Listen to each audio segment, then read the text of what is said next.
Okay, let me do the dulls, and then I'll explain what we're doing. This is a newer card that is a rare or a mythic that does... why do I think this is a land? Meticulous Archive. It's not a land. It's also a mythic rare?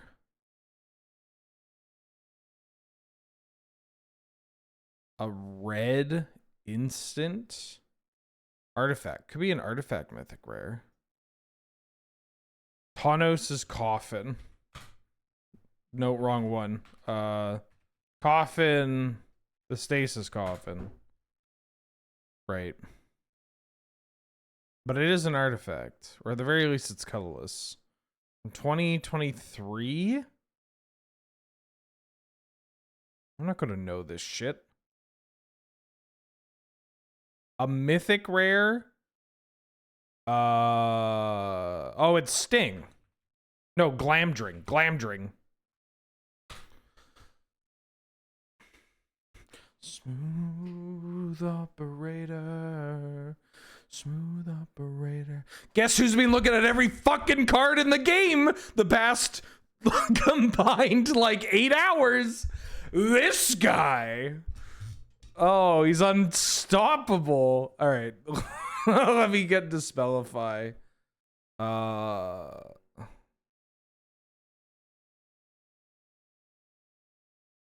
don't fucking know. Legendary artifact creature. Liberator. Urza's Battle Thopter. Yeah, he's so good. He's the fucking best. I don't know what to tell you. I don't know what to tell you, dog. What the fuck is this? What?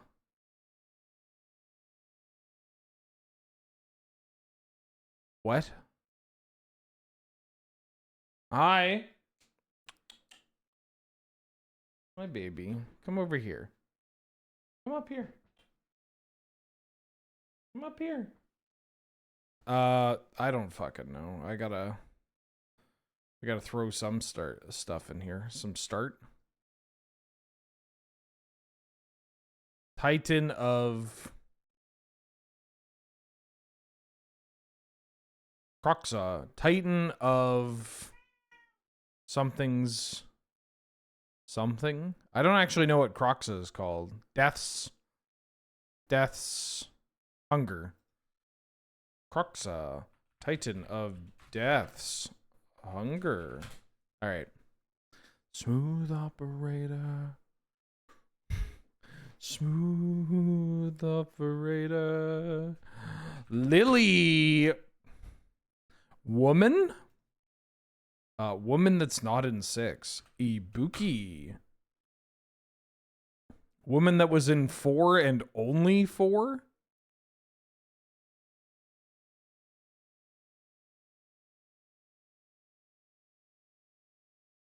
A woman that was in 4 and only in 4.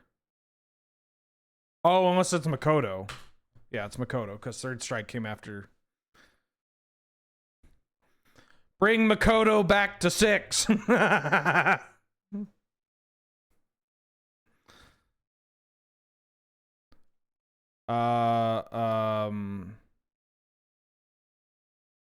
Necro. What the fuck is this guy's name? He's the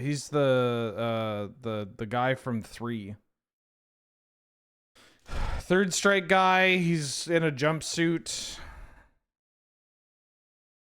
Not a jumpsuit. He's in a like purple pants. Hold on. I'm gonna open up chat because people responded. Casting for the, or not responded, resubbed, excuse me. Casting for the 62nd month. Howdy, Wheeler. So glad you're the one stuck with the cardboard observation torture chamber. Yep, that's me. I love the Kotka.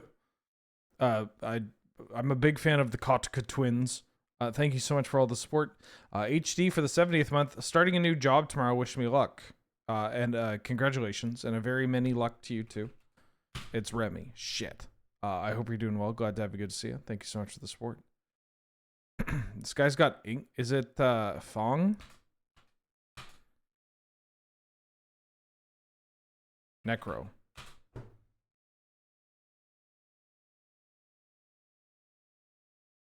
This isn't some fucked up Urian outfit, is it? Oh, is this Jury?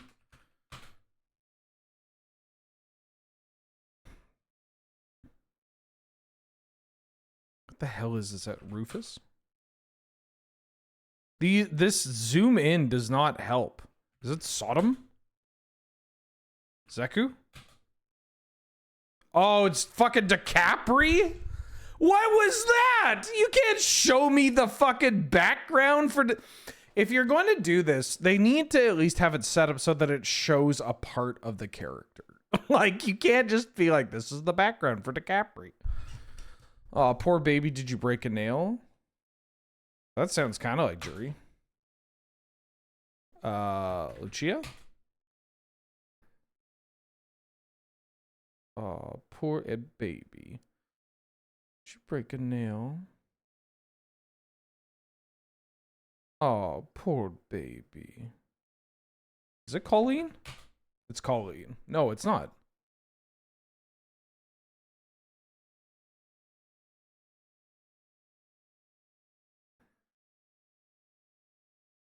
That's Street Fighter 5 Poison. Yeah. This is I played a little bit of Poison in 5, but like never really got too into her. Besides, because she doesn't go brah, brah, beg like a dog. You need the brah, brah, beg like a dog. Character hints: American coffee, country music, American automobiles, John Wayne movies, his hair, his family. That's Guile. America, America, America. His family, Chun-Li, Charlie. Come on, he's gonna go home and be a family man, dog. Jury on the mind. I have been playing exclusively Jury, primarily against other juries, aka Angel. Do you know the difference between the cards Boomerang and Boomerang Basics? Boomerang can Boomerang Basics while Boomerang Basics can't. Thank you, Super Dude, for the 100 bits and the lesson. I guess that's the joke. Okay, hey, guess what I'm going to do? I'm going to do this to make it more legible. Guess what I'm going to do? I have this idea of some slop that we could partake in. The slop was going to be a sort of I don't even know what the fuck to call it. I've had this idea for like a pre-recorded video, something that I was going to do during my time off with Desert Bus. And then I actually just decided to watch a million movies, play Highlander, and drink beer. And that was so much better. But what I'm going to do here today is delete my history before we move forward. And then I'm going to pull up Scryfall. And we are going to make sure that we have a handy dandy tool for people to follow. Let me get this up here. Because what we're doing is we're going through every single set in the history of Magic the Gathering. Not just sets. And not just every single set. Let me restart. I'm going to go through with you, chat, with you, the listener, and we are going to look at every expansion or release that has mechanically unique, brand new cards. And we are going to select the best card from the set and the runner-up from that set. The best card from the set is going to be decided by consensus. You'll have to work together. I will end up kind of making the call based on what people are saying, you know, their arguments and whatnot. But I find for a lot of these, there will be a pretty clear consensus on what it's going to be. So we think. So we're going to talk about the best card, and we're going to talk about the runner-up, especially because a lot of the time this comes down to like 2 cards, right?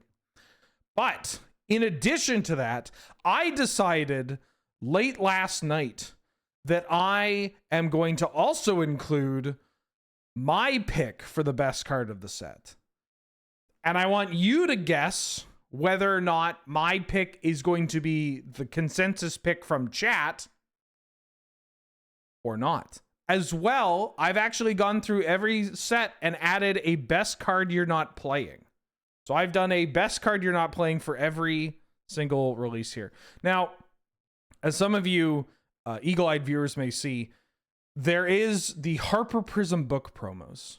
And I hope that answers your question of, hey Ben, are you including stuff like secret layer drops, like the Walking Dead secret layers? Yes. Hey Ben, are you including stuff like, I don't know, what's the worst release on here? Global Series? Global Series is pretty bad. Secret Layer, The Walking Dead. Like, yeah, I got everything. If there is a mechanically unique card in the release, it's in here. Now, I've left Spider-Man up to Avatar blank because of two reasons. One, I literally don't think I finished this. Angel can attest, can confirm. I decided this kind of last minute, and I was up until 1:30 trying to finish this, and then also was up trying to finish it for another like hour and a half. But this is surprisingly difficult. There are a lot of sets. 195 individual releases. Yeah, PlayStation Super Drop should be on here. I don't know what it's actually called. Secret Layer Drop Series PlayStation something. Oh, is Street Fighter in here? Shit, the Street Fighter release might not be in here. We'll have to add that because that's interesting. When did the Street Fighter Secret Layer come out? Street Fighter Secret Layer.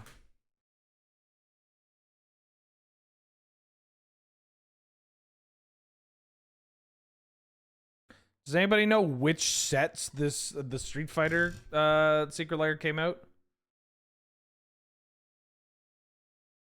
March 2022. It was released February 2022. So what was February 2022? That was Capenna?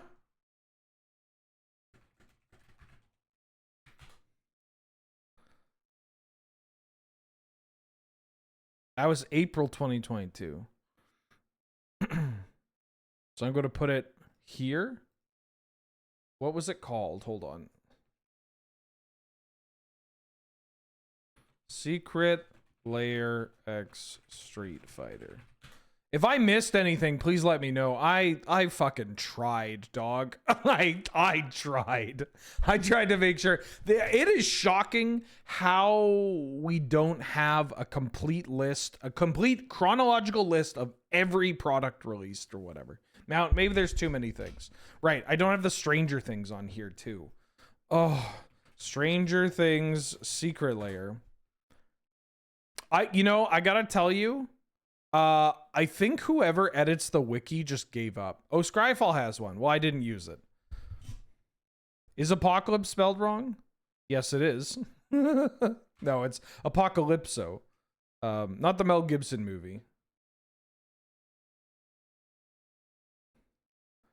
This is the October Super Drop. This is why, because some of these are labeled one thing, some of these are labeled the other. Oh, and this counts for vintage legal cards. Sonic isn't in here too. I need to add the Sonic. Fuck. These weren't in here. You got this was after the Innistrads, right? That's okay. We can do this is a part of the process. So what was this? Secret Layer Drop Series. I guess this was Secret Layer X Stranger Things. I have the Doctor Who drop. Don't worry. Beta, but no, for the purposes of alpha and beta, alpha is going to hold all of them. I get that every one of you is very smart for knowing about Volcanic Island, but come on. When did the Sonic Secret Layer come out? I have the Marvel drop. Friends and Foes? When did this shit come out?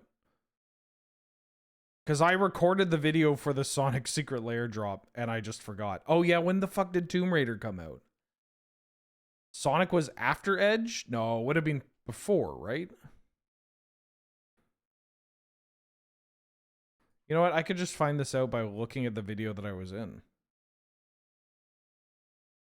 When was this? June? When did Edge of Eternities come out? It doesn't really matter. But, yeah, let's get this. Yeah, before Edge. Where the fuck is Edge?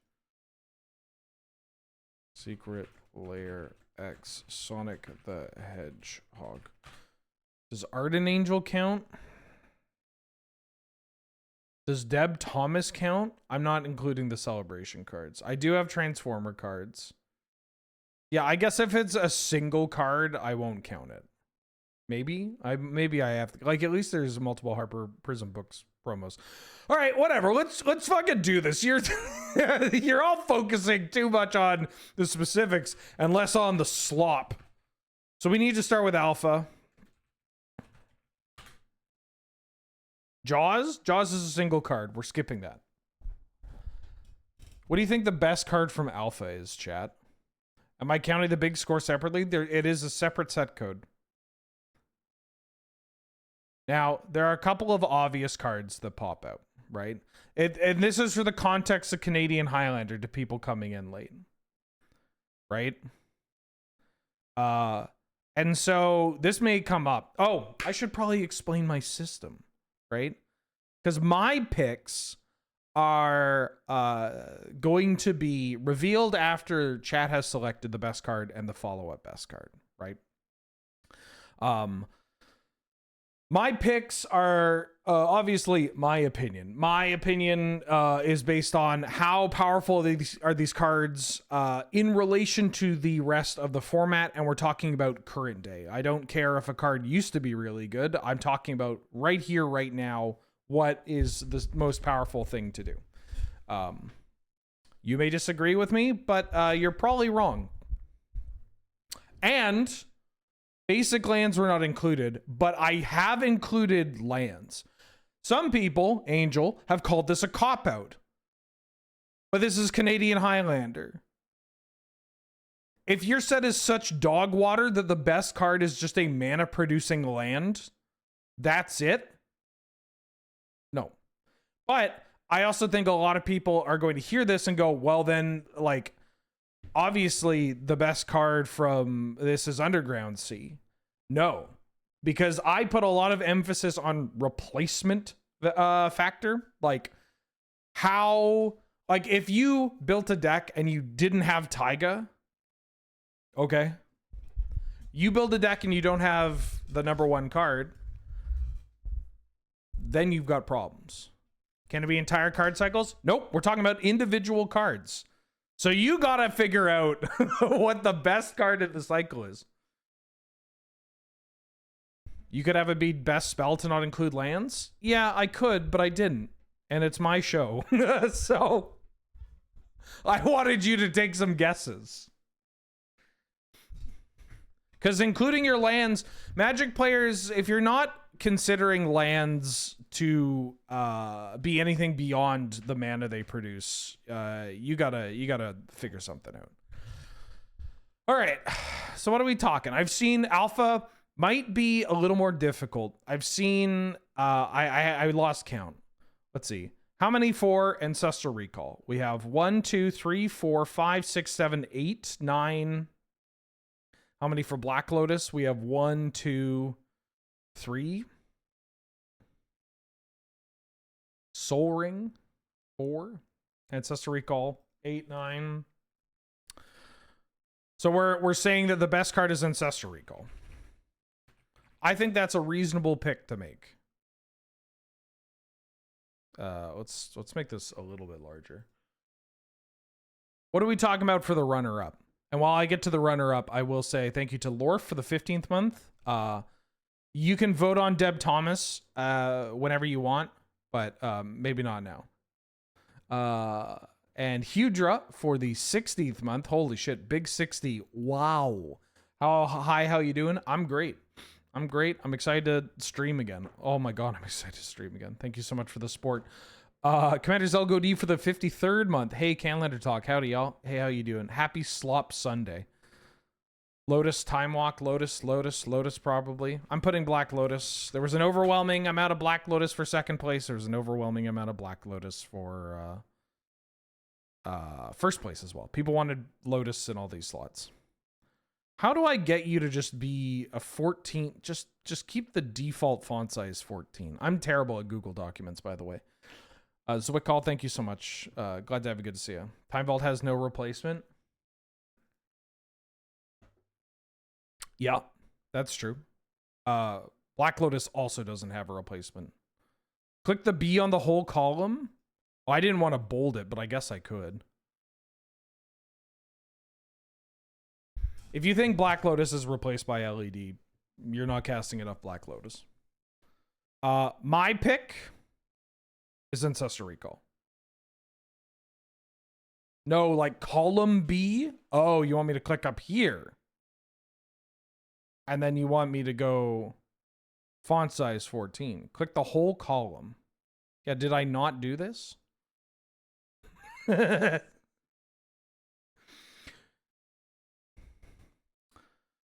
Now, out of curiosity, anybody got a guess for the best card you're not playing from Alpha? Copper Tablet? It's not Copper Tablet. It's Balance.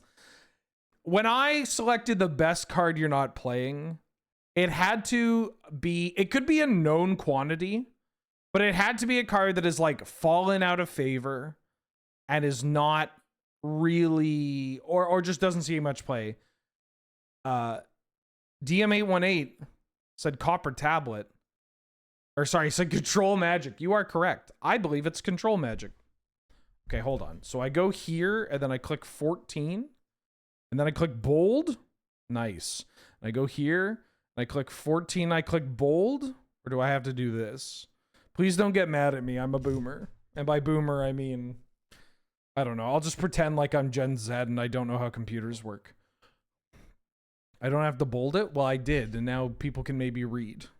Yeah, it's Control Magic. This card is very powerful. I think it should see a hell of a lot more play, especially given the powerful 3-drops that people play. It's funny because Control Magic's not as good against a lot of the 4s. A lot of the 4s that see play in our format tend to have immediate impact on the board, right? You have these haste creatures, these creatures that modify something immediately. Initiative creatures, like they often get some value, but 3s, people are a little more flexible on playing 3-drops that can just be big idiots. And it doesn't even necessarily have to be 3s. It can be you know, something with a more flexible cost, like a Murktide Regent, or you know, whatever. But like stealing a Barrogoyf, an Oculus, a Murktide Regent, a way to actually, you know, get rid of a Psychic Frog or whatever. I'm into Control Magic. I've been thinking about playing Control Magic in some blue X decks. Probably just 2 color strategies, but yeah. Now, let's move to Arabian Nights. Why did I close that window? Shit. What is it? Windows sign Control T? Shit. Oh, no, not that. Don't freeze the table. No, you didn't see any of that. You didn't see any of that. Control Shift T. Oh, thank God. You didn't see any. I mean, I don't think any of you did see anything, so we're okay. All right. Arabian Nights. Fuck. Yeah, you couldn't tell. All right. What do we think the best card is from Arabian Nights? We got some stellar cards here. Are my VODs turned on? No. Library, Alley from Cairo, Library, Bazaar, Library. It's Library versus Bazaar. City of Brass, powerful contender for sure. Bazaar. It's Library followed by Bazaar. It's looking like it. Library of Alexandria Followed by Bazaar of Baghdad. I didn't spell Baghdad correct. Baghdad. Yeah, it's Baghdad. No, I did. What am I doing? It's because it was small. How do you make the whole column? Do I have to do this? I have to go through this shit? 14. This is already a great stream. All right, what do you think I picked? What do you think I picked?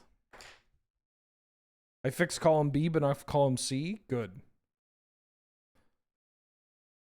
Bizarre, Dan. You can see it? You can't see shit. It's invisible. I haven't worked a real job in 6 years. Still, out of all the streamers, I've at least worked a real job. You gotta give me credit for that. In the format line? Fuck! Really? You shit! How do I get rid of this? How do I get rid of... Yeah, it's Library of Alexandria. What the fuck do you think it is? I need a Coke. I need a Coke.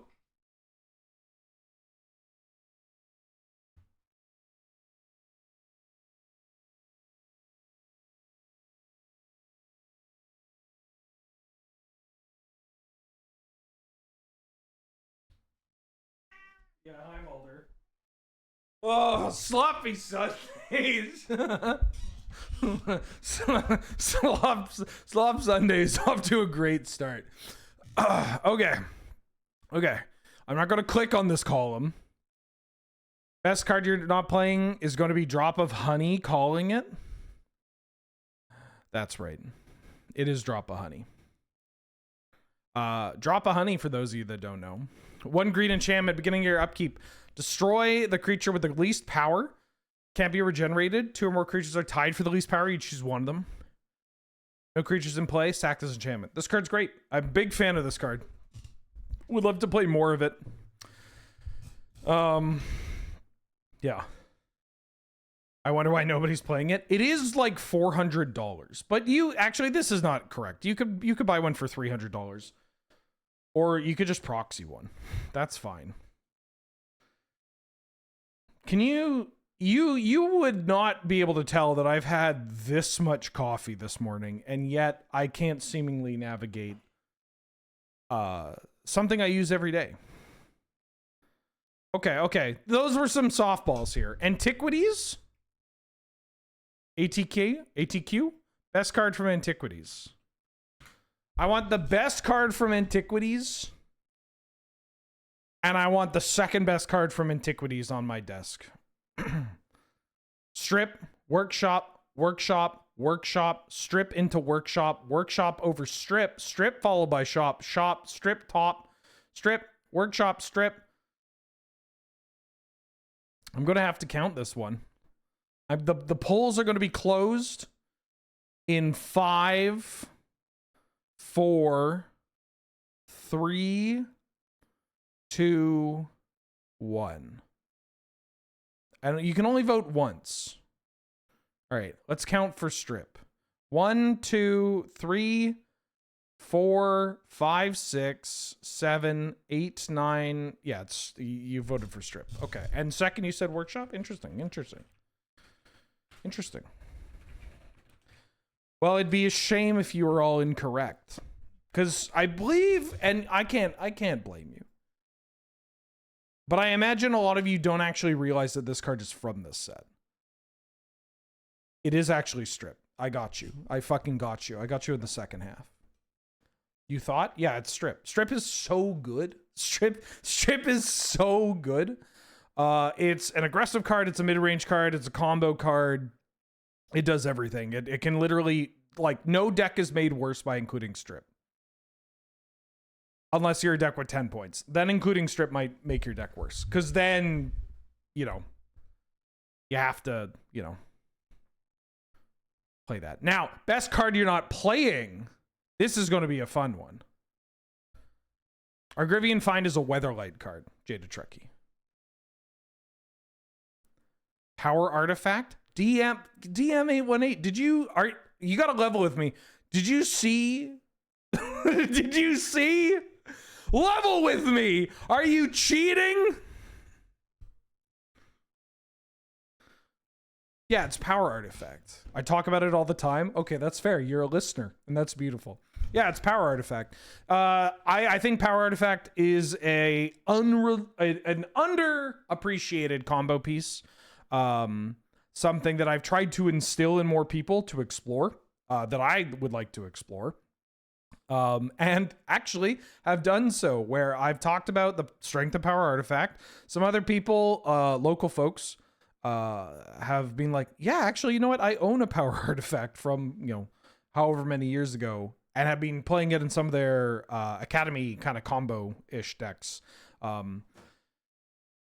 And yeah, it's really good, especially because there are a lot of Academy decks that play white as well. So your Enlightened Tutor can find both parts of the puzzle, which is pretty nice. Yeah, Power Artifact. Pretty good Magic card. Okay. Pretty good. Legends. Best card from Legends? Thoughts? Best card from Legends, folks. Best card from Legends. We've got Alcor's Tomb. We've got Arena of the Ancients, a Magic card that I want to own another copy of, but apparently it's $1 million. Caracas. Tabernacle. Crackus. Yeah, it's Caracas. You're okay. Obviously Caracas. But what's the second best card? What's the second best card? Drain, Chain Lightning, Tabernac, Drain, Tabernac, Chain Lightning, Drain. It's going to be between Drain and Chain. We need to have the Drain and Chain off, all right? So get your votes in now between Drain and or Chain for number 2. And just so we're clear, we're talking about Chain Lightning, not Chains of Mephistopheles. All right, 5, 4, Crevasse, 3, 2, 1. I'm locking it in. Lock the gates. Lock the gates. Let's see. 1, 2, 3, 4, 5, 6, 7, 8, 9, 10, 11, 12, 13, 14. Yeah, it's Drain over Chain is what people have voted. Understandable. The Wheeler pick for best card. It's Caracas. Have you read this card? It's fucking great. It's Caracas. The poll feature is so slow. It's just much more enjoyable to spam chat. Yeah, it's Caracas. Have you read this card? It literally, I think Canadian Highlander would be dog water if Caracas were a point. Like, I think it would actively make the format so much worse. Mind you, you have people that are just like, no, let me play my Brimaz, please. And it's like, no, dog, it's not about that. It's about, like, making sure you don't just completely fucking crumble to somebody playing a Lele off a Mox or whatever. All right. Best card you're not playing. Huger says Force Spike. Why does Brimaz keep catching strays? It's that fuck-ass Yankee fitted he's got on. I just hate that stupid hat. Brother looks like he fucking stole it from the lids at the mall. Like, it's terrible. Let's see. Tabernacle, Moat, Crimson Kobolds, Lady Caleria. Can I show Lady Caleria? Yeah, of course. Nether Void, Darkness. Where'd you go? Oh, you wanted to see the first depiction of me on Magic Artwork, is that correct? I actually posed for this with less clothing. They told me I needed the sheet. But if you look very carefully, you can see the shadow of one of my testicles. Anyways, best card you're not playing? Pendelhaven. You fucking thought? You fucking thought? It's Pendelhaven, baby. Pendelhaven, for those that don't know, taps to add a green. It's a legendary land. Tap, target 1/1 creature gets +1/+2 until end of turn. Let's talk Pendelhaven. So Pendelhaven just fucking adds mana. Like it just adds mana. It adds mana that lets you cast dorks. And it lets you boost those dorks to a level that beat out a variety of things. Great with tokens, great with Nadu. You can target your opponent's cards if that really matters too. That can occasionally pop up. Yeah, Pendelhaven. Really good. It's, yeah, some of the cards that people mentioned were considered. I considered Moat. Moat is so funny because there are just some decks that literally can't beat Moat. But the problem with cards like Moat is that, one, they're very expensive. That will be a trend with the best cards you're not playing. Is they're either going to be very cheap, low cost of inclusion, so like you should be playing them, or there will be a couple of 4s and 5s saying like, look, live a little, play a 4-drop, play a 5-drop. This one wins you the game. Moat has lost a little bit of juice though, in a world with just more cheap flyers to kill people with. More flexible enchantment removal, as well as just like, I don't know, blue decks play Murktide and Oculus and Ledger Shredder and all that. Like, yeah. Anyways, on to the dark. Now the dark, we got some good cards in the dark here. Best cards from the dark, everybody. We got Elves of Deep Shadow, Blood Moon, Blood Moon, Blood Moon, Blood Moon, Blood Moon, Blood Moon. Yeah, it's Blood Moon. All right, you voted Blood Moon. I get it. Runner up. What are we thinking? What do you want for the runner up? Felwar Stone, Elves of Deep Shadow, Maze of Ith, Elves, Goblin Caves, Elves, Maze. We had a bunch of votes for Elves. Not a bunch. We had a couple of votes for Elves at number 1, too. Elves, Maze, Elves. Seems to be more Elves of Deep Shadow than Maze of Ith. I think these are two reasonable picks for what it's worth. Blood Moon is the best card in the pack. Blood Moon is the best card in the pack. And by pack, I mean the set. Maze is so bad. Well, I hate to tell you this, but it's the best card you're not playing. Mind you, I think people are misplaying Maze. I think that Maze of Ith is a card that people tend to associate in like a control strategy. This is actually something that I'm more interested, Maze of Ith, I'm more interested in playing it in a mid-range strategy or a land strategy, like a Cradle control variant for Canadian Highlander. People think of Maze of Ith, it's like, oh, I'm sacrificing my land, but I'll never die to your Murktide Regent ever again. And it's like, well, that's pretty bad. You don't want to sack your land drop just to do that. But having Maze of Ith be a pretty nice tutor target for a deck that has Elvish Reclaimer, Sowing Micah Spawn, that has crop rotation and whatnot, White of the Reliquary. I think that is a much stronger spot for this card to be in. Mind you, what else are you going to fucking play?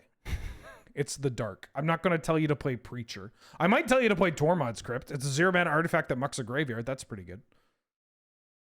How many sets am I expecting chat to vote different from my pick? I think that it is going to get a little more difficult once we get to a part where there are, the power outliers are a little different. Okay, so the book promo, what is it, HPV? Is that the, we're talking about the Harper Prism book promos. Now this one might be tough. You have 5. What are we thinking here? We got Arena. We got Sewers of Estark. We have Windseeker Centaur, Giant Badger, and Mana Crypt. Now, I'm going to do y'all a favor, and I'm going to put Mana Crypt right here. Now, you need to figure out what the second best card is from this set. Hit me with the second best. Arena. For those that don't know, Windseeker Centaur is a 3-mana 2/2 with Vigilance in red for some reason. Giant Badger is a 3-mana 2/2 Badger. If it becomes blocked, it becomes a 4/4. That's pretty good. Okay, a lot of people are saying Arena. Some people are saying the Centaur, but I'm going to put Arena. You'll never believe what I picked as the best card. It was indeed Mana Crypt. And the best card you're not playing, I picked Arena because what else are you going to fucking play? I'm not going to tell you to play a Vigilance, like a 3-mana 2/2 Vigilance. It's not happening. It's not happening. All right, Fallen Empires. That was a quick one. This was a quick... All right. Fallen Empires. This is going to be an interesting one. We got some reasonable picks here. We got these, like, Sacklands. We've got Goblin Grenade, Goblin Chirurgeon, High Tide. We got Hymn to Torak, Acacian Javelineers. I've played in Implements of Sacrifice for some reason. S Chaos Agent back for the 33rd month. Welcome back. How you doing? How you been? Thank you so much for all the support. It sounds like people are slowly locking in him at 1, High Tide at 2, judging by the amount of people responding. Huh, no love for Tidal Influence, eh? Hymn to Torak and High Tide. High Tide is better, though. Probably better, though. Unfortunately, it's Hymn to Torak. I hate to break it to you, High Tide is not a good Magic card. Some people may see this as being homophobic or transphobic, but unfortunately, High Tide is not a good Magic card. As the premier High Tide pilot of the former at the very least, that deck stunk back when blue decks couldn't attack you. Like, High Tide, look, I played High Tide, not to be an old man, but I think I was literally playing High Tide and Canadian Highlander when some of you were in literal actual diapers. And I have a love of High Tide. But let's be real here. So yesterday, not adult diapers. Best card you're not playing is going to be Dwarven Ruins. Yeah, it's Dwarven Ruins. I can't pick Ebon Stronghold because people play Ebon Stronghold.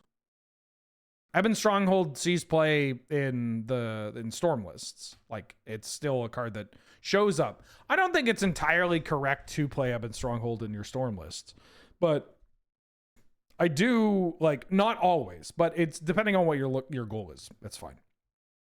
Yeah, Dwarven Ruins.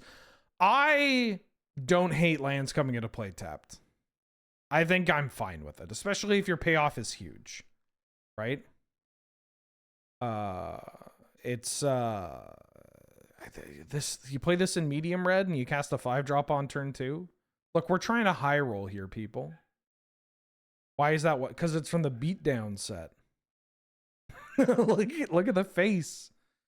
You can't actually track this. American pricing is not real. Americans have no concept of money, or it's so wild. All they think about is money and burger, and yet they pay $13 for their beatdown Dwarven Ruins. Meanwhile, Europeans are paying like €1. Yeah, these lines are great. Imagine a burger that you got to eat, that you had to wait, but you got to eat 2 patties instead of 1. Actually, describing these lands as a burger is so fucking funny because it works. Be like, so I could give you a burger with a single patty and you'd get it quicker, but you might not be completely full. You might not be, it's just a single patty burger. But if you wait and you sacrifice your health, you'll get 2 patties on that burger. Burgerlands. Ice Age. This one's going to be an interesting one. What are we thinking for Ice Age, folks? Swords to Plowshares. Unfortunately, that card was released in alpha. Brainstorm. It's going to be Brainstorm. Brainstorm. Necropotence. Brainstorm. Brainstorm. Brainstorm. Bauble. Urza's Bauble was indeed Ice Age, but Brainstorm was all. I'm just going to write down Brainstorm and save some of you the embarrassment. But what's the second best card? Runner-up, Consult. Altar of the Bone. Oh, I love Altar of Bone. Necro. I'm going to ignore all the people saying Necropotence. No offense to you. Necropotence is just terrible. It's so fucking bad in this format. It's really bad. It's not good. Fyndhorn Elves, Fire Covenant. Demonic Consultation sounds good. Dance of the Dead is in here. Dance of the Dead is quite good. Glacial Chasm. Ice Age has some bangers. So it shouldn't come as much of a surprise that the best card from this set is Brainstorm. Now, what do you think the best card you're not playing is? This might catch you off guard. Also, I don't remember what I wrote. Oh, what up, Nelson? Fire Covenant is messed up. No, that's not a best card. People play Fire Covenant. Hawks? Hawks? I said best card. Not blurst card. All right. I wrote Orcish Lumberjack. Not enough people are jacking off. Covenant isn't playable in modern Canlander. You're speaking in general, or you're speaking in absolute terms. That's not what this is for.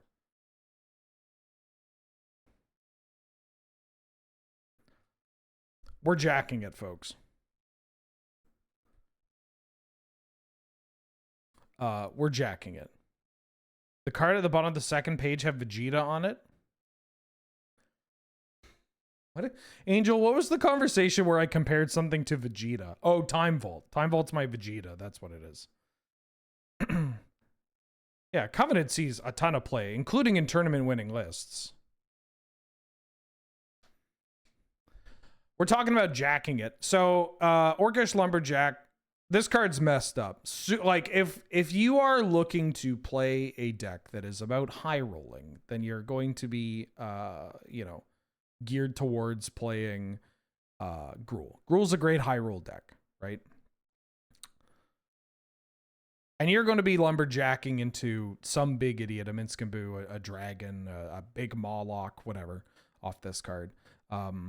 This thing just ends games. It doesn't matter if you have no lands in play if your opponent's dead. Big fan. Homelands. Now we're getting into some real juice here. Although I think Homelands is pretty I think it's pretty straightforward. There's not a lot of good cards here. Memory Lapse, Didgeridoo, Scroll, Merchant Scroll, Lapse, Merchant Scroll, Serrated Arrows, Lapse, Jack into your Thick Bunny. Hold on. Castle, Sengir, Anhava Inn, Scroll, Lapse. I'm going to have to do a count because it looks like Merchant Scroll and Memory Lapse are fighting here. I hate to see my blue spells fight. Gainsay in the background. Not me. All right. I'm going to give you 5 seconds to lock in your vote, and then I'm going to count it. Lapse or Scroll? The winner gets first. The loser gets second. 5, 4, 3, 2, 1. Lock it in, folks. Lock it in. I am now counting for Memory Lapse, starting from Lord Cowboy. Well, Lord Cowboy said Scroll, but yeah, that's my cutoff. 1, 2, 3, 4, 5, 6, 7, 8, 9, 10, 11, 12, 13, 14, 15, 16, 17, 18, 19, 20. Now I'm counting for Merchant Scroll. 1, 2, 3, 4, 5, 6, 7, 8, 9, 10, 11, 12, 13, 14, 15, 16. Oh! Chat voted Memory Lapse as number 1 and Merchant Scroll as number 2. God, chat. I didn't know you were such dog water at this game. It is Merchant Scroll is the best card. What are you fucking talking about, dog? It finds Ancestral, it finds Flash, it finds Force of Will. Memory Lapse? Come on, bro. Come on. No, Memory Lapse is like, it's... I can understand why people would want to put Lapse ahead of Scroll. But Scroll is messed up. Lapse is like really interesting in our format. Because Lapse in formats like Cube and whatnot is very good. But like that's where the priorities shift. Memory Lapse is the art of the guy going, oh. All right, best card you're not playing. Best card you're not playing from Homelands, folks. What do we got here? What do we got here? Best card, Didgeridoo, Isan Shage, Koskin Falls, Narwhal. No, I picked one for every set. Although this is another set that I don't entirely remember the card that I picked. Truce, Mesa Falcon, Reef Pirates, Sengir Autocrat. What the fuck did I pick? Now I'm kind of scary. Now I'm scary. Now I'm scared. Oh yeah, Primal Order. I mean, you shouldn't play any of these cards. But Primal Order. 4-mana enchantment. At the beginning of each player's upkeep, this enchantment deals damage to that player equal to the number of non-basic lands they control. This card can kill people. That's not a thing you can say about a lot of cards from Homelands. But this card can kill people. Yeah, powerful mono green effect.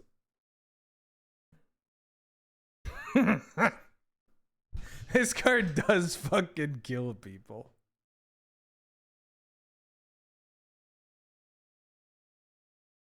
Okay. On to alliances. Alliances is kind of interesting. I think there's a pretty clear best card.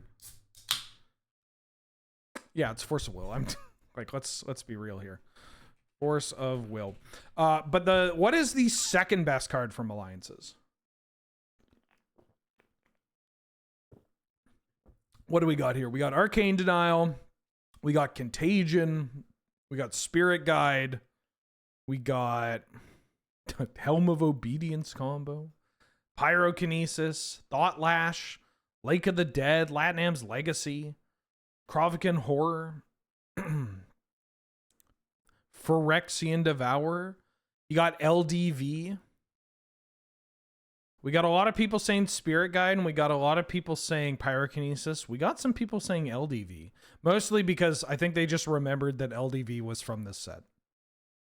Oh, the Limduel's High Guard? Yeah, it's great. All right, folks. I'm willing to narrow it down between Pyrokinesis, Limduel's Vault, and Elvish Spirit Guide. Vote using your phones now. Submit your votes between Pyrokinesis, Elvish Spirit Guide, and LDV.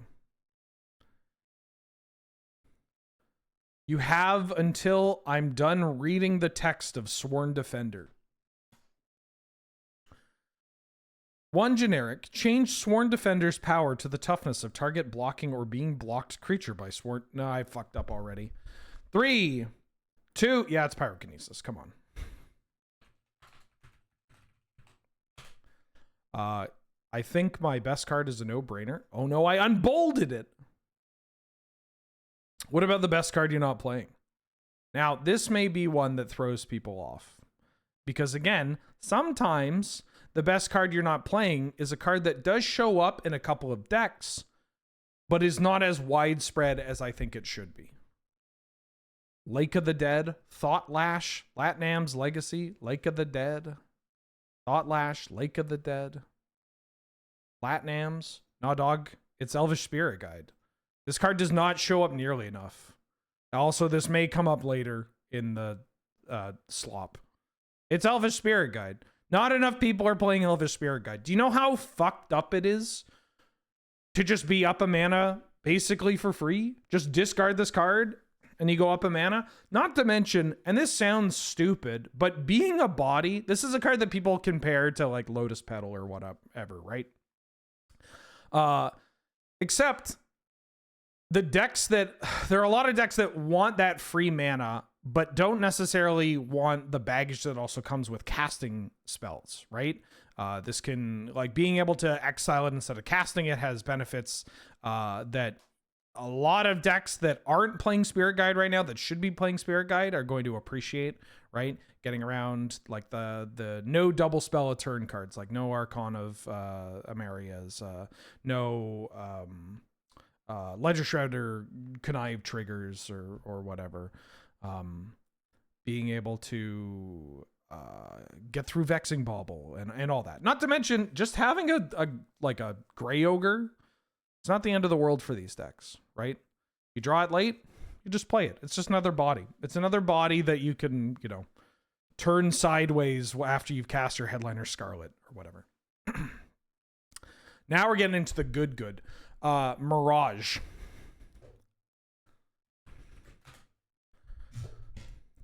Actually, Mirage might be... No, it's not Mystical Tutor. It's Flash. All right. Mirage just happens to have one big standout card. And it happens to be the 7-point magic card. Yeah. Mystical Finds Flash. Wow, y'all are splitting the brain cell 3 ways?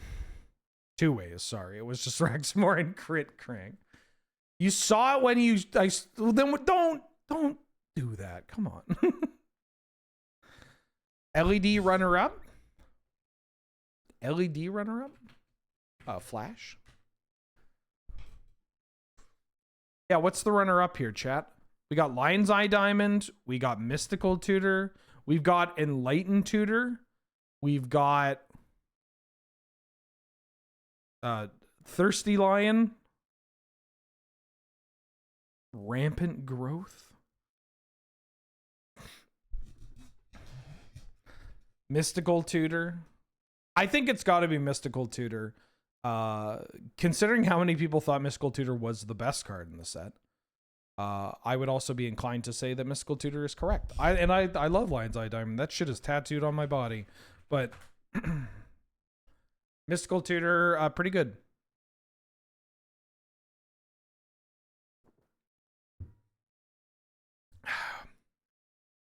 It is indeed Flash for the best card. Now, best card you're not playing. This is interesting. Wall of Roots and Crystal Vein. Those cards both see like widespread play. Final Fortune, Polymorph, Floodplain. Now we're talking. Now these are some good best cards you're not playing.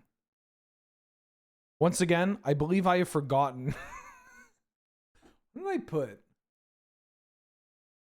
I didn't put Withering Boon. Mind Harness? That was a very good sideboard card back in the day.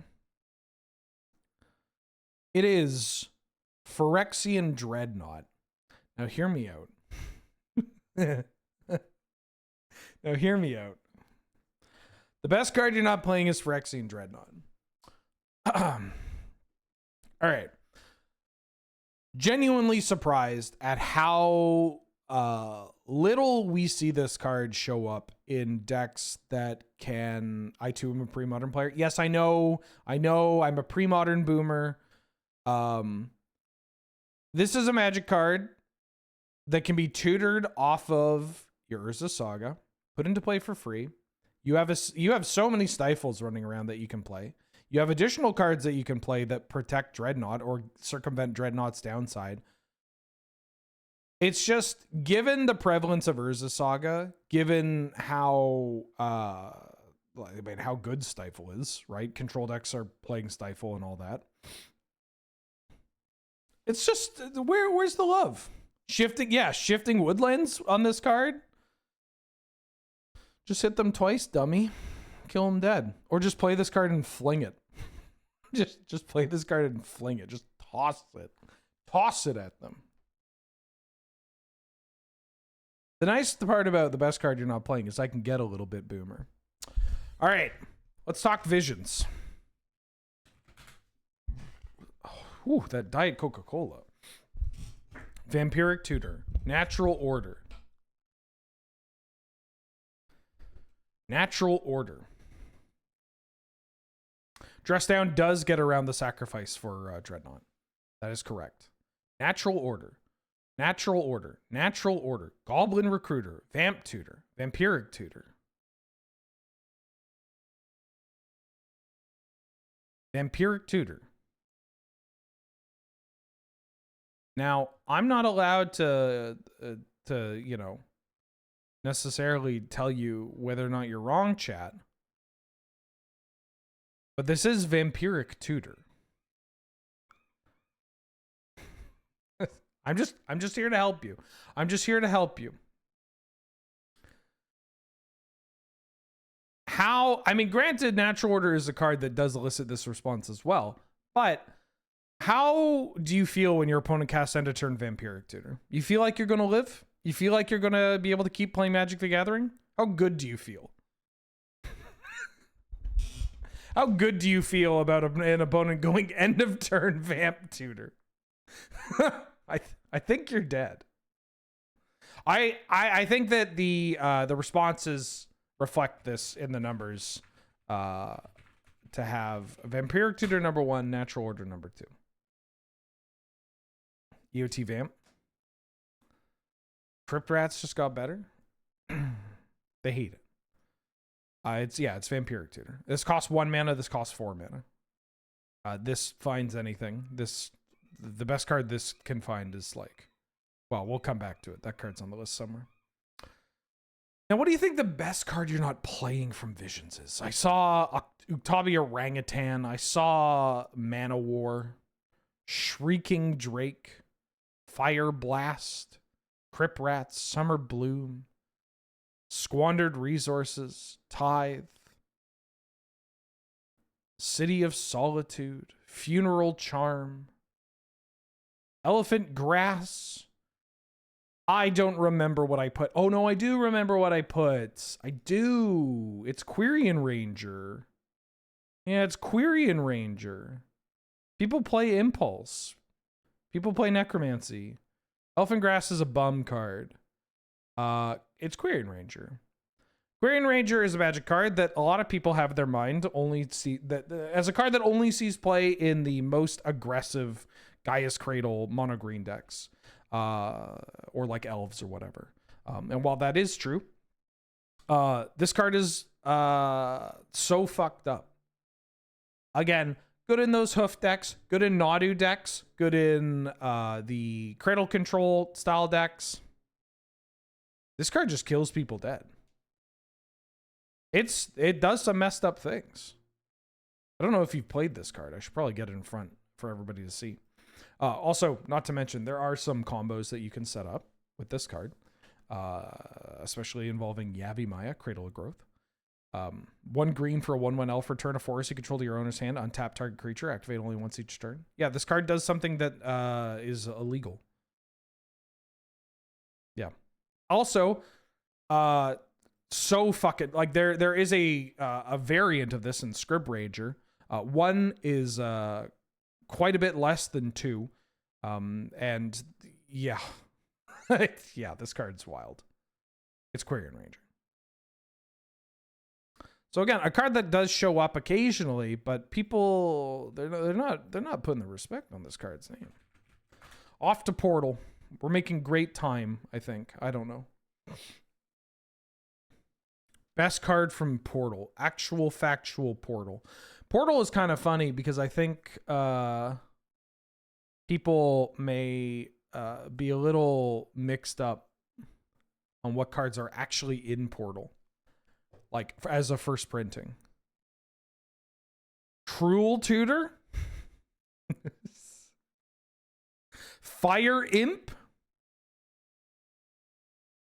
I'm just naming cards that have won tournaments. Jungle Lion, can't intercept. Last Chance, Mobilize, Omen, Personal Tutor,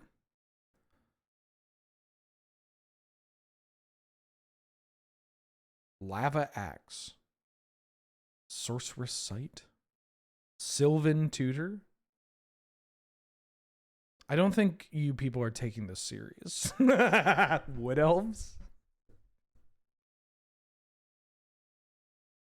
Skeletal Crocodile.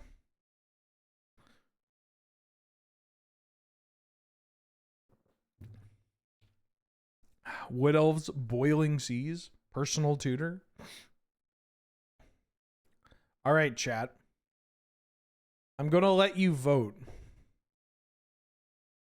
Because you've narrowed it down to 2 cards.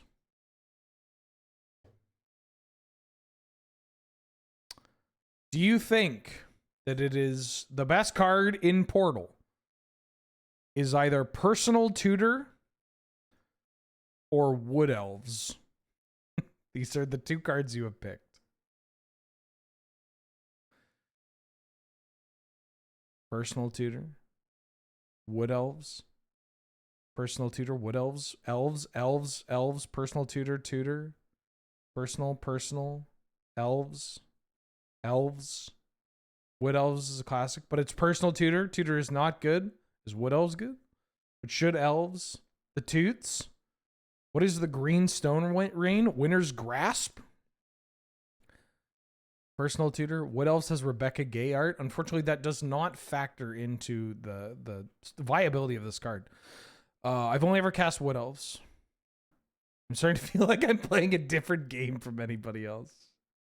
Primeval? It's not Primeval Force. It's not Last Chance. Fuck, chat. Come on. All right, I'm stopping you here. Let's count the elves. 1, 2, 3, 4, 5, 6, 7, 8, 9, 10. Let's count the personal tutors. 1, 2, 3, 4, 5, 6, 7, 8, 9, 10, 11, 12. No, sorry, 11. It's personal tutor. You're voting for personal tutor. And you're putting Wood Elves as number 2. Okay. I need to have a big disclaimer that says as determined by chat. Come on? What do you mean come on? It's personal tutor. Personal tutor is so bad, but also it's fucking Wood Elves. Personal tutor has admittedly gotten a lot better. Personal tutor has gotten a lot better with the inclusion of people just playing more baubles, like Citadel Storm, playing it in Doomsday, playing it in just like actual factual Storm is also pretty good. You know, it's certainly not a great Magic card, but it's, you know, fine. Now, here's the fun part. What is the best card you're not playing from Portal?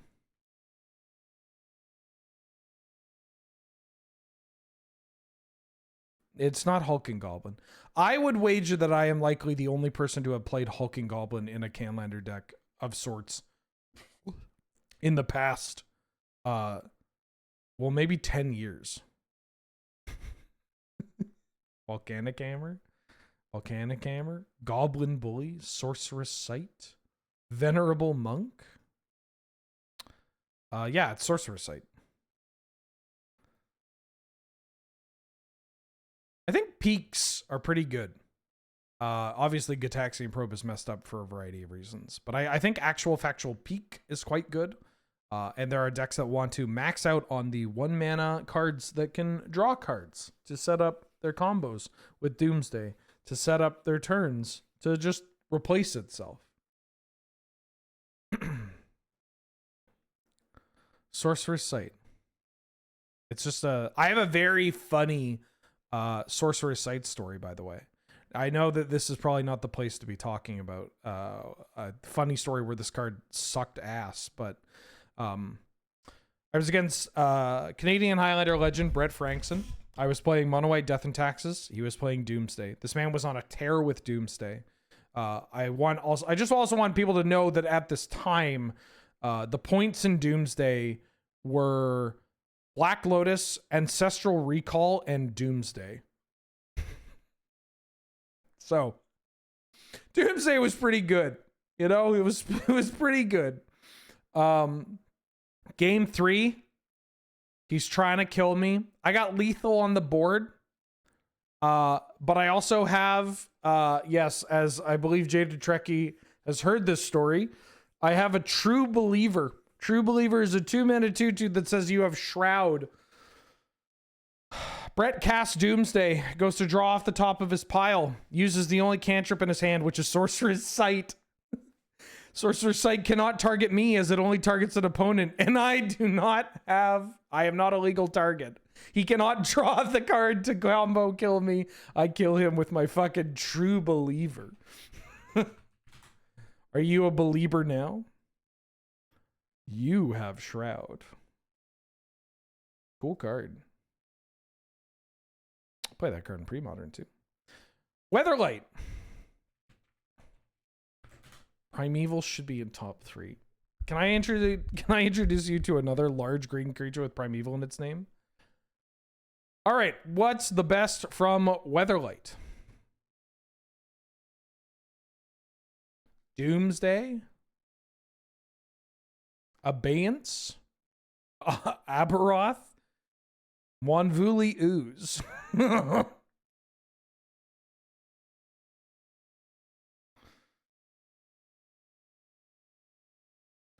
do we got here, folks? I'm going slow through this set. There's a lot of bangers here for sure. Mind Stone, Monvuli Ooze, Null Rod, Gemstone Mine, Striped Bears, Phyrexian Furnace.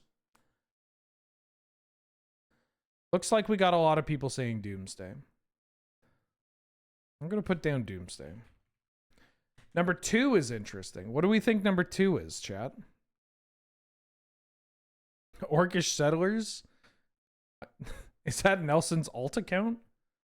Mindstone, Abeyance, Mindstone, Nullrod. Sleight of Hand is not from Weatherlight.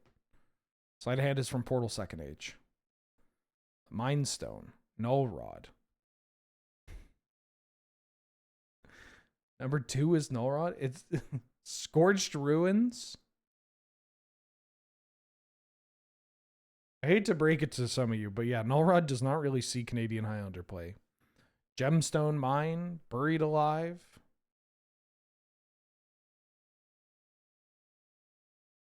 Folks, it looks like it's a toss-up here. I mean, again, this is your vote. This is your vote. So it's up to you. Buried Alive, Buried Alive, Buried Alive. I'm going to use my powers to say that Nullrod does not count because nobody plays Nullrod. But you can pick something else. We can have it looks like it's Buried Alive and Mindstone. So I'm going to count those two. 1, 2, 3, 4, 5, 6, 7, 8 for Buried Alive. 9 for Buried Alive. 10 for Buried Alive.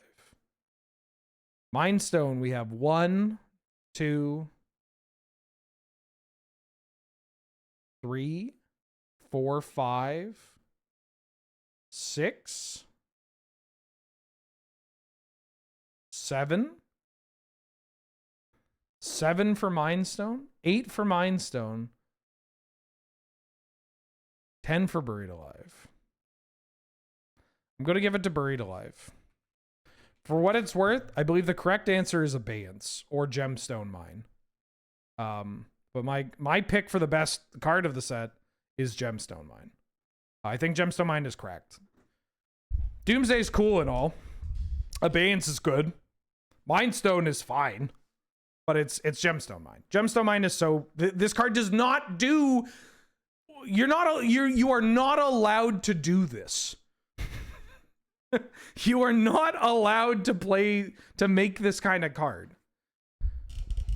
You're telling me that for the first 3 turns, I get perfect mana, and then you just add to Threshold for Cabal Ritual? That you put yourself in the graveyard so I get to cast Yogwill and replay it? There's no card that does what Doomsday does. Yeah, but do you always want to do what Doomsday does do?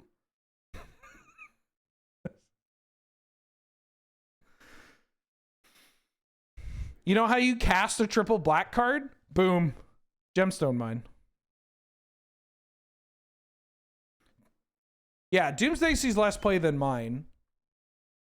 Which is fine. A card can see less play. They're like, if we just went off play rates, the best card would be, I don't know, some dog shit card from like Edge of Eternities or whatever.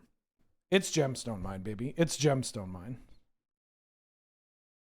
Now, the best card you're not playing. What do you think the best card you're not playing is from Weatherlight? I think this is a fun one. I can't remember what I picked. This is great. I just cannot remember what I picked. Argivian Find, Aura of Silence, Scorched Ruins, Peacekeeper. Peacekeeper? Get out of here with that Jeremy White ass card. No, I picked a good card. Probably. I don't actually remember what I picked. What did I pick? I'm scrolling through this list and oh no, I remember. Yeah, I picked Buried Alive. Something that we will see as we go through the best card you're not playing. Buried Alive sees minimal play. Not widespread play. It's very rarely does it show up, but it occasionally shows up. But Buried Alive is like a pretty powerful Magic card that I would love to see show up more. Because it sets up a combo kill. Like it is 3 mana, but it sets up a fucking combo. Like an actual factual, hey, if I put one piece into play, you lose with no ability to respond or do anything proper. Like to be able to deal with this. But you could also just put into play, you know, your Archon, your Iona, whatever. Like underrated Magic card. Underrated Magic card. Would love to see this card show up a little bit more.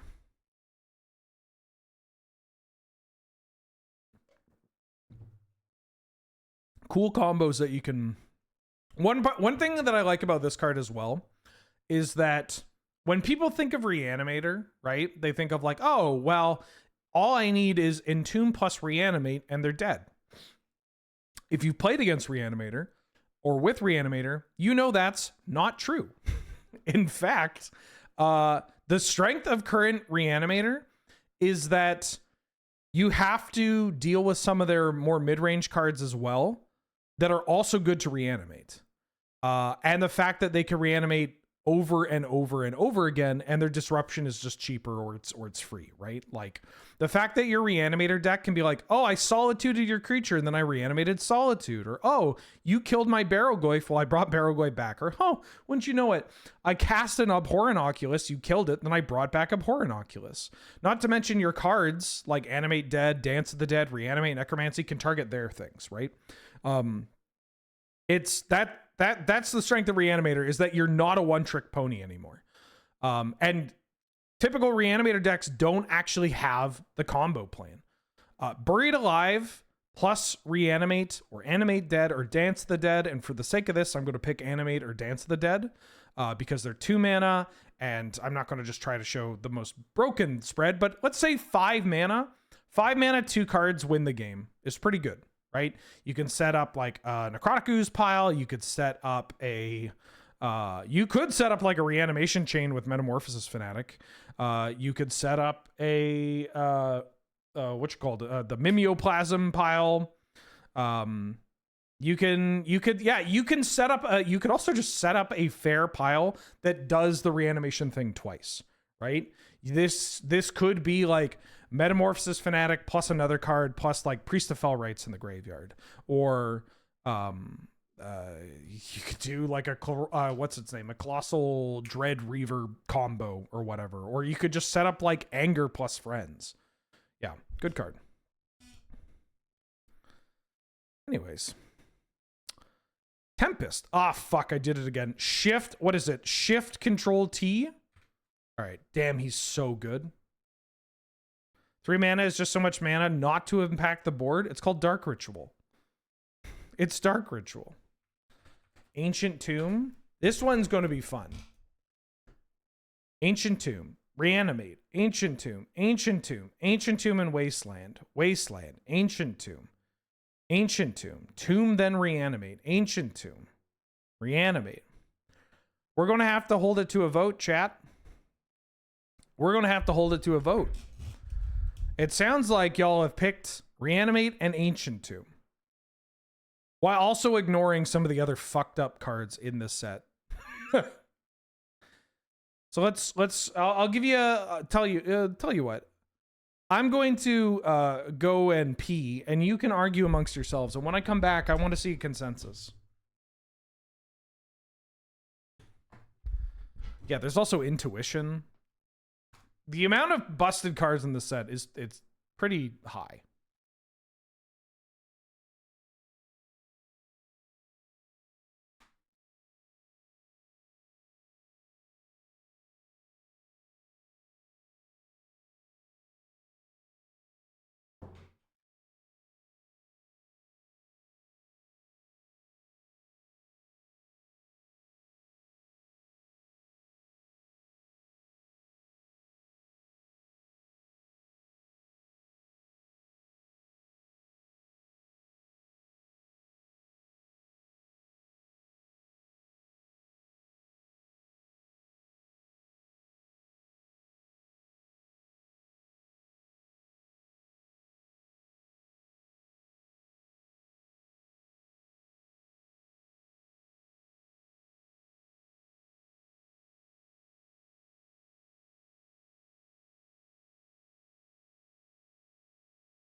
Sorry I'm late, folks. I had the...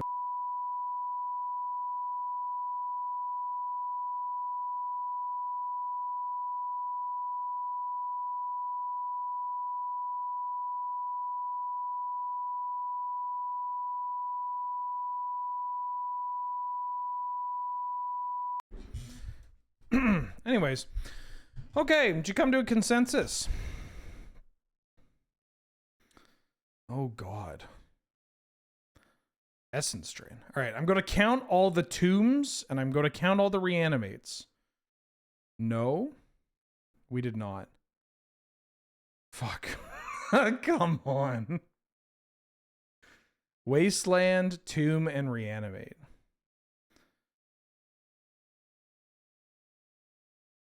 All right, I'm going to be the decider, folks. This is me. This is me. Are you ready? Actually, it's better if I just reveal what my best card was. Because the answer is Wasteland. Wasteland literally defines this format. There are more games decided by Wasteland than basically any other cards in the format. It goes in every deck, more or less. It combo kills. It is just it's a card that changes how you build, not just how you build your deck, but how other people build your deck. It is a card that we have been discussing for it to be pointed for decades. It has been pointed before, but literally got Wasteland. I'm going to bust out this analogy again. Wasteland is GSC Snorlax. It is the fucking best to ever do it. But we're never going to point it because it would actively like work against the health of the format to restrict how many Wastelands are running around.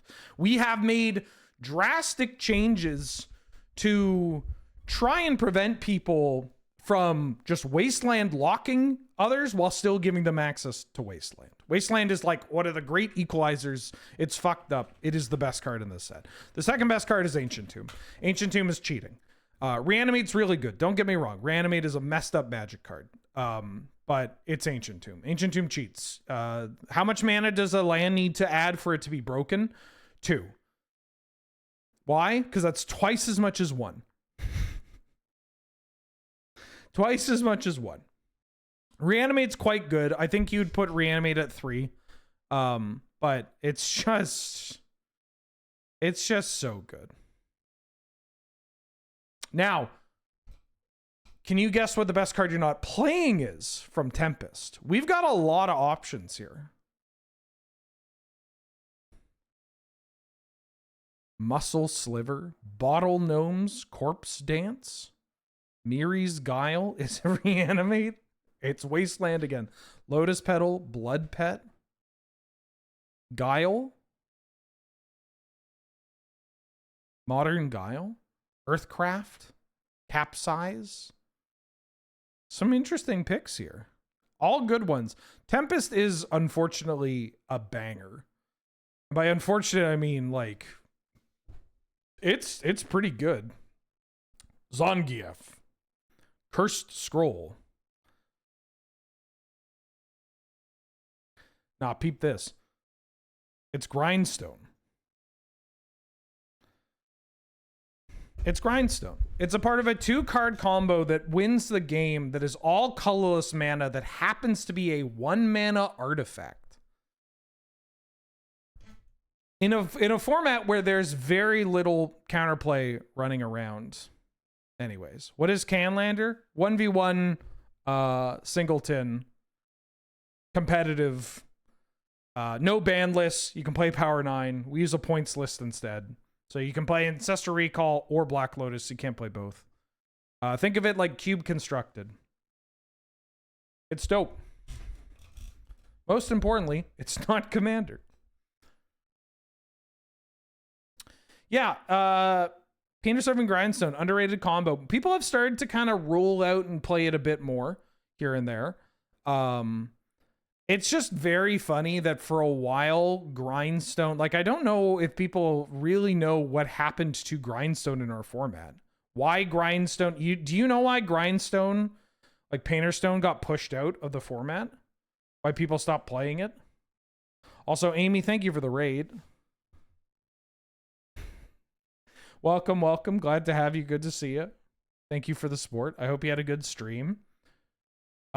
We are going through every single set in Magic the Gathering history, like every release with mechanically unique cards. And we are ranking the best card in the set for Canadian Highlander. I call it Slop Sundays.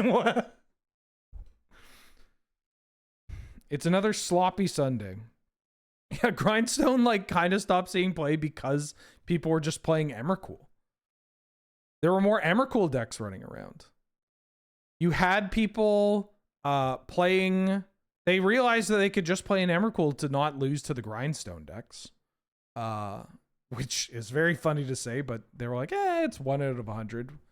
What's the worst that can happen? It was Emrakul decks Emrakul would pop up in hoof strategies as well. With the printing of the Xenagos, because people would Tooth and Nail Entwine, find Xenagos Emrakul and kill. Omnitel, like as Blue Moon started to see play, Omnitel started popping up. As well as some of the like Tin Finsy strategies. It's just people were playing these cards that shuffled themselves back in. And then they're like, well, also there's just so much cheap removal now. A Braid got printed. That was a big printing too. It's just very funny. Oh, hey, Amy, how you doing? Yeah, Grindstone. We're talking Magic cards. It's great. I'm getting my chat to argue with themselves and me. It's beautiful. For instance, best card from Stronghold. Go. What do you think? What do you think? We got some standout cards here. Mox Diamond. Best card you're not playing is Tortured Existence. Mana Leak. Mox Diamond. Mox Diamond. Mox Diamond. Dream Halls. Jesus. Ensnaring Bridge. Mox. Fling. Fling. Fling. Mox Diamond. It's Mox Diamond. All right. Everybody is saying Mox Diamond. So I'm going to put Mox Diamond as the best card here. And now you got to tell me, what do you think the second best card is?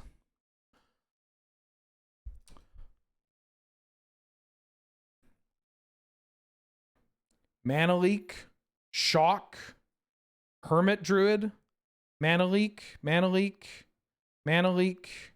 Looks like y'all are comfortably placing Mana Leak as number 2. Yeah, Hermit Druid is in this.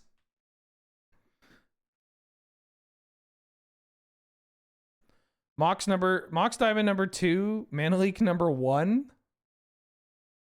That's... Look, I'm not here to make enemies. Especially when somebody shares my correct opinion. Yes, Mana Leak is the best card in this set. It's actually Mana Leak. It's not Mox Diamond. And you know how I feel about Mox Diamond. You know how I feel about Mox Diamond. I play Mox Diamond everywhere. Everywhere. I play Mox Diamond with my 8-land decks. Why is the Mox Diamond... Why is the Mox Diamond quote is just me saying, fuck you, Mox Diamond. Is it quote 69? Yeah, there you go.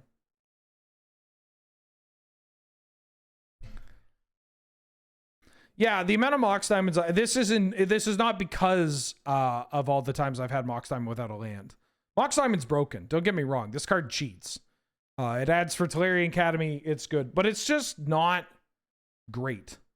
Well, I mean, it's not great. It's not as widespread, as free to play as Mana Leak. Mana Leak is also busted. Mana Leak is what if you printed Counterspell, but only required you to pay 1 blue mana. Like, I think people don't realize how powerful Mana Leak is. If you're not playing 4 Mana Leaks in your Cobblade deck, you're just wrong. You know? It's Mana Leak. Now, What do you think the best card you're not playing from Stronghold is? This one's going to be a banger. Shock, Mulch, Ensnaring Bridge, Ruination, Intruder Alarm, Constant Mists, Intruder Alarm, Wall of Blossoms, Bridge, Evacuation, Mind Games. All right, 2 people already got it. It's Intruder Alarm. Another card that I am shocked that we have not seen more people build around. I mean, this card's like a meme, right? A lot of the cards that people are mentioning do see play. Wall of Blossoms, Hermit Druid, Constant Mist you could maybe put, but I don't actually think Constant Mist is like that great. More on that as we go through this game, the slop. But Intruder Alarm, there are so many combos with Intruder Alarm. And a lot of those combos also use other cards at 3, meaning that like tutoring for Intruder Alarm off your Drift of Phantasms or whatever, pretty easy to do. You could obviously set it up with Moonblessed Cleric. Yeah, can't put Ruination because people play Ruination like pretty consistently. I'm an enjoyer of shocks, and even I recognize that like shock proper is not what it used to be. Volrath Shapeshifter is interesting. That's an interesting Magic card. It's an underexplored combo as well, but yeah. Intruder Alarm. Exodus. Best card in Exodus. Hit me up. What do we got here? What do we got? We got Carnophage. Worst card to start off with. We have City of Traders. We have Culling the Weak. Forbid. Hatred. Keeper of the Mind, Oath of Druids, Price of Progress, Mana Bond.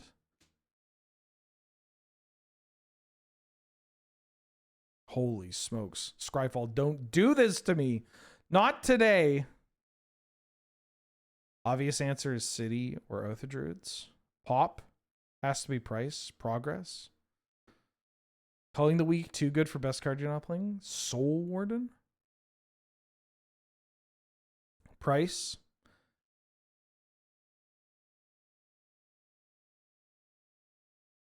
You know, I think I should change my answer the more I'm thinking about it.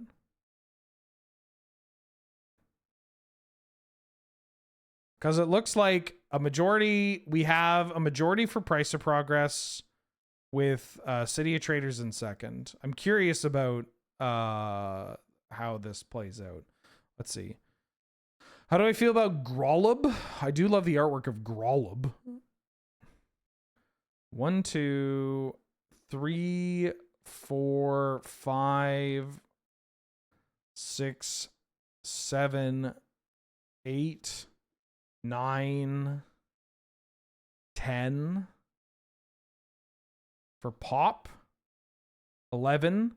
And then for City, we have 1, 2, 3, 4, 5, 6, 7. Looks like we've got Price of Progress, 8 Price of Progress, and then City of Traders. Now, I did initially put City of Traders, but level with me, I forgot about Price of Progress. I forgot about Price of Progress. Yeah, it's Price of Progress. City of Traders does some broken stuff, for sure. But I think Pop is just like pound for pound one of the strongest cards that you can play in the format. It's just so punishing. It's so fucking good. It's so good. It's not Forbid. Sleight of Hand spoiled? I'm banning your ass. Yeah, all right. The best card from Portal. Oh, the best card from Portal Second Age is Sleight of Hand. Ooh. Oh no, it's surprise. Oh, it's ruined. Oh no. Fuck. There was so much tension. Yeah. So what do you think the best card you're not playing from Exodus is? Tension D's nuts. If you have tension in D's nuts, is then you need to talk to somebody. Sonic Burst, Reclaim. You know they printed a Reclaim that is free that can also target your opponent's cards, right? Oath of Druids, Cataclysm or Hatred. Dying on your Forbid Hill. I almost put Forbid, but then I realized, no, I like winning matches of Magic, contrary to my record in the finals. It's Mind Over Matter, baby. Mind Over Matter. Have you read this card? It wins the game. You know what you do with Mind Over Matter? You cast it, and then you discard a card to untap the Tolarian Academy. You just tap to cast it. Then you tap your One Ring, and then you go infinite. It's a card that adds a disgustingly large amount of mana. It goes infinite like 5 different ways. Camera is blocking text. Well, that sounds like a skill issue. No, it's not. Like, I'm right here. What, you're blocking this? If you don't know what Mind Over Matter does, you might be a redneck. Because you're certainly not a blue deck. Underrated Magic card. I'm shocked that it doesn't see play. Mind Over Matter sees like really, really, really rarely like does it see play.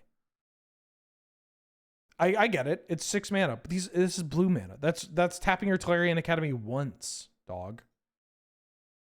All right.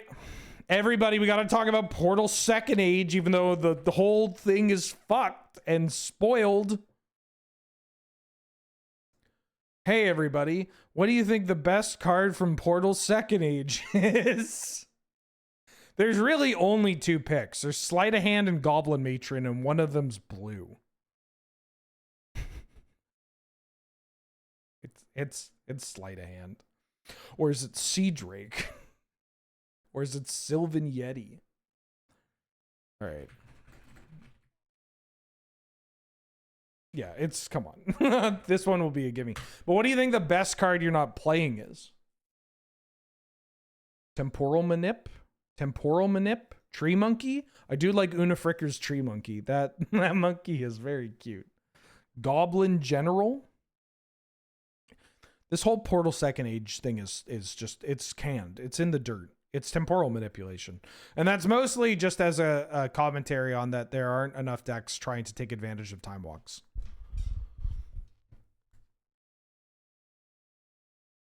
There's just not enough decks looking to take advantage of Time Walks, especially with the printing of, what's it called? Mistrise Village. And I'm not just talking about like Scapeshift turns or whatever. Like there's just, I'm kind of surprised we haven't seen a larger version of Seeker Walk that looks to dip into the 5 mana. We haven't seen more of the like blue-green deck pull into them. Just a card that we haven't seen enough of. And a style of card, right? Like Time Warp obviously came before this, but Simic Slaw plays Time Warps? Yeah. We need more. All right. Urza's Saga. This one might be a little easy. Because, you know, it's Urza's Saga. What do you think the best card from Urza's Saga is? Wheeler, everybody will say something other than Tolarian Academy. Yeah, I'm gonna help them out. I'm gonna help them out.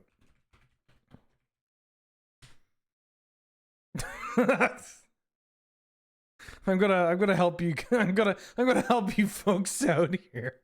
It's Tolarian Academy. But what's the second best card from Urza Saga? We got some contenders. We got Back to Basics. That's a pretty good Magic card.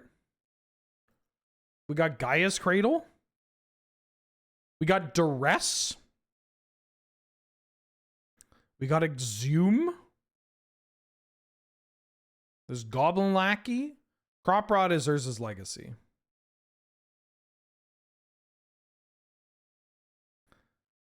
I mean, I think I know what the actual number 2 is, but I want you to vote, chat. Gamble, Gilded Drake, Cradle. Tell you what, as a further extension of my goodwill, I'm going to narrow it down between Duress, Gaia's Cradle, and Yawgmoth's Will. Oh my goodness, I'm full of Diet Coca-Cola. Apologies. Tinker is not in this set. Tinker is in Urza's Legacy, so is Mother of Ruins. No, Tinker wasn't in this set. Tinker is in... Voltaic Key was also not in this set. Or no, it was. Never mind.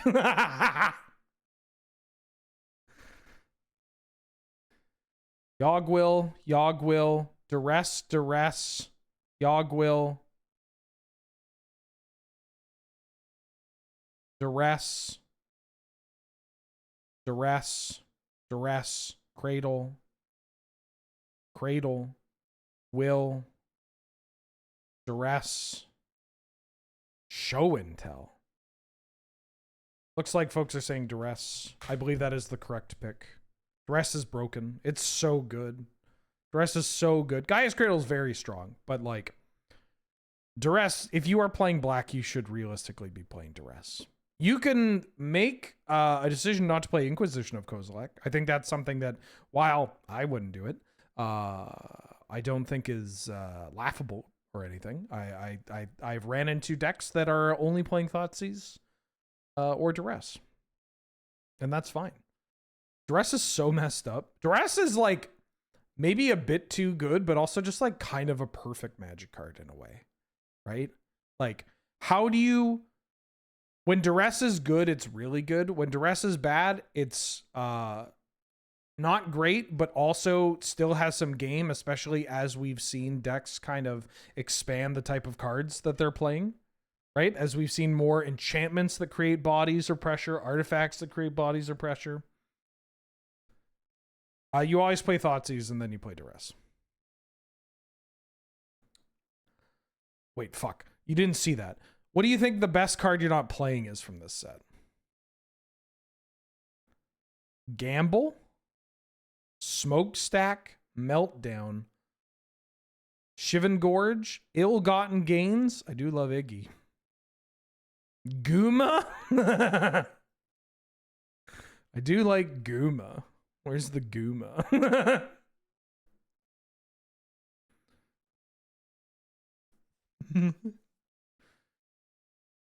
What is Channel Mirror? Channel Mirror is casting the spell Channel and then playing Lich's Mirror, which says that if you would lose the game, instead you shuffle all your permanents and you in your hand, you draw 7 cards and your life total is reset to 20, which does not stop the persistent effect of Channel, meaning that you can channel, pay a bunch of life, effectively kill yourself. The replacement effect will say, but you have all that mana floating. Anyways, it's Sneak Attack. Let me tell you, I played Timmy Tinker recently, and playing Timmy Tinker, for those that don't know, is a deck that looks to just like tinker into Darksteel Monolith, or now the Planetarian of Wan Shi Tong, and play these big idiots, right? You cast your Emrakul, you cast your Eldrazi or whatever. I am shocked that people are not playing. Sneak Attack is just really not played. It's not like, hold on. It's just does not show up. Yes, the Wan Shi Tong of Wan Shi Tong's Mysterious Library Blast. Sneak Attack. Some Grixis Reanimator decks play it, but looking at the Canadian Highlander Winners Archive, there are only 5 decks out of God, how many decks? How do I even see how many decks you have? They won't tell me. Does anybody know how to Moxfield better than I? The point being, 5 decks out of all of the decks on this set. That's for a card that's as powerful as Sneak Attack. Not to mention we have like Through the Breach, and there's another Sneak Attack variant from well, hi Mulder. Another Sneak Attack variant from Edge, right? Hi, Mulder. Where'd the mysterious blast meme come from? Joe Biden. Hi. Hi. Yeah? Yeah, you alright? You a little cold? I've got all the windows open trying to air out the house. It smells like cat. Yeah, I need to get a little bit of that. That was loose. Yeah? Meow. Okay. I just want to know how many decks are on an individual account. That's it. I mean, if I view as text, is there a way? The Bubba. The Bubba. Yeah, I'm a little worried about her. She's been an extra old lady recently. Yeah? You an extra old lady? Yeah.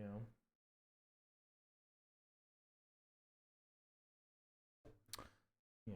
All right. Urza's Legacy. Any thoughts for Urza's Legacy, folks? Yeah, unfortunately, she is 19 years old, going on 20. That would be Tinker, Mother of Ruins, and Crop Rotation. Cloud of Fairies, Tinker, Welder, Bone Shredder. You realize I'm saying the word Tinker, right? Tinker than Mum. Probably Tinker, but I like Crop Rot. And then Avalanche Riders, Tinker, Defense Grid. It's Tinker. Come on, don't overthink it. It's Tinker. Have you played with this card? I've been playing a lot with this card. This card's disgusting. This card is so gross. And they've proven to us that they're willing to keep printing good cards to tinker into. Tinker is better than Cloud of Fairies? Yeah, it's yeah, it's Tinker. But what's the second best card? Because I think there is some genuine conversation to be had about the second best card. We got some options here. Crop Rotation. Formerly pointed Magic card. Finds Tolarian Academy, Urza Saga, Strip, Dark Depths, Krakus, whatever you need, right? We have Grim Monolith. Unfair Magic card, adds a shitload of mana. Also, if anybody has a German foil Grim Monolith and wants to sell it, please sell it to me so I can buy it and then give Angel my non-foil copy. Please, I'm begging you. We've got Mother of Runes, one of the best white one drops of all time. It is wild that we have seen the release of Ocelot Pride and Guide of Souls, cards that are just not real, and yet Mum there's still a conversation for Mum being number one in that conversation in that grouping, or number two, right? Like Mum. And certainly in the top 3. That's wild. This card just is unreal. Phyrexian Maid Cafe back for the 20th month. Welcome back. Glad to have you. Good to see you. Memory Jar. As a jar enjoyer, that card is not very good. Memory Jar is not that good. In Canlander. It's not great. Crop Rot, Grim Monolith. It's Mom or Monolith. Let's hold it to a vote, chat. What do you think it is? Crop Rotation, Grim Monolith, Unearth. Come on. Deeply unserious. I think Unearth is very good, but let's be real here. You think Unearth is better than Mother of Ruins and Crop Rotation and Grim Monolith?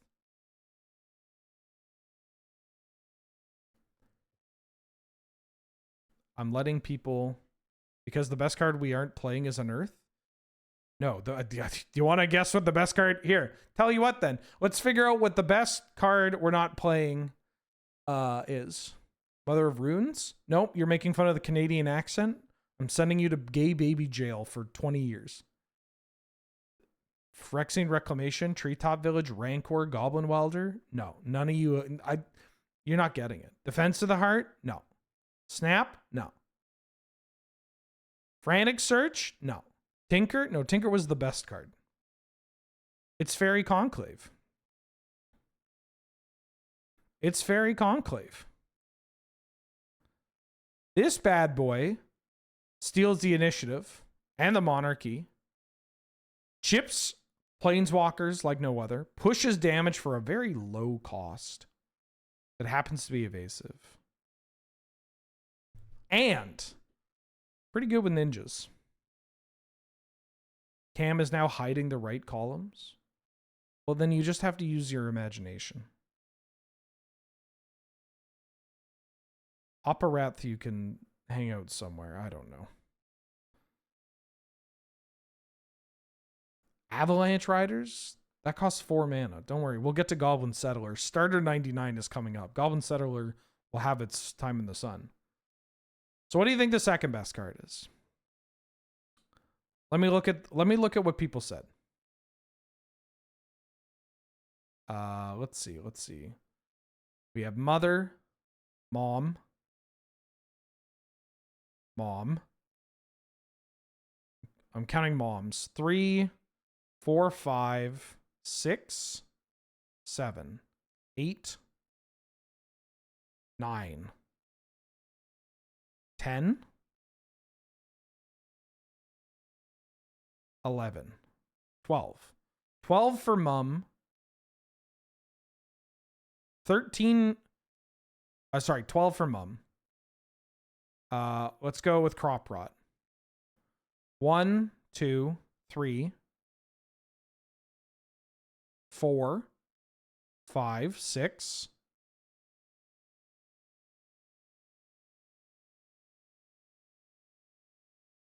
7,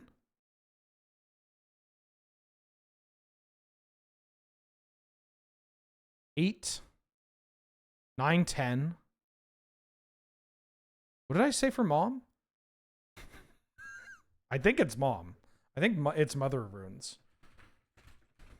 Which I don't hate. I don't hate that as number 2. I think I might put crop rotation, but obviously it finds Tolarian Academy.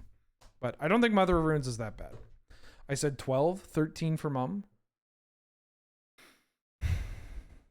Why is there a loading circle?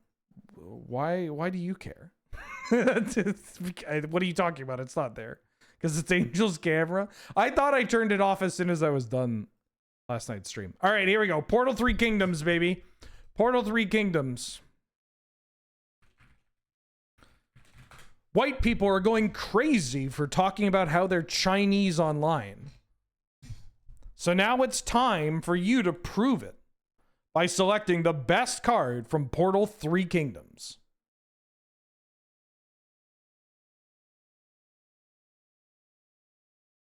Capture of Zhengzhou. Imperial Seal. Riding the Dilu Horse. Imperial Recruiter.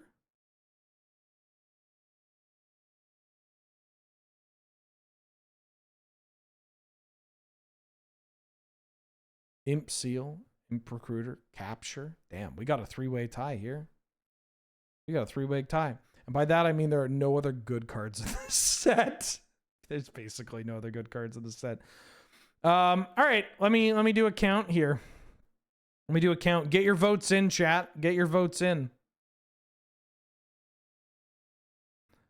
For Imp Seal, we have... Oh, fuck it, reset. All right.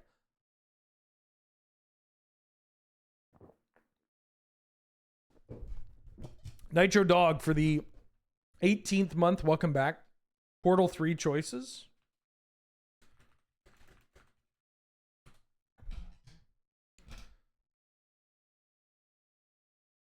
Thank you so much for all the support. Good meme. Glad to have you. Good to see how you doing. How you been? Woo. C. Sun. Yeet.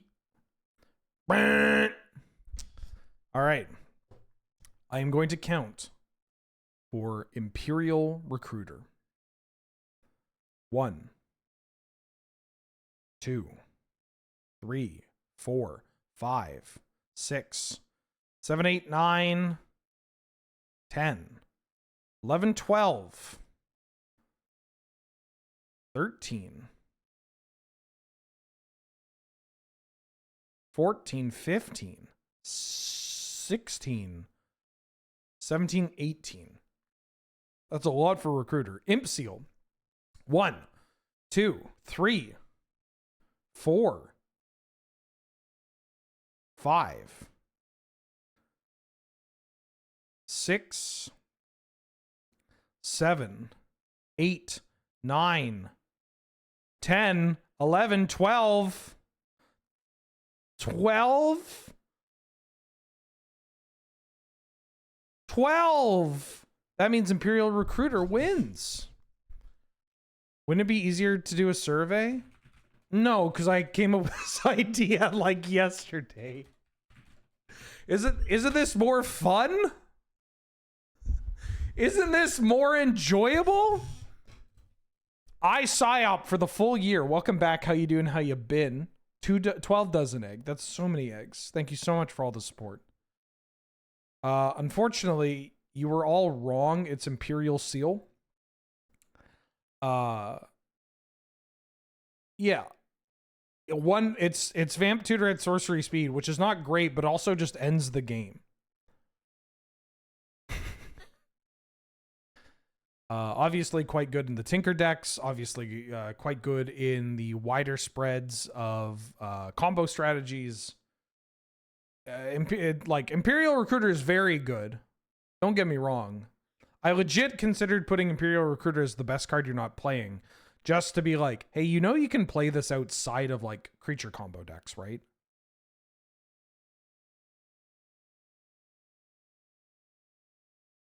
Now, what do you think my best card you're not playing is?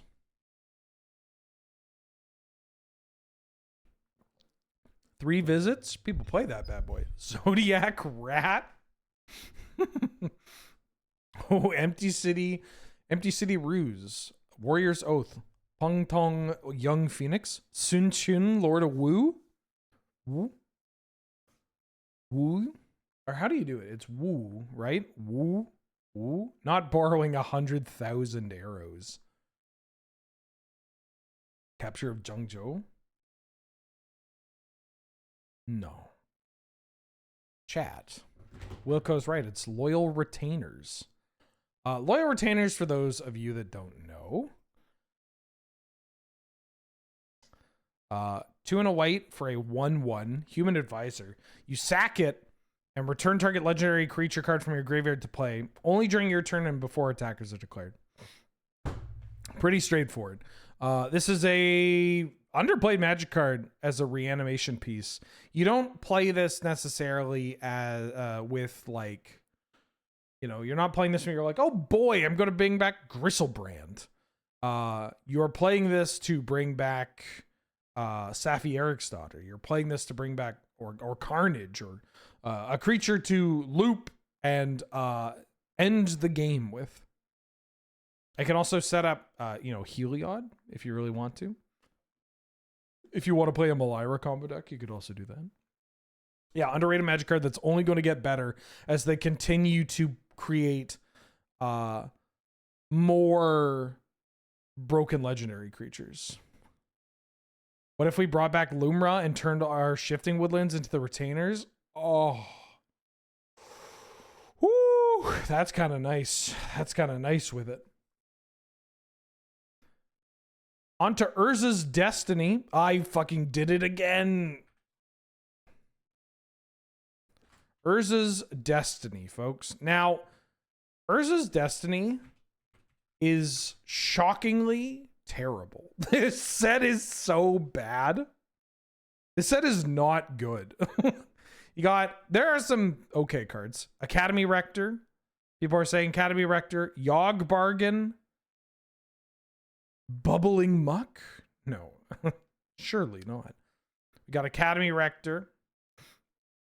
Opposition. Replenish. Yavimaya Hollow. This set is really bad. It's really bad.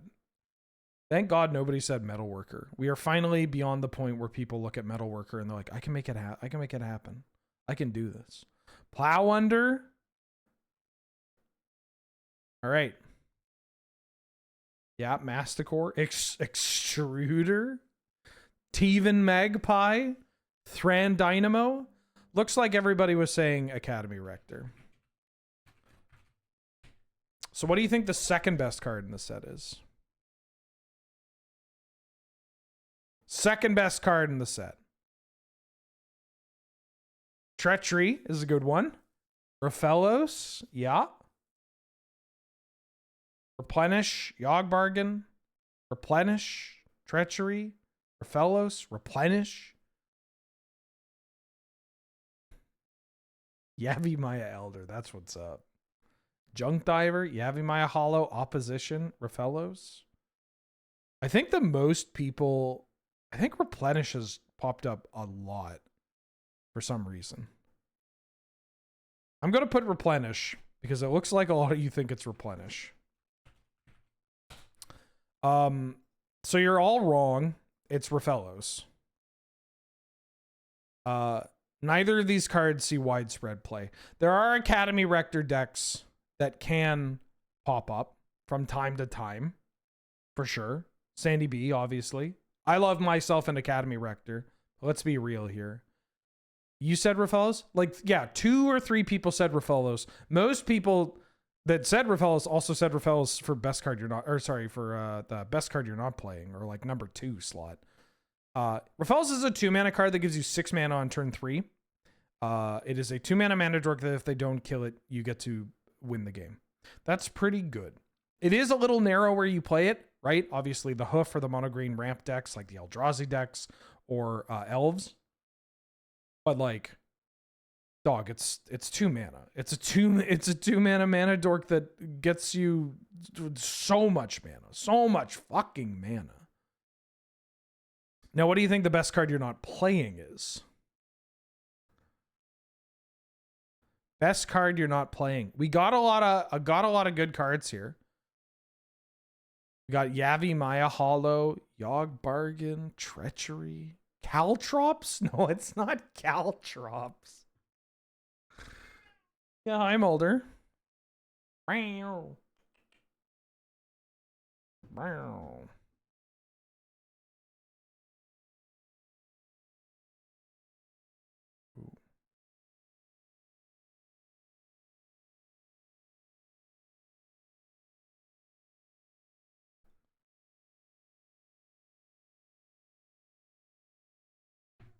Pattern of Rebirth, Opposition, Manticore. No, it's Apprentice Necromancer.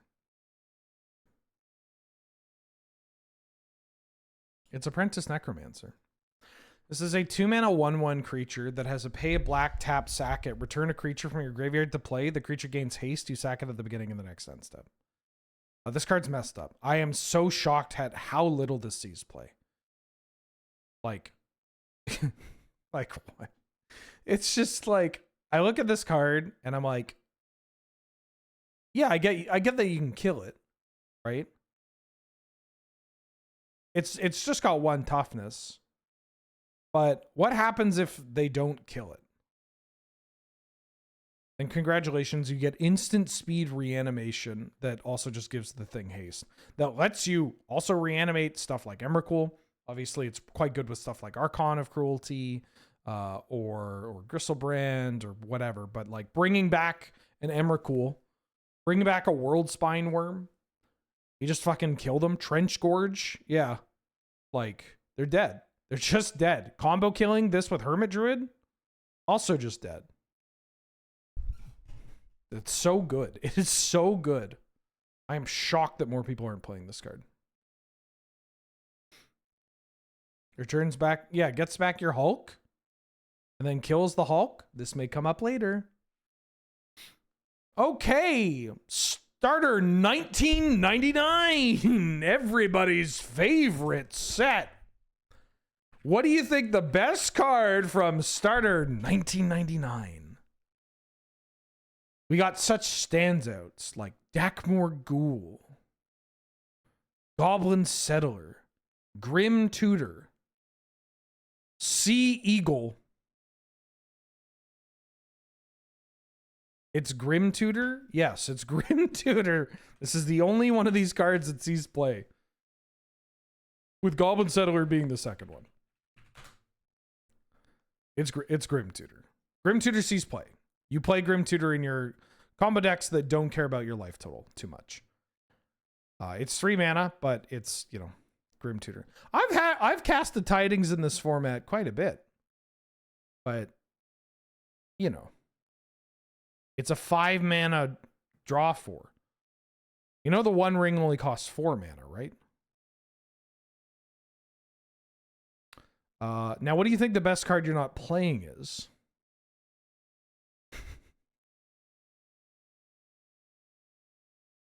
In Jotter? Did I say in Jotter, or did somebody in chat say in Jotter? Oh, Dr. Chillbrains.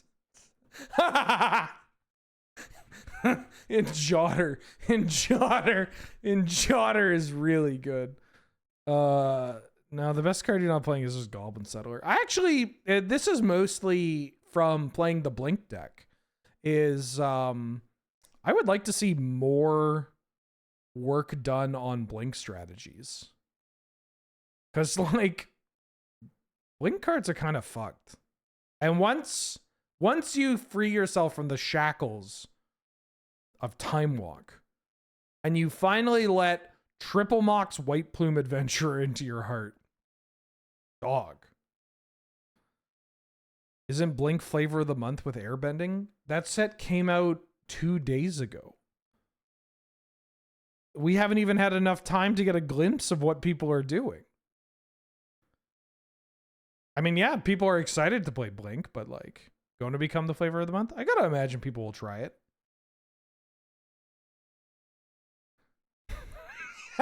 I thought Blink was the flavor of the 72-hour period.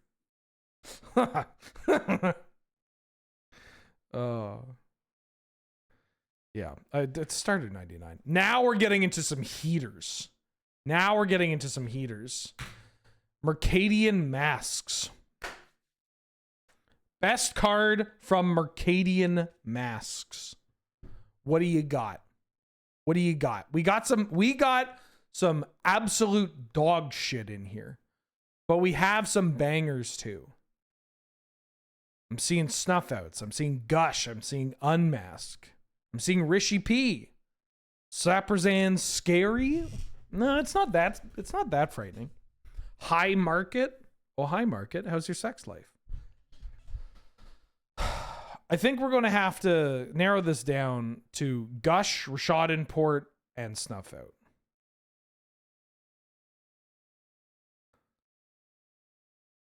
Food Chain? Bribery? Maybe in the best card you're not playing. No, I think my best card you're not playing for this set is so fucking great. All right. Keep it coming. Snuff Out, Gush, and Port. Snuff Out, Gush, and Port. Those are the 3 I'm going to give you. Or I guess Gush, Port, Snuff Out. Have a good one, Clockwork. Thieves Auction. All right. 5, 4, 3, 2, 1. Bam. We're cutting it off. I'm cutting you off. You're off the force. Let's look at the Gushers. 1. You can't say between the two. You gotta commit. 1, 2, 3, 4, 5, 6, 7, 8, 9, 10, 11. We've got 11, 12. 12 for Gush. Let's go with Snuff Out. 1, 2, 3, 4, 5 Bloodhound. No. 6. Some of these cards aren't from this set. 6, 7, 8, 9, 10, 11, 12, 13, 14, 15, 16, 17, 18. It's Snuff Out. You voted for Snuff Out with Gush in second. Unfortunately, your shot import found dead in an alleyway. CC Pyro for the 14th month. I think Barrowgoyf. Unfortunately, you can't snuff out a Barrowgoyf, but this card's still pretty good. It is indeed Snuff Out. My pick was Snuff Out. Snuff Out is so good. It's free. I mean, it's 4 life, but who cares? You'll attack with your Barrowgoyf and you'll get it back. Yeah, it's Snuff Out. I love Gush. I think Gush could be in the best card you're not playing, which is really funny. More people need to play Gush. It's broken. But Snuff Out is so good. Snuff Out is so good. It's just more proactive. I already clicked on this fucker. You're never getting my best card you're not playing. It's Reverent Mantra. You're never getting this. You are never... Honor System, if you thought it was going to be Reverent Mantra. Honor System. Hit me with the Honor System. Oh my god, fucking Wilco got it? Alright, one person got it. But Wilco's been playing this format forever. That doesn't count. You're a Canlander sicko. You know that it's obviously Reverent Mantra.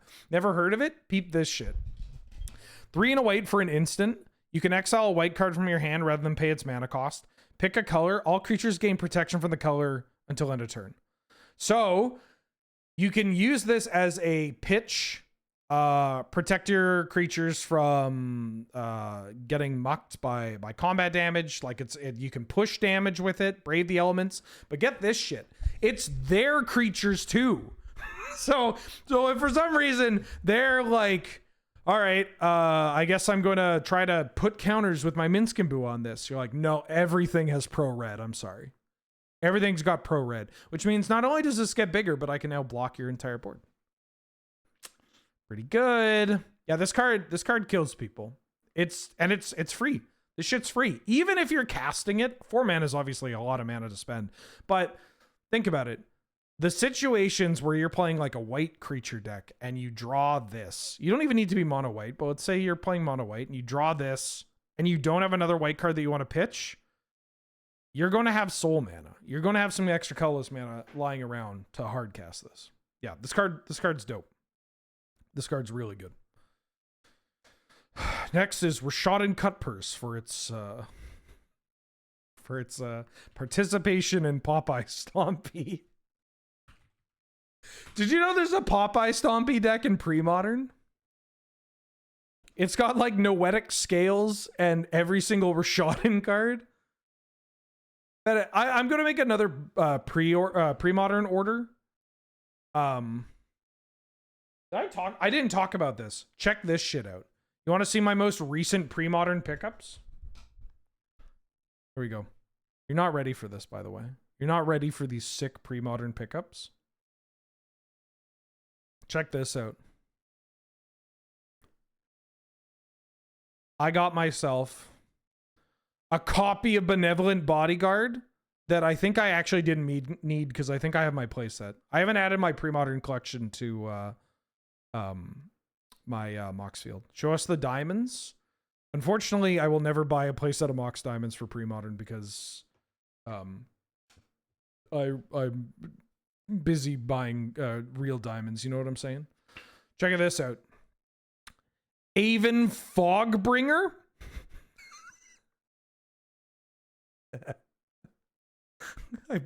They only had one. This is a 4-mana 2/1 flying bird wizard from Judgment that says when it comes into play, you return a land to its owner's hand.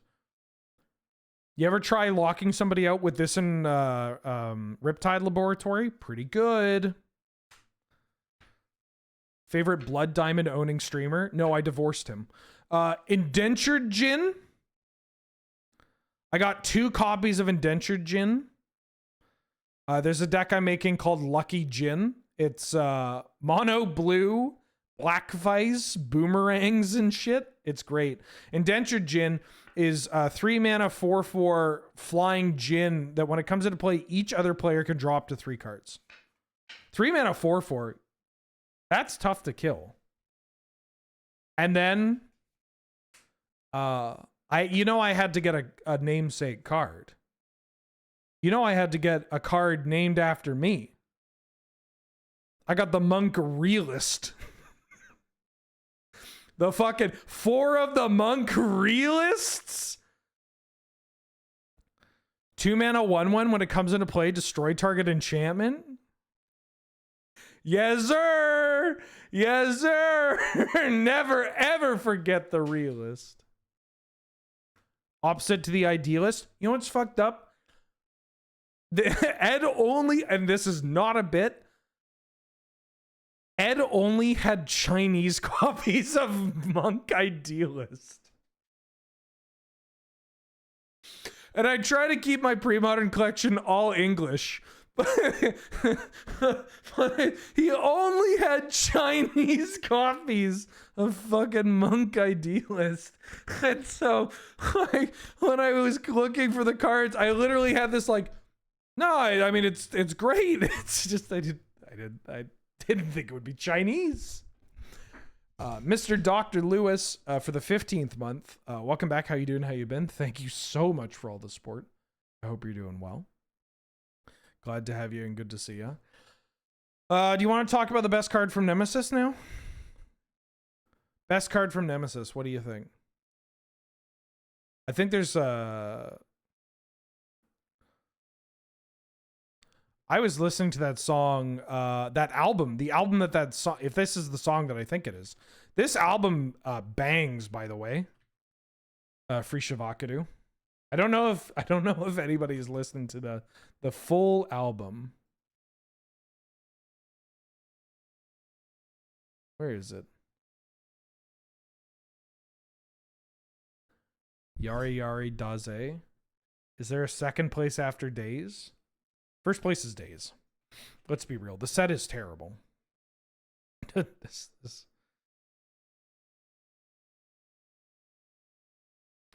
I forget. I forget the name of the song. The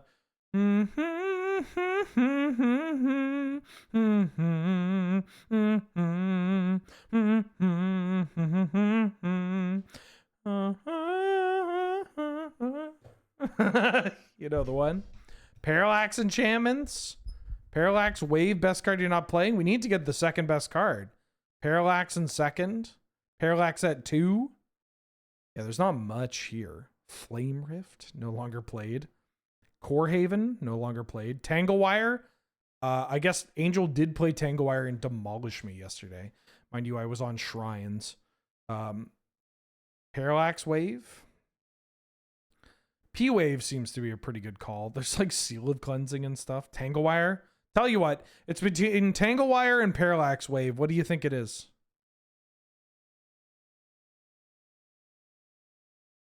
What do you think it is? Tanglewire? Probably the Wave. Tanglewire. Tanglewire. Tanglewire. Wave. Wire. Wave. Wave. Wave. Tanglewire. Wire, wire, wire, wire wave. I'm voting wire. It looks like more people have voted Tanglewire than Parallax Wave. So I'm going to put Tanglewire. For the record, I think that it is probably Tanglewire. 4 mana white cards. Tanglewire is not great, but it has huge high roll potential. And Tanglewire, like the 4 mana non-creature white cards are so tough to play in your deck. You just don't care about them. Not saying Parallax Wave is bad, but it's just you probably don't play it.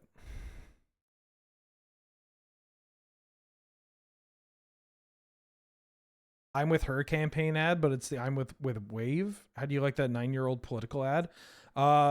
Pretty good. Every so often somebody retweets that GIF. It looks like a jib jab made by Madonna. It's like Madonna dancing with like a Hillary Clinton jib jab.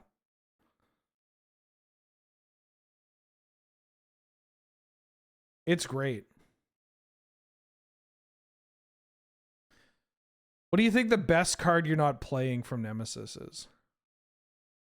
Huh? What do you mean, huh? All right, I'll find it. Hold on. But I have to do this off screen because people might think it's Madonna, Hillary Clinton. I'm surprised that you haven't seen this.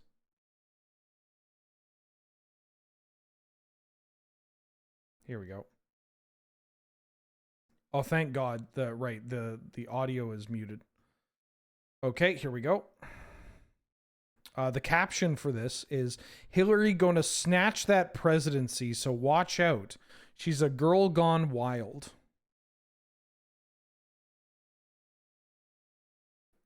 You people have never seen this?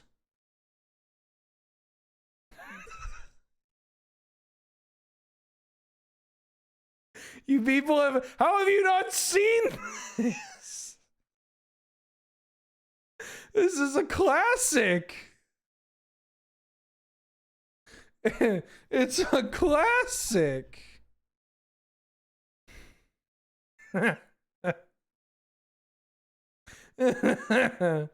Okay, hold on.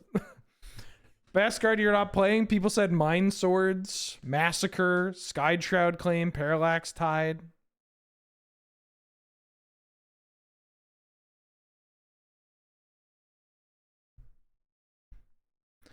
Ban everybody. Ban everybody who complains about my pronunciation of GIF. What's wrong with my pronunciation of GIF? Isn't that how it's pronounced? I mean, it can be pronounced either way. The important thing is, if I say GIF, you understand what I'm saying. Unlike how when she said, I'm not interested, you didn't understand that, and yet you persisted. You're with me, I'm with her. And by her, I mean Mulder. So I don't know where that came from. I'm sorry. I don't know where that came from. I don't know. Oh, I don't know. I don't know where that came from. Oh. Anyways, best card from Nemesis that you're not playing? Ensnare? Anybody know what Ensnare is? What made me start wearing glasses? Great question.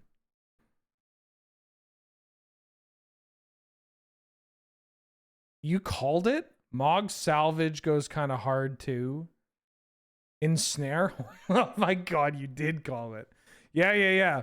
So this is 3 and a blue for an instant. You can return 2 islands you control to your hand rather than play the spell's cost. You tap all creatures. This is a card that I considered playing in that mono blue mid-range deck. Just proactive, attack with your things, cast this for free, tap down your board, push for a ton of damage. What happened to Glasses Guy? Glasses Guy is still here. They never left. They did get put on a list though. I'm not going to tell you what kind of list, but they're on a list. Not the A list. You can also just use it to tap down their board. Like you swing in, they untap, play a haste card. You just tap down their board. You untap and kill them. Yeah, this card fucks. Kills people dead. Also, free spells are pretty good. Yeah, free spells are legit pretty good. They're on my block list. All right, tell you what, Angel. I'll give them a chance. They get one more shot. They're on block list. No, I think a rare Angel L. No, I'm going to stand by Angel, not just because it's the right thing to do, but also because she's principled enough to just hate people that have a gimmick. She's not a big enjoyer of the gimmick people. Oh, and she hates Ryu from Street Fighter, so that's a good combination. Speaking of Angel, let's talk about the best card from Prophecy.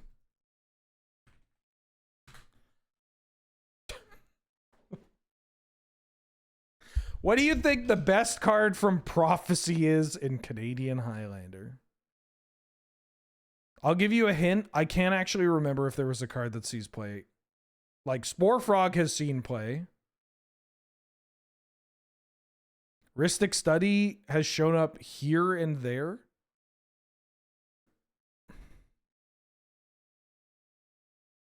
We made a poll. Oh, yeah. I think the poll said Spore Frog, right? Foil? I'm going through the set. You can watch now.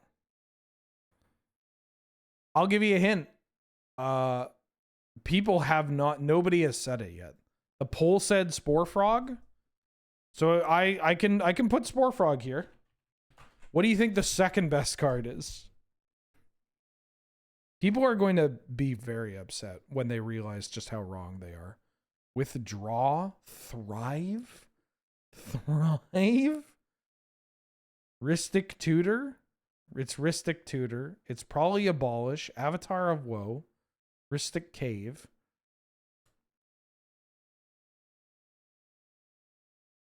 It's Abolish. A lot of people are saying Abolish. I'm fine putting Abolish.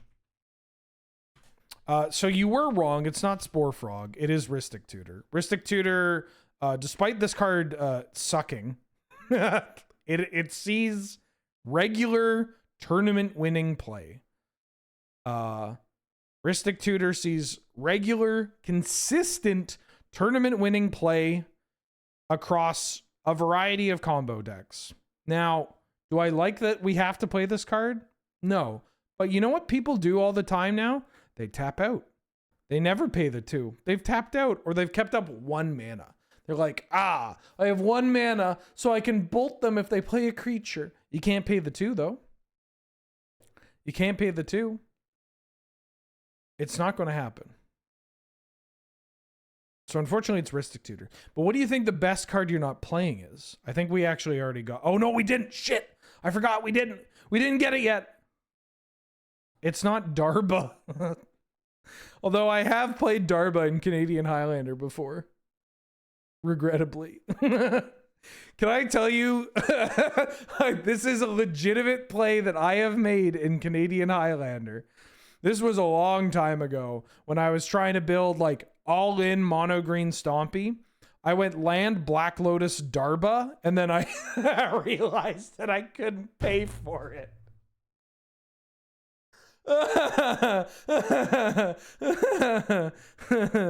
Oh, fuck. Yeah, it's Flame Shot. It's Flame Shot.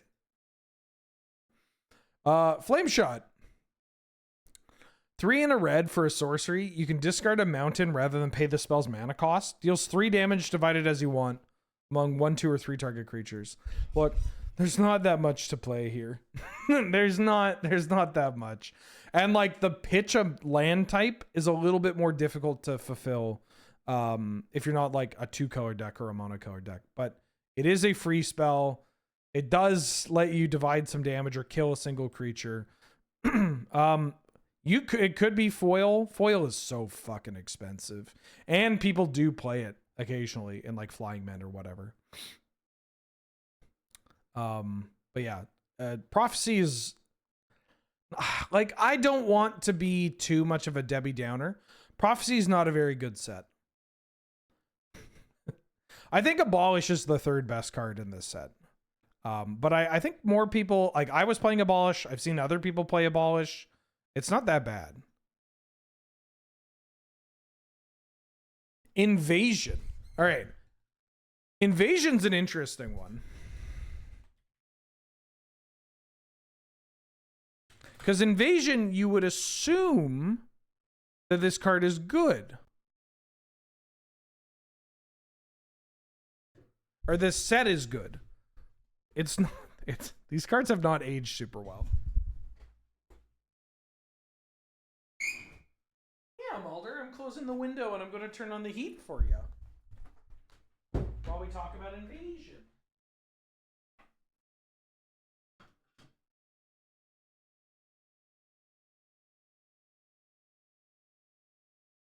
Yeah. Talk about Invasion. Yeah. Opt. Chromatic Sphere. Sterling Grove. Factor Fiction. Armadillo Cloak. FTK is not from the set. FTK is from Point Shift. My heart says Factor Fiction. This man is sphere pilled. Aura Shards, Opt. EOT FOF GG. Dry Glacier? No, it's EOT FOF YL.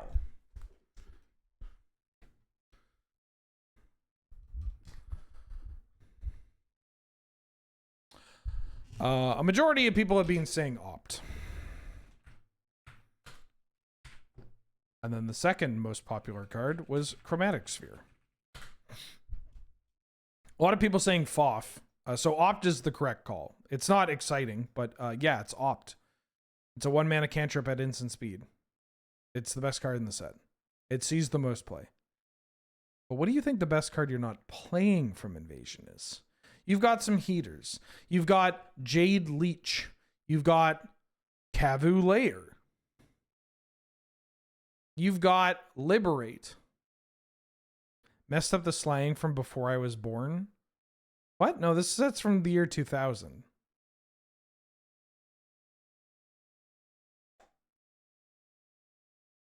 That's not that old. Foff, Teferi's Response, Savo's Web.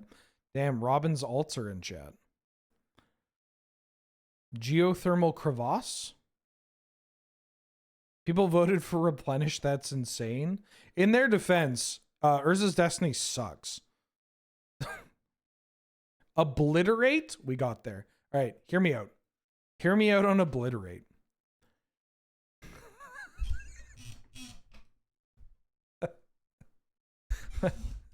Hear me out on Obliterate. Okay.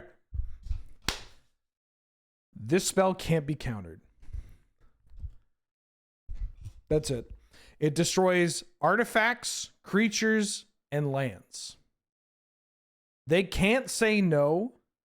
Reprieve? Shut the fuck up. Don't get your reprieve and your remand out of here. It's not happening. You're blowing up all their shit.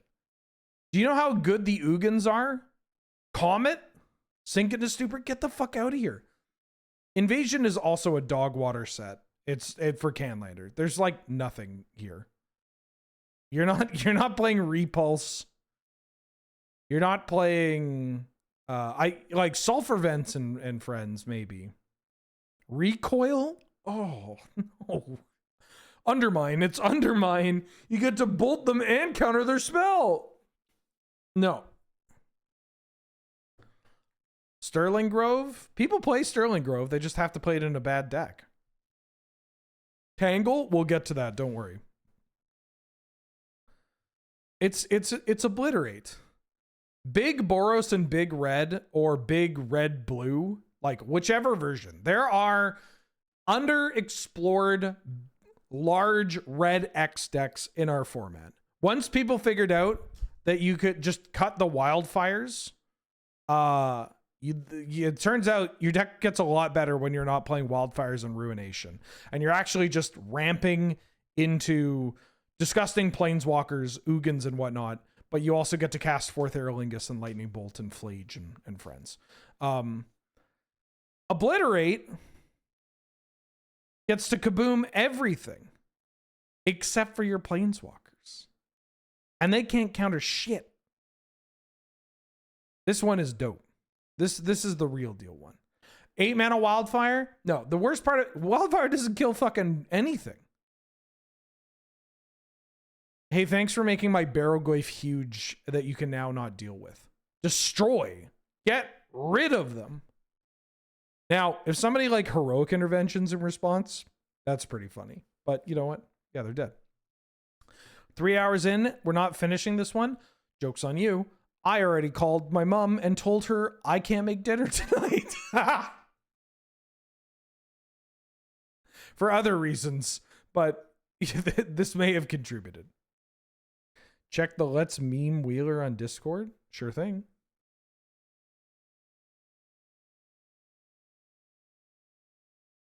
I haven't looked at this channel in a hot minute. What?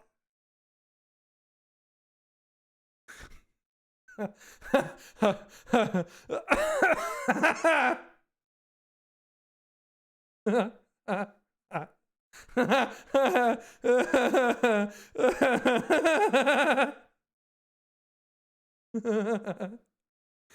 a minute. This +2 loyalty. God, that's a great emote. We should have that as an emote. We should have that as an emote.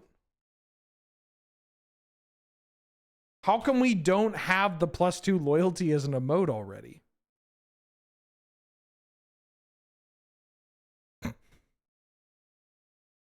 We should make that as an emote. That's so good.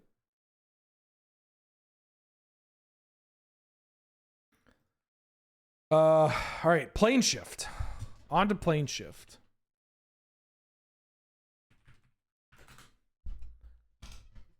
This is an interesting set. Eladamri's called in Diabolic Intent second, and Orm's Chant as the best card you're not playing or honorable mention. E-Call for sure. E-Call, Cavern Harpy, Orm's Chant, Call, Chant, Terminate. I think this is kind of interesting because I think you can make a reasonable argument for 2 cards to be in first and second. And I imagine that's their placement. It's going to be back and forth. No, Fire Covenant is from Ice Age. Which cards you cut the +2, -2 emotes from?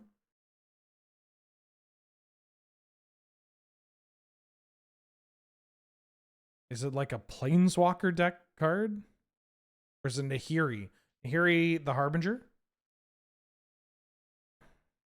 Meddling Mage is best card you're not playing. Oh, from 2 different cards. Starship or Skyship Weatherlight? Sorry, they weren't Starship Weatherlight until much later. Quirion Dryad. All right, let's put it to a vote. Currently, we have Eladamri's Call and Orm's Chant. E-Call and Orm's Chant are the 2 big ones. Call, call, call. Chant, chant. Terminate. Terminate's a reasonable one too, but I think that there's so many replacements for it. Call, chant. Okay. Looks like it's an overwhelmingly large amount of people, but Eladamri's Call and then Orm's Chant. Good news, chat. I agree with you. Shockingly. Yeah, I like Eladamri's Call. I think that this card, I genuinely believe that Eladamri's Call is underplayed in our format. Should maybe even be best card you're not playing. Obviously, the creature combo decks play it. It's absurd in those decks. But like 2 mana instant speed, put a card into your hand when we have Endurance and Solitude. And that's just assuming we're on like green-white. Is so good. It just doesn't, this kind of card should not exist, right? It's the kind of card that they felt okay printing in Plane Shift because creatures fucking sucked. Creatures do not suck anymore. In fact, they're quite good, and often they're also free or can be played at instant speed or just end the game. And they're very cheap. Finds Flash Hulk, does whatever. Orm's Chant is great. I love Orm's Chant. I think chants are underplayed in our format. They are very good in the combo decks, obviously. But I think that there's room to explore Scepter Chant decks in the format, or even better, just to explore some of the like Teferi, Orm's Chant, Eternal Witness kind of decks as well. Best card you're not playing. What do you think? Best card you're not playing from this. I'm pretty sure I picked a bad Magic card. I'm pretty sure. I think Rabbit Girl got. I think I picked Wrist Charm. Yeah, I picked Wrist Charm. Okay, hear me out. Hear me out. Hear me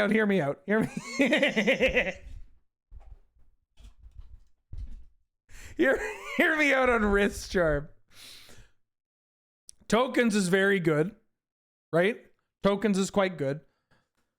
People look at Mardu tokens or Boros tokens. And that's fine. Naya tokens is also quite good. Underexplored, underappreciated, frankly. Wrist Charm gives you the most jacked up raise the alarm you've ever seen. Protects your board from Pyrokinesis, Fire Covenant, Fury, Brotherhood's End, all that shit. And blows up a Glacial Chasm. Or blows up a Caracas so you can finally play your, like, fucking Adeline or your Winota or whatever. It's Plane Shift. All these cards suck. What do you want? What do you fucking want from me? Yeah, you can finally blow up the Caracas so you can play out your Brimaz. All right, Apocalypse. What's the best card from Apocalypse? How does it compare to Hordling Outburst? Oh, this is better than Hordling Outburst. You play a Hordling Outburst and then all of a sudden they have to attack because you're Legion Loyalist? Or Legion War Boss? Terrible. Goblin Rabmaster, that's the one. Life Death, Life Death, Life Death, Shivan Reef. That's a good pick. Lightning Angel. No, come on. I can't. As much as I'd love to put Lightning Angel up here, I can't in good faith put Lightning Angel. Brass Herald, Battlefield Forge. You trim the +2 from Jace and the -2 from Minskimbu. Oh. Life Death, the Domain Mana Leak. Fire Ice, Fire Ice, Fire Ice, Life Death, Fire Ice, Fire / Ice, Goblin Ringleader, Index, Jilt, Reef Shaman. Ooh, my kingdom to be able to Prophetic Bolt, finding another Prophetic Bolt. All right, looks like we got a lot of people putting in Life Death. The second one is a little bit tougher. There's a lot of Fire and Ice running around. There's also a medley of other cards. What do we think, folks? Second best card. It's not Guided Passage. It's not Spirit Monger. Second best card in the set. All the Painlands. This is so funny. You got to pick one. If you're going to pick a Painland, you have to pick one Painland. That will come up later in this stream. Vindicate, Sulfuric Springs. That's also not what the card's called, and also not from this set. Deed, Yavimaya Coast, Battlefield. You people need to pick this one. I'm not saying it's a land. I'm just saying if you are going to pick a land, you have to agree upon one. Vindicate. All right, can we come to a consensus? Battlefield Forge.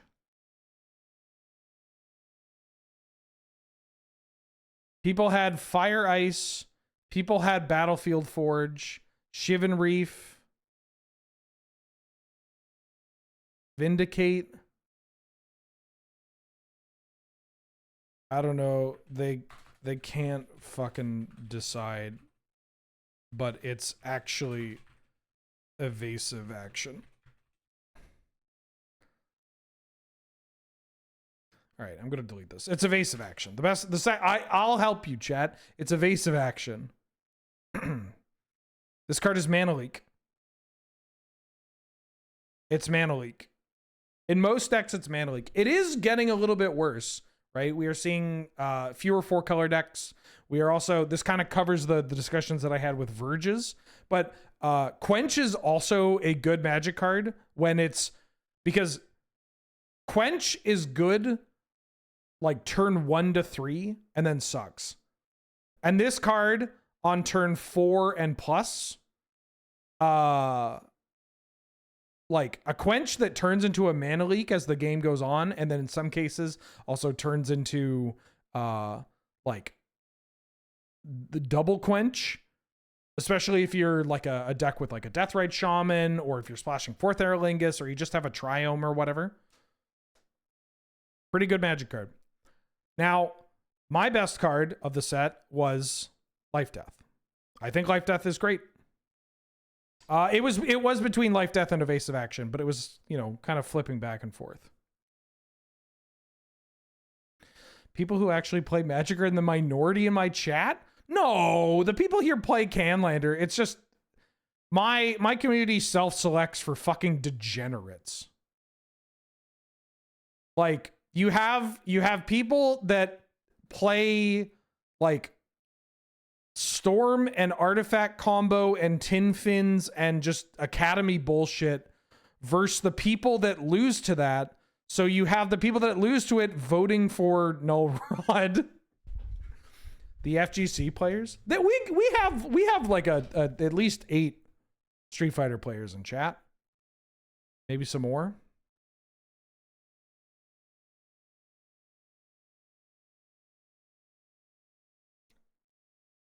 Playing Spy?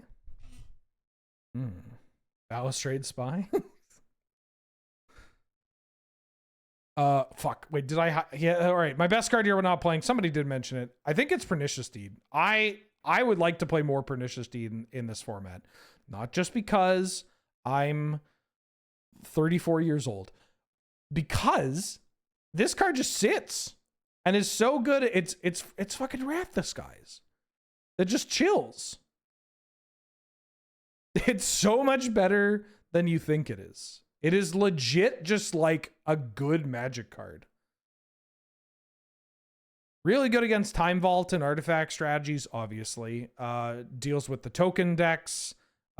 Gets rid of the Ajani and the token.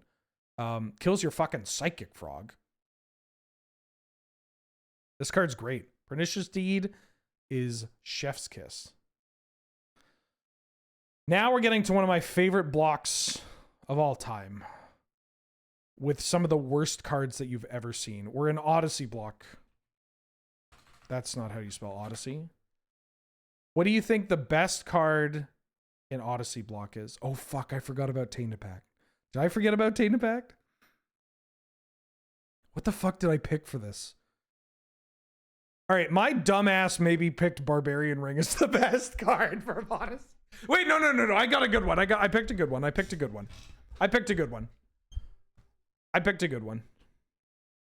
And it looks like chat is kind of flipping between the best ones. Yeah. This one's pretty easy. I think it's Entomb Tainted Pact. Entomb is a Magic card that is so good in our format, right? Like 1 mana tutor puts exactly what you want in the exact place you want it. That's pretty disgusting. Tainted Pact, obviously very powerful with the Tainted Pact, very powerful with Thoracle combo. Underrated Magic card, honestly. Tainted Pact could be a best card you're not playing. It's a totally reasonable Magic card to be playing as a 1-pointer in a value deck. Obviously has combos with Lelia and friends. Deserted Temple? Oh yeah, Deserted Temple sees a ton of play in Academy decks. But some Academy decks don't play Deserted Temple. Not every Academy deck plays Deserted Temple. I put Entomb as the best card. What do you think my best card you're not playing is? I've seen some interesting stuff here. Firebolt, Barbie Ring, Standstill. Not Accelerate. Sibo, please. The Mongrel, Extract.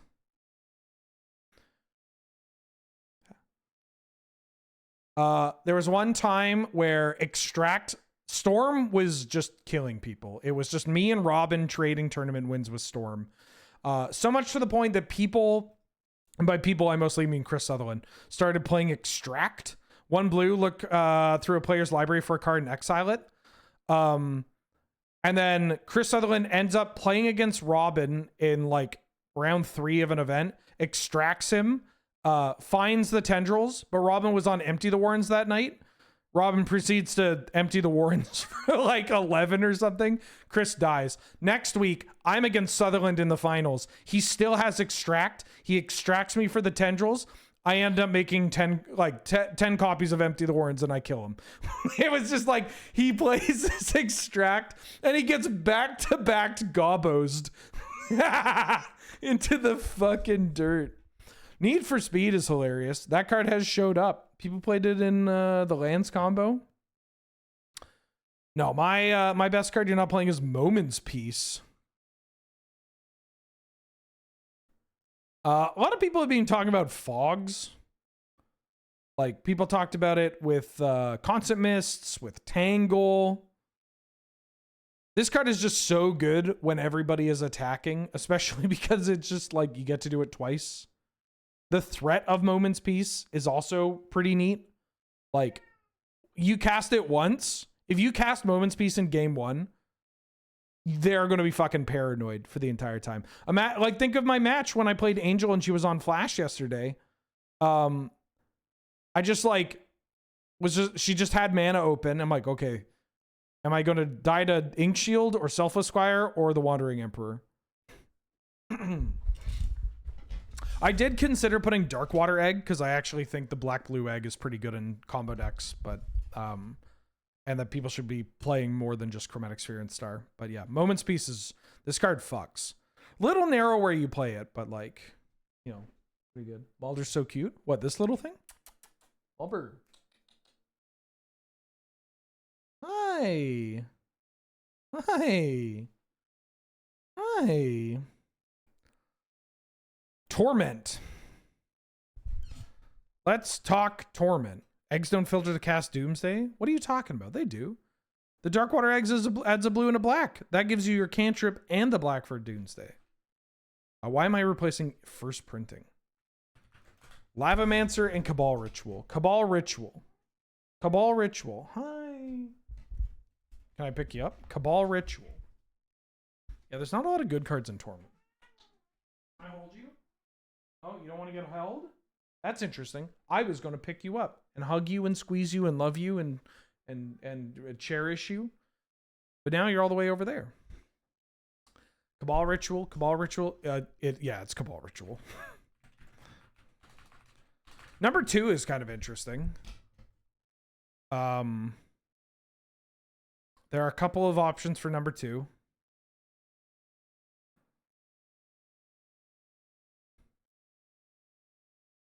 It's not Overmaster. I bet that it's not for me to decide. It's not for me to decide. You can vote for number 2. You can vote for number 2.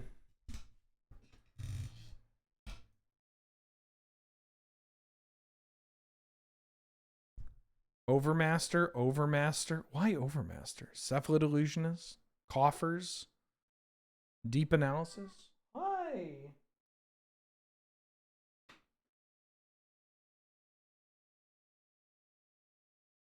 Oh, I gotta clip your hind nails. Oh, I do love Icarid. Chainer's Edict? Lavamancer? Lavamancer isn't as good as it used to be, but I think this card is a lot better than people give it credit. Illusionist. we gotta put it to a vote, folks. We gotta put it to a vote. I can't believe I'm gonna put it. Okay. Overmaster, Cephalid Illusionist.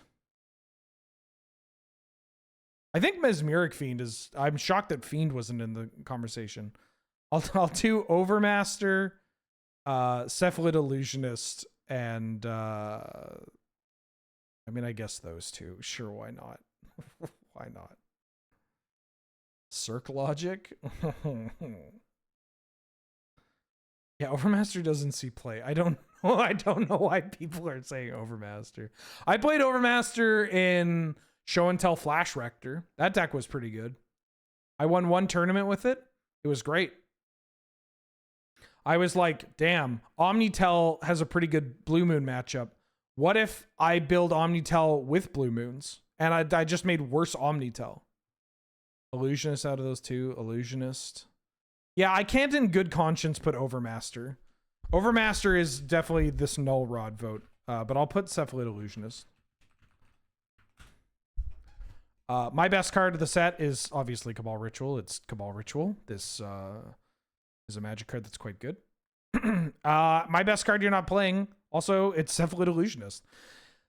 Not a lot of people play Illusionist. I mean, it shows up in some of the Nadu lists, but not all of the Nadu lists. And just like, I don't know, the Nadu Cephalid Illusionist Hermit Druid package is just, I'm so confused as to why there hasn't been a lot of work expanding like exploring these strategies. Like Thoracle. Like, how many points is Thoracle? Is Thoracle 6 or 7 now? I forget. We haven't voted on it yet, right?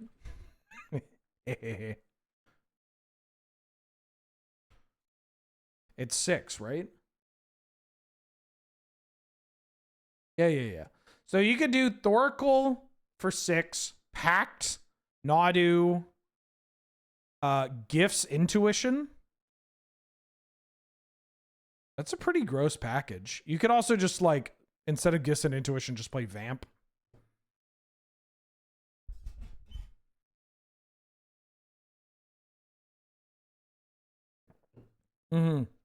Illusionist, very underrepresented. I remember when MH3 got previewed.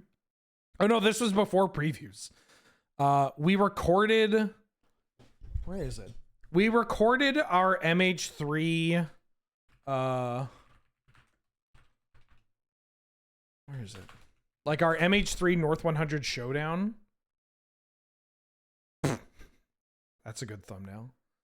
Where I built a Nadu breakfast deck.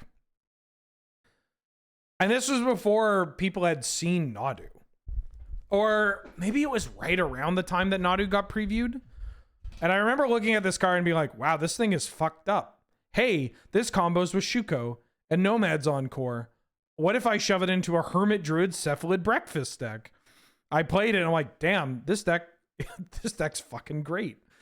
And people obviously figured out some of the more optimal ways to play around Nadu, but also just playing Illusionist in that package, especially now that we have Cloud, if you want redundant like Stone Forges, it just felt wild. I don't know.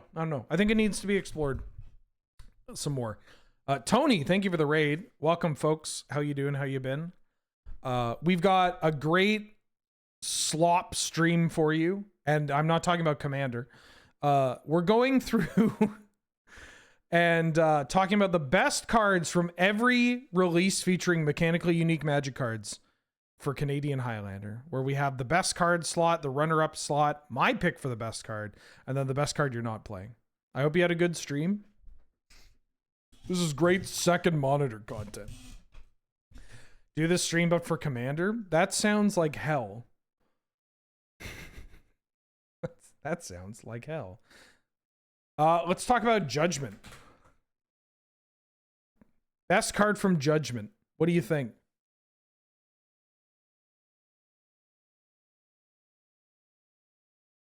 Ollie Rod, then Mental Note, Safekeeper, Stitch Together, Anger or Mental Note, Safekeeper, Mental Note, Battle Screech, Cabal Therapy.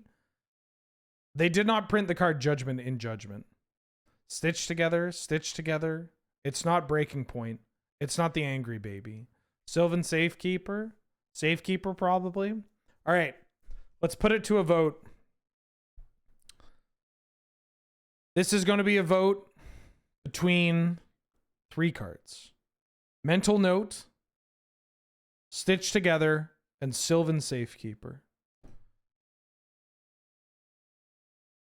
Cast your votes now. Keep them coming, folks. Have I told you about the story where somebody, one of our friends, it wasn't like the core friend group that played Magic. It was the like secondary kind of collection of people that played. One of them had a dwarf deck, and this guy was kind of talking like, you know, he's been playing Magic longer than us. And we're like, okay. And he's got a dwarf deck. And we're like, oh shit, a dwarf deck, huh? Mind you, this was at the time that we'd all started playing like Affinity and Tooth and Nail and like Elfin Nail and Slide and like the meta kind of decks at the time. But we were still so taken aback by dwarves.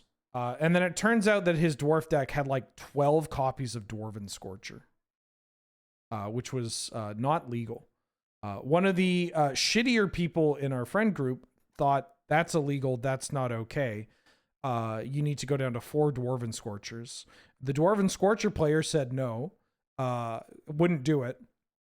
And so the guy took all the extra Dwarven Scorchers and then dipped them in guacamole and then paid him out a quarter per Dwarven Scorcher. The guy got mad and he was like, dog, I paid you. Like, these cards are like worthless and I give you a quarter per. That's... All right, I'm looking at the votes. I'm closing the polls here. Let's see. Safekeeper is number 1. That's for sure. Judging by these results. Mental note. 1, 2, 3, 4, 5, 6, 7. And then stitch together 1, 2, 3. Okay. So Sylvan Safekeeper is number 1 and Mental Note is number 2. RIP stitched together. Cool magic card. Envelope. I remember playing this card as a sideboard. You would play this as a sideboard in Rug Delver. That shit was so funny. Best card you're not playing? I mean, hold on. My pick is Sylvan Safekeeper. It's the best card in the set. Obviously, comboing with Nadu, comboing with Titania. Just being a nice protective card. This card's so annoying. I'm older. I'm older.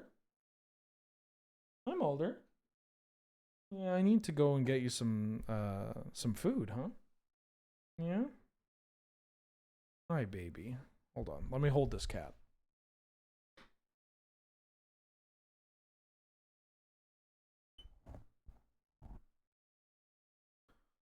Oh, who's a tiny baby?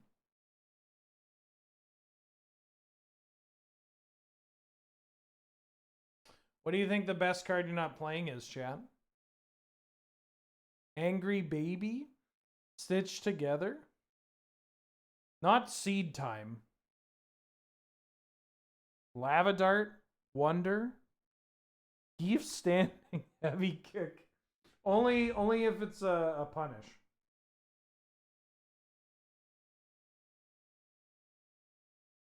Oh. Oh. Oh. Alright, I'm putting you down. Hi. World Gorger Dragon? I've played quite a bit of World Gorger Dragon. Headhunter is Onslaught. My pick was Wonder.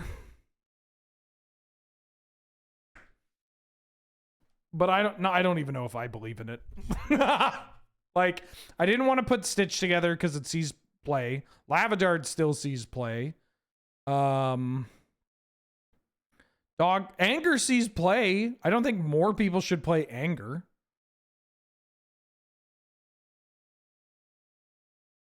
Honestly, maybe it should be Genesis. I'm not going to put Mirari's Wake.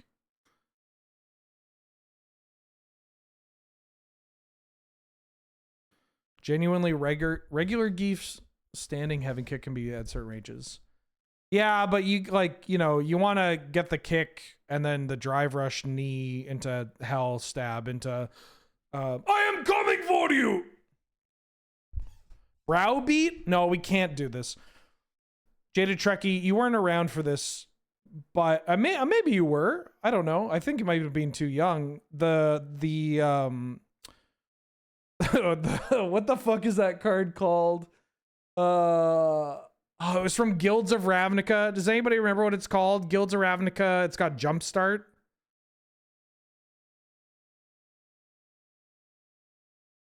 You were released after Fifth Dawn. No, I know, but this was like Fifth Dawn was what, 2005? Risk Factor. Yeah, you weren't here for the Risk Factor wars of 2018. Like, in the fucking trenches fighting with Germans about Risk Factor. It's fucking World War I. Yeah, this was Canlander. Fucking trench warfare. Honestly, and then that's when honestly, this mirrors World War I quite nicely. The Canadians We're in the trenches, slaughtering these poor Germans. Well, not poor Germans, but slaughtering these Germans over something not in their control. They just didn't understand our format. And then after the bloody bath, we had to rewrite the fucking code of conduct on the Facebook page because people were getting, I don't know, Germans just, they can't chirp. They don't banter. And it's just, it's fucking, like, it's a bloodbath. Never get into an argument with a Canadian online. You're not going to come out with all your fucking limbs intact, bud. It was just like brutal. Because they're like, they did not, of course the Brits are like, oh, I remember this. They didn't get it. They didn't get that, like, these fucking Punisher cards are not good. And they're like, actually, I think you'll find that 4 damage or 3 cards is always good for you. And you're like, no, you don't get it. Like, it doesn't matter if both outcomes are ones that you're like, hey, that's all right. Like, that wasn't it. Just, you're paying 3 mana to get something you didn't want. And they're like, yeah, but you could do it again. And it's like, yeah, and you could get what you didn't want again. Like, what the fuck? Anyways, what is the actual best card you're not playing from this? Ooh, Silver Seraph. Ooh, Suntail Hawk. What if it's just Sutured Ghoul? What if it's Valor? Maybe it is World Gorger Dragon. You know what? I'm updating this. It's World Gorger Dragon. I don't give a shit about Solitude. Also, nobody saw that. No, it can't be Stitched Together. Stitched Together is good. It sees play. Riftstone Portal's not a bad one. I like Riftstone Portal. Onslaught. This one is going to get people mad. What do you think the best card is from Onslaught? And a reminder, lands are included. And I'm not talking cycles. You have to pick the single best card from Onslaught.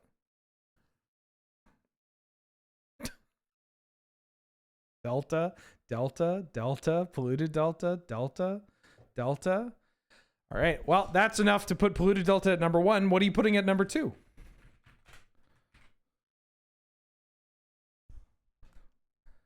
Flooded Strand, second. Bloodstained Mire, Foothills. Delta, then Mire, Strand, Mire, Strand, Mire, Strand. Holy shit. Mire, Strand over Mire. Flooded or Strand. Jesus, Bloodstained Mire, Bloodstained Mire. We got to put it to... Okay, hold on. We got to put it to a proper vote here. This is all over the place. It's just Strands and Mires. Mad when it's Foothills, Mire, Strand, Flooded Strand, Show Me Blood. Holy shit. This is right down the middle. This is right down the middle. Windswept Heath. Well, now you're being contrarian. All right. Let's see. I'm going to cut it off here at Death Miring.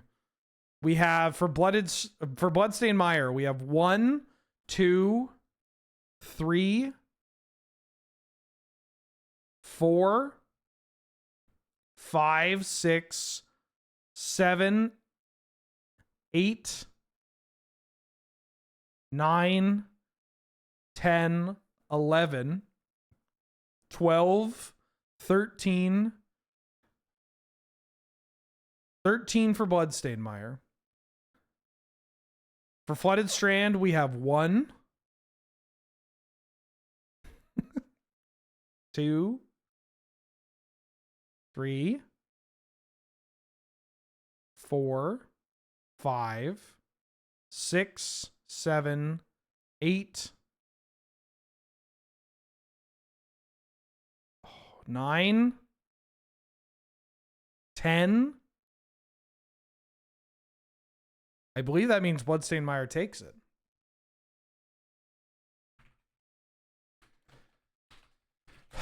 Well, You're all fucking wrong. It's Flooded Strand's the best one. Polluted Delta is the second best. This finds blue and white. Are you people stupid?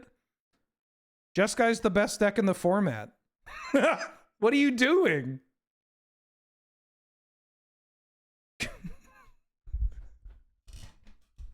Sorry, that was rude, but very funny. Rakdos? Who gives a shit about Rakdos when you can play blue cards? I'm trying to win out here. I'm trying to make something. What the hell are you people trying to do?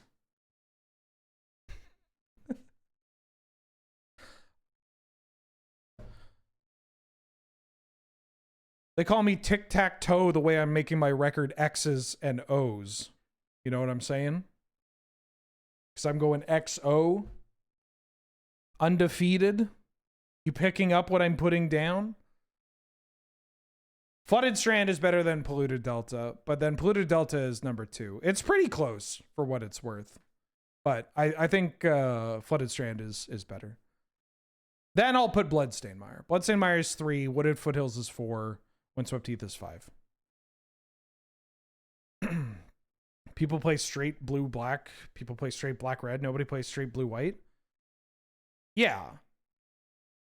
But you want to find your basic plains and you want to find your basic island. Also, people do play blue-white.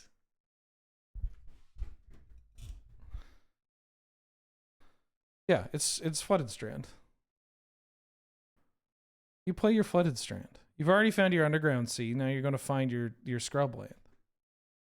Now here's the real question. What's the best card you're not playing from Onslaught? I've already seen somebody mention it. It's not Chain of Smog. I'm going to give you this. It's not Annex. It's not Annex. Tempting Worm? That might be the Magic card that, aside from basic lands and cards that care about having multiple copies of something, I might own more Actually, no, that's not true. It'd be like Flooded Strand, actually. Chain of Vapor, True Believer. It's Riptide Laboratory. Okay. And here's why. There's so many good wizards out there now. There are so many good wizards. Also, Onslaught sucks. This set is dog ass. Like, what else are you fucking playing? There's like nothing. You're not playing Annex.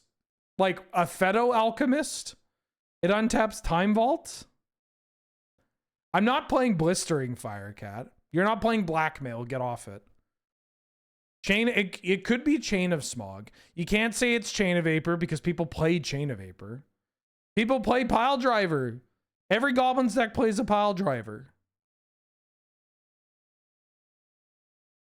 It's fucking not Blast Miner or something. No, it's not Brightstone Ritual. Come on. It's not. I love Exalted Angel. It's not Exalted Angel. Come on. Birchlore Rangers sees play. You play it in Elves. Elvish Pioneer only puts in basics. It's not the same. I'm curious as to what people think the actual best card you're not playing is. That are like, it's not Riptide Laboratory.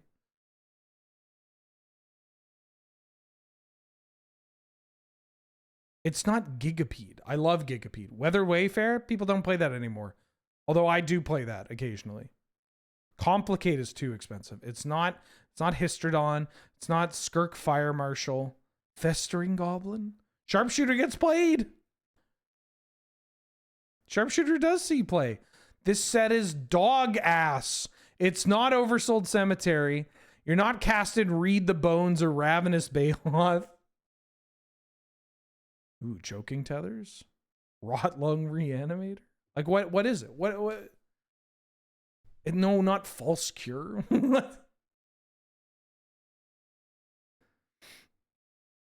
If no one's playing it, it fits the criteria. But I don't think it is the best card you are not playing. I think Weathered Wayfarer is a it's not an offensive offering.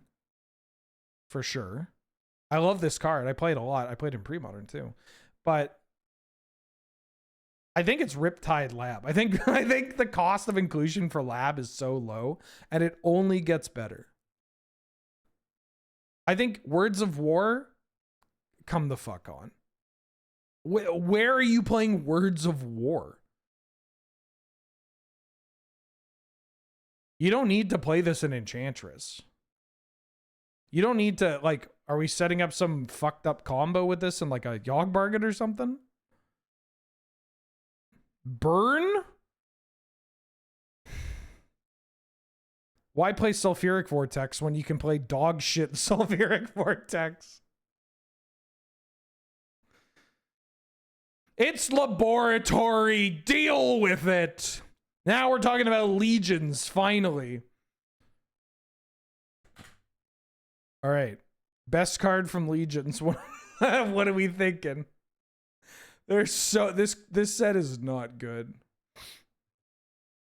Willbender, Planar, Phage, Acroma. Oh no.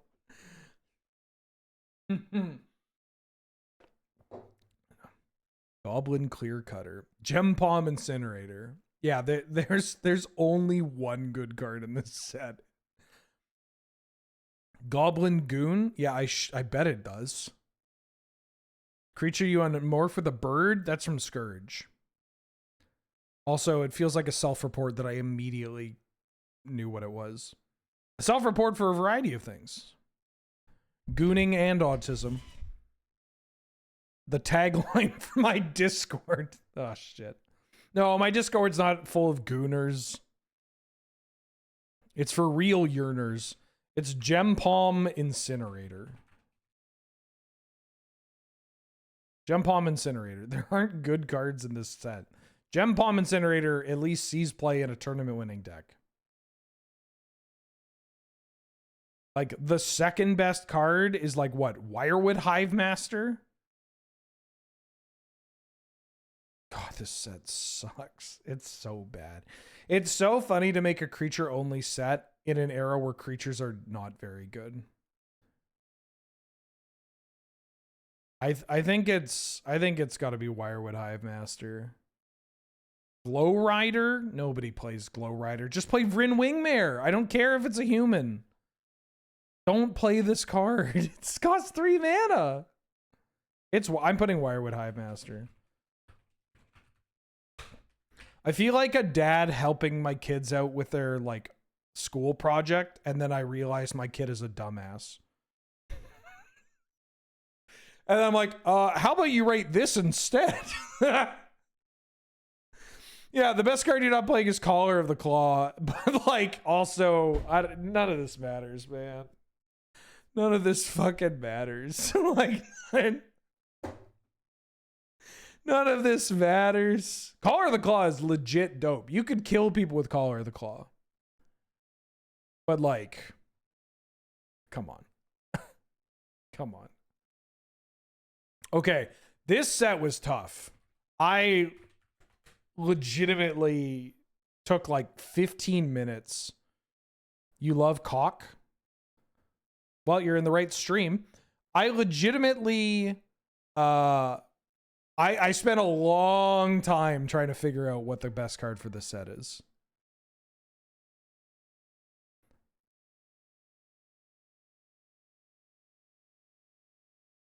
We got Brain Freeze. We got Carrion Feeder.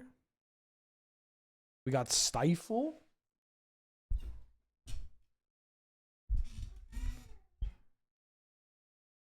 We've got Wirewood Symbiote. We got Tendrils of Agony, I guess.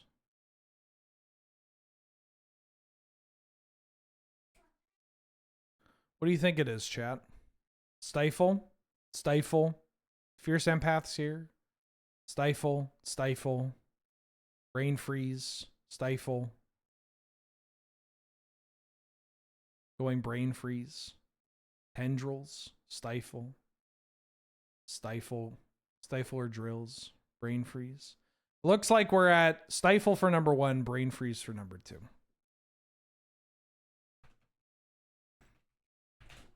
Unfortunately, you're all fucking losers. Because you should have picked Tendrils of Agony, the coolest magic card of all time. It's right there, baby. You just count to 10 and you kill them. It's the best. Brain Freeze is for people that use Chat GPT on their university papers. Tendrils of Agony is for real yearners, people with heart and soul and brass fucking brains, dog. How many drills? 1, 2, 3, 4, 5, 6, 7, 8, 9, 10. It's probably Brain Freeze, but you know, it's Tendrils of Agony. I think you put Tendrils, then Freeze. Stifle is a fine third card. But what do you think the best card you're not playing is? Come on. You had to have known that it was going to be Tendrils of Agony. It's the coolest shit in the world. Nice Brain Freeze. It'd be a shame if I played the fucking Crosand Grip. Are you hungry? Hold on, I gotta feed my cat. Figure out what you think the best card in the Scourge is. Uh-oh, my headphones. Oh.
Oh, Mulder.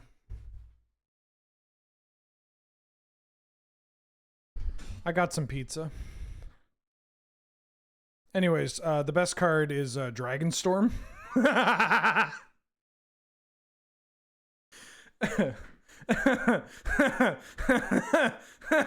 It's Dragonstorm. I think Dragonstorm is kind of underrated. Yeah, I think Dragonstorm is an underrated archetype. There's a list that I've had on my mind, which is Jund, Scape Shift, Dragonstorm, because you only need Storm for 2. Or you could just Dragonstorm to get, I don't know, like a Urani out. Yeah, it's pretty easy to kill with Dragonstorm.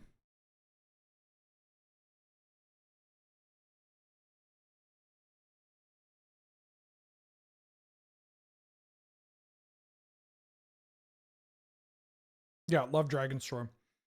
At its best, if you get Storm 3, because then you can get like a Dramoka if you're playing it. Casting a 9-man sorcery can win the game. Yeah. And all you need is a Rain of Filth. Or a Cabal Ritual. This one was tough. I mean, emotionally speaking. Because now we're talking about Mirrodin.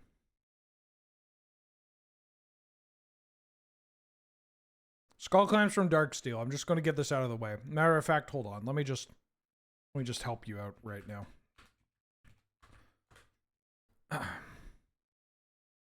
KCI is from 5th Dawn. We got Chromox. We got Chromox. The Slogfather is best card you're not playing. Took a lot of strength to not put Arc Slogger as my favorite. Heading to bed. Look forward to catch the VOD of this wheeler. It's been fun. Cross my fingers for Shadow Doubt Deserter. Spotted best card you're not playing in Ravnica. All right, you know what, Wilco? I'll throw you a bone. The best card you're not playing from Ravnica is indeed Shadow of Doubt. But but we're getting ahead of ourselves. Neil Spellbomb is Scars of Mirrodin.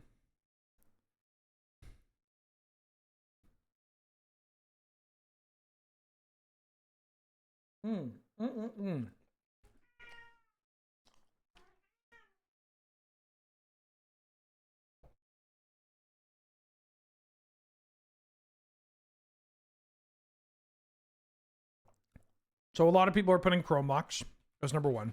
In fact, an overwhelming amount. But now what's the second one? What is the second one? You got some options.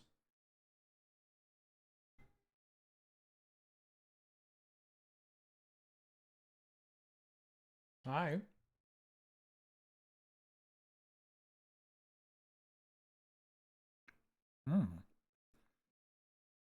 People, we gotta, you know, just for people that only play Legacy or Vintage or Cube or whatever, it's not going to be Chalice of the Wood.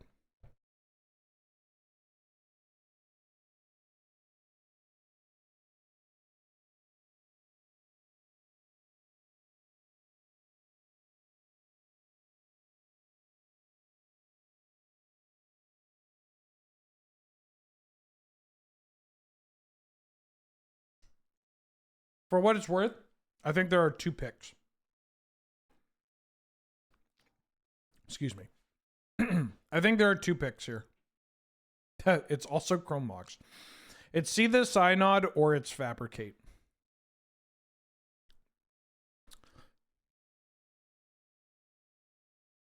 It's Seed of the Synod or Fabricate. I wouldn't fault people for selecting either one.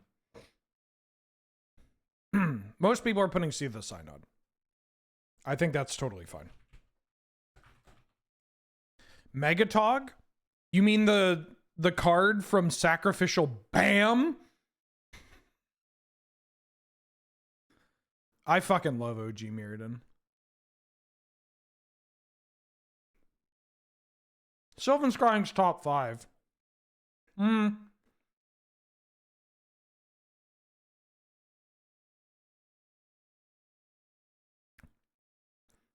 I think it would be my top 5 personally would be Chromox, See the Synod, Fabricate, Ancient Den,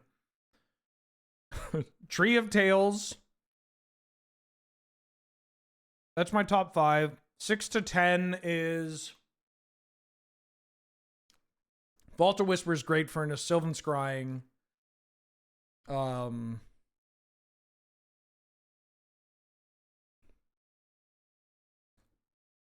I think Great Furnace is the worst one.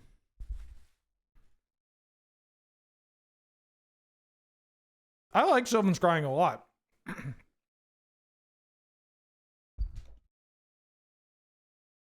Oh yeah, Aether Spellbomb's got to be 10. All right. Yeah, for what it's worth, it's Chromox. But what do you think the best card you're not playing from Mirrodin is? Now, keep in mind, this set, people associate me with Kamigawa because people hate Kamigawa, and I loved original Kamigawa. But, like, OG Mirrodin is my fucking... This is me, right? Mulder? I don't have more Friskies for you. I have to finish the stream, and then I can get Friskies. Should I DoorDash some Friskies for you? Can I do that? Can you DoorDash groceries? Is this the ultimate level of streamer? It's not Arc Slogger. I don't think anybody's... Oh, no, one person got it. Okay, yeah. It's Welding Jar. Welding Jar is great. Some people play Welding Jar. Hi. Some people play Welding Jar, admittedly. It's popped up occasionally, but not widespread. I think Jar is great. I think Jar is great because it is, first off, 0 mana artifacts are busted, right? Just a free artifact is so gross. It is a free artifact that also just protects your Time Vault combo, which is nice. Like, it's just a free artifact, protects Time Vault, sacrifices loops with KCI and Trawler stuff, protects your Citadel. This is one that I've wanted to start including in Citadel, because I'm sick and tired of fucking getting got by Besagers. I cast the Silence, I get this in play. Boom. No respect for Charbelcher. People play Charbelcher more than they play Jar.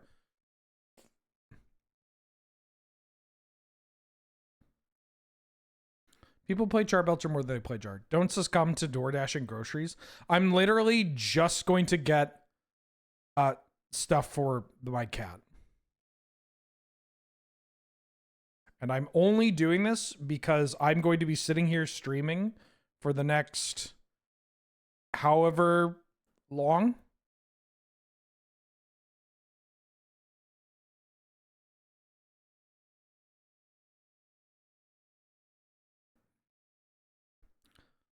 And my cat desires the slop.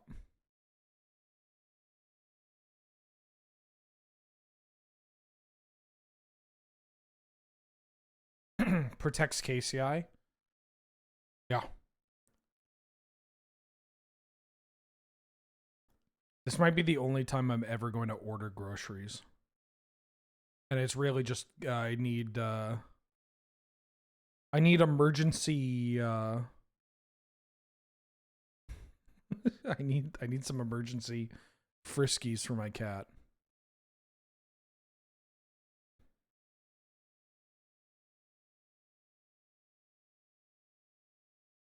No, I don't need salami.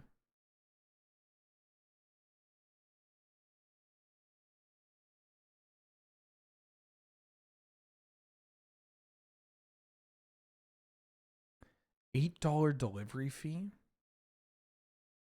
Yeah, sure, whatever. Off-topic question. What are my thoughts on Dual Commander as a format? I'd like to play more Dual Commander.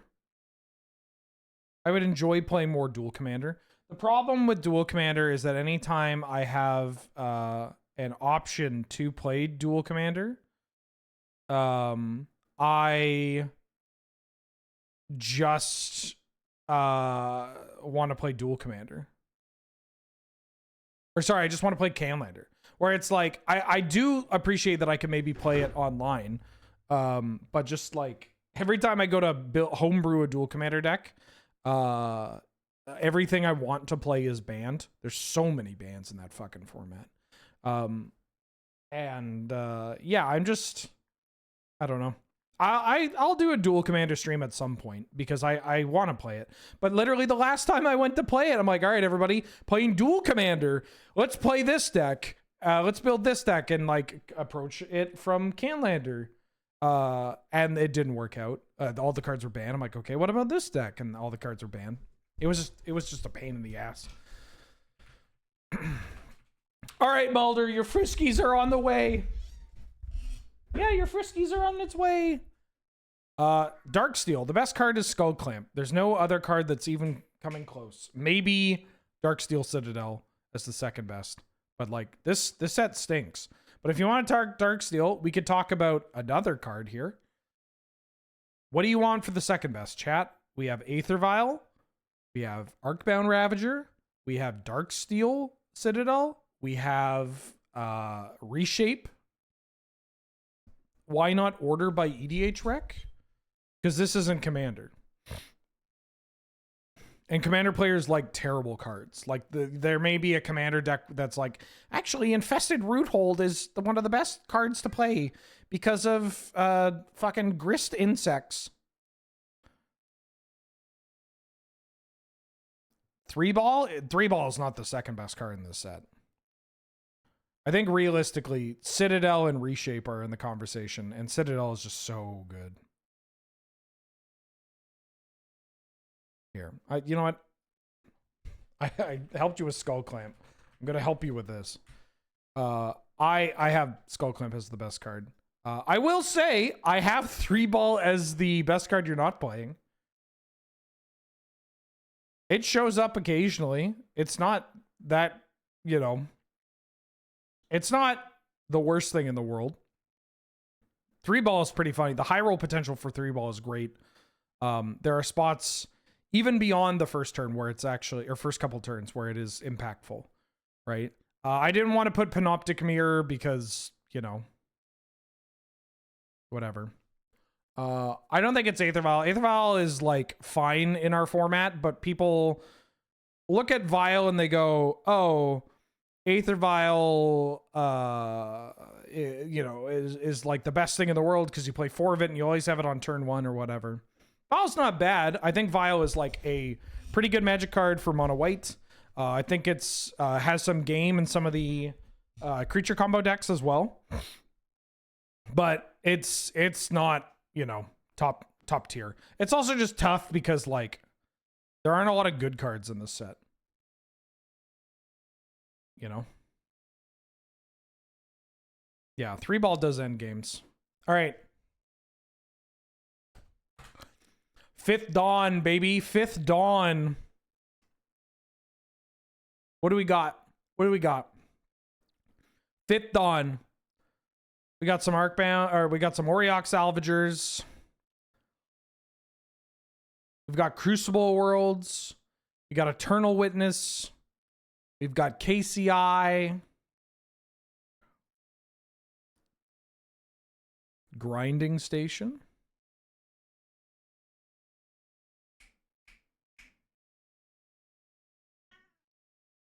Is it Witness? They gave us another Witness. There's Pentad Prism. Okay, I'm gonna level with you. I didn't actually... I think the card that I picked is the best card in the set. But I also think that I'm a bit biased. And it is likely not the card that people are going to pick. But that's not what this is about. This is about you picking it, chat. Oh, you know what I should do? I should give her catnip. What's this? What's this? Oh, what's this, Mulder? Hey. Oh, Jesus Christ, who sealed this?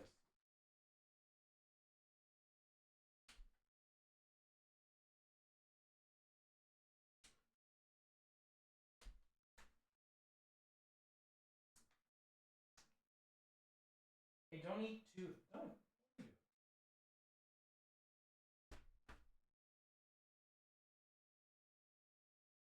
I think I gave her too much nip. Oh, God. I think I gave her too much catnip. Okay. Estes Serum Visions and Trinket Mage. Oh. I don't know about that. Okay. Let's put it to a vote, chat. Or let me count up the ballots here. We got, for Eternal Witness, we got 1, 2, 3, 4, 5. God, that's a lot. 6, 7. No, sorry, 6. We got 6, we got 7. So we have 7 for Eternal Witness. Let's count Crucible. Crucible, we got 1, 2, 3, 4, 5. We got 5. 6. We got 6. So Witness is beating out Crucible just a bit. Unfortunately, KCI, 1, 2, 3, 4, 5, 6, 7, 8, 9. Oh, never mind. All right. Thank God. So y'all put Kark Clan Ironworks as number 1. And then you put Eternal Witness as number 2. The best card in this set is Kark Clan Ironworks. Very misunderstood, underplayed, busted Magic card. It is legitimately like, you cannot imagine my frustration when in like 2027, or sorry, 2027, Case Guy's gonna take over the format. In like 2016 to like 2019, like how nobody else was playing KCI. Very few people. Like very, very few people. Because this shit was free. And this is still messed up. KCI, the only issue with KCI now is finding out the best KCI deck. And the best configuration of the KCI deck. We already got through and realized you cut the draw 7s. Yeah, you get rid of the draw 7s. But like, this card is not okay. The second card is Trinket-Mage. It's not Eternal Witness, it's Trinket-Mage. Trinket-Mage is a 3-drop in blue that tutors Expedition Map, Moxen, Black Lotus, LED, Soul Ring, Walking Ballista, Ghost Vacuum, Aether Spellbomb, whatever. A Trinket-Mage just does something that not a lot of other cards do. Eternal Witness and Crucible Worlds, 2 cards I'll talk about because a lot of people are mentioning them in chat. Crucible Worlds are so many versions of Crucible, and actual factual Crucible is actually the worst version of it. Ramanap is the best. If you want to include Ice Till is the second best. Potentially even going to be the best, but the fact that Ramanap is only 3 is legit quite good.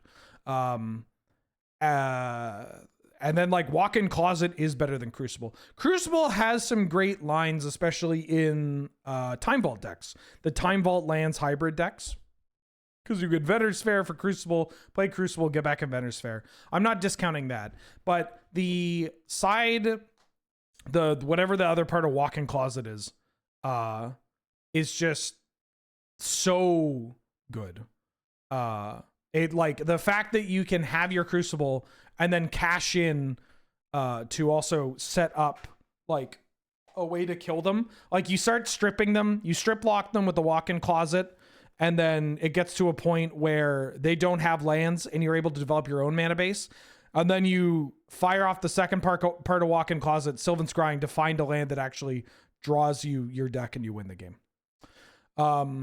Eternal Witness, similarly, it's just there are other versions of Eternal Witness, and also Eternal Witness just doesn't see that much play. And when it does see play, it sees play with the other versions as well. Obviously, you're a little upset if you only get to play Timeless Witness, or you only get to play Archaeomancer or Pinnacle Monk or whatever. But it's it's not Eternal Witness. I love Eternal Witness a ton. This card is great. Obviously, it's good with Ephemerate. I love the Seeker Walk package. I love playing Eternal Witness in the Time Walk Scapeshift stuff, but it isn't Eternal Witness. It should be Trinket-Mage. Now, the best card you're not playing. Nobody has mentioned my best card you're not playing,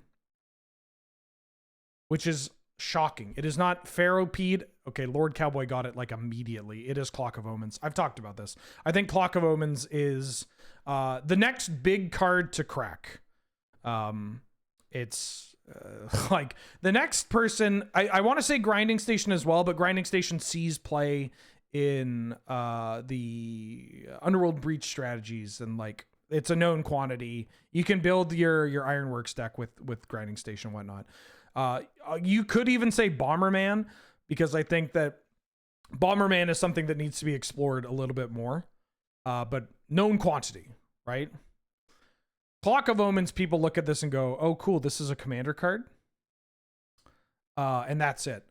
Except the fact that it just adds so much fucking mana, draws your deck with like the One Ring. Combos with Time Vault as well. Like, it's a tough, it's 4 mana, but 4 colorless mana that just combos with everything under the sun. Right? You can create loops with Sensei's Top in this card. It's so fucking good. Conjurer's Bauble is kind of worth talking about because, yeah, this card's really good. Like, it's just a 1 mana card that replaces itself, that can protect certain pieces of your combo, or can reshuffle cards, important cards, back into your deck, that provides mana off Tolarian Academy or a card that you can tinker. Bauble's quite good, but also people are on the up and up with Bauble. Although I do have to tell my opponent what Bauble does every single time I cast it. Every single time I cast Bauble, I have to tell my opponents what it does.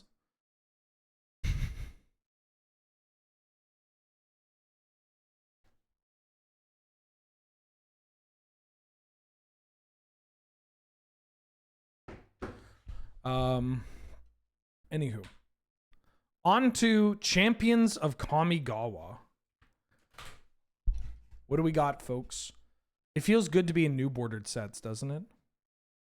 And look, we're 40 sets in out of 199. Gifts, Monamo, top, gifts, top, gifts, spike. Oh, lava spike. Holy shit. Gifts, Kiki. That's a lot of gifts ungiven. Gifts. A lot of gifts. I'm comfortable putting gifts at 1, judging by how this has popped up everywhere. Gifts ungiven. What about number 2? It's a lot of top. A lot of people playing top. Hard to argue with pointed cards. I'd argue that the gifts being pointed works against it. Because I'm not playing a fucking point for gifts ungiven. You kidding me? It's not happening. Monamo, top. A lot of top. Top.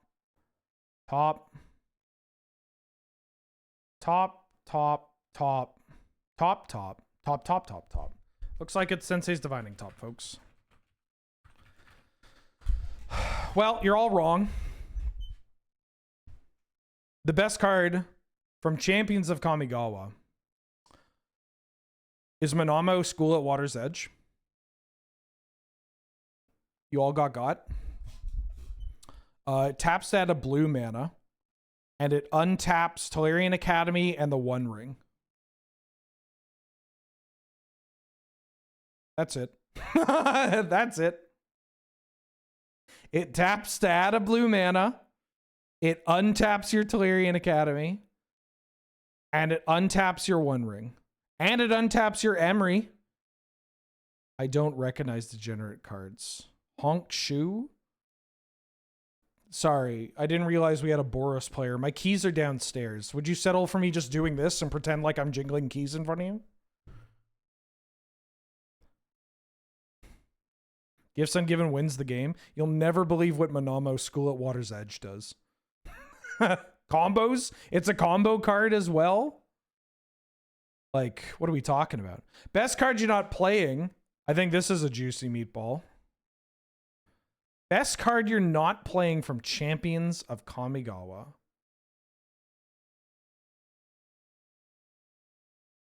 Is it Azusa, Lost But Seeking?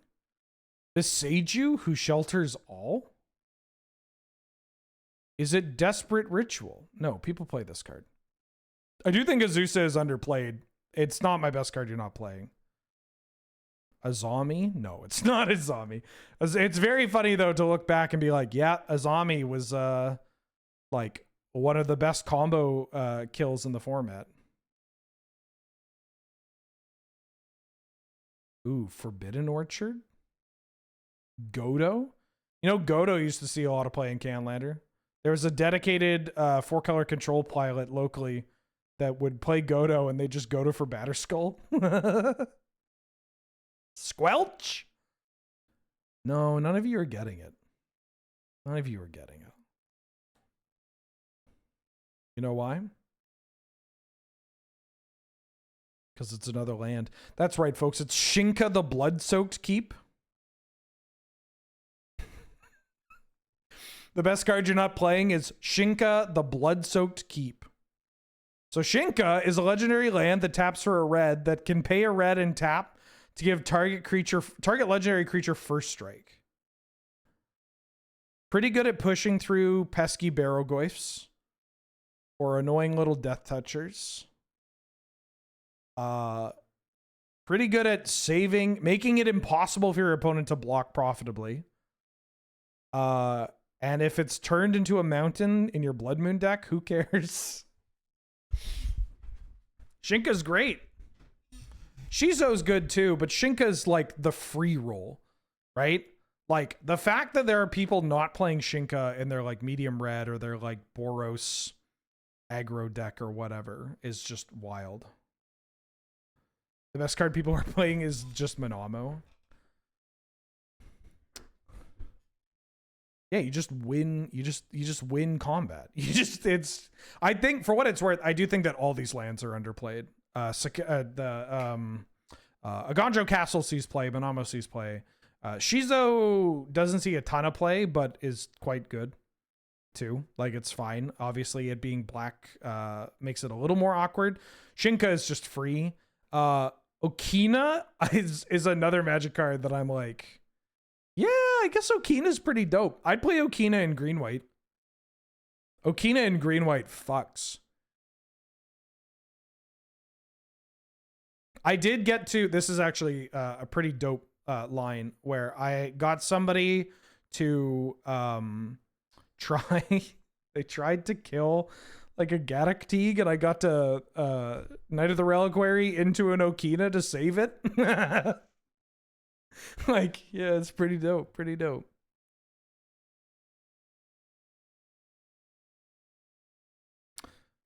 All right, Betrayers of Kamigawa.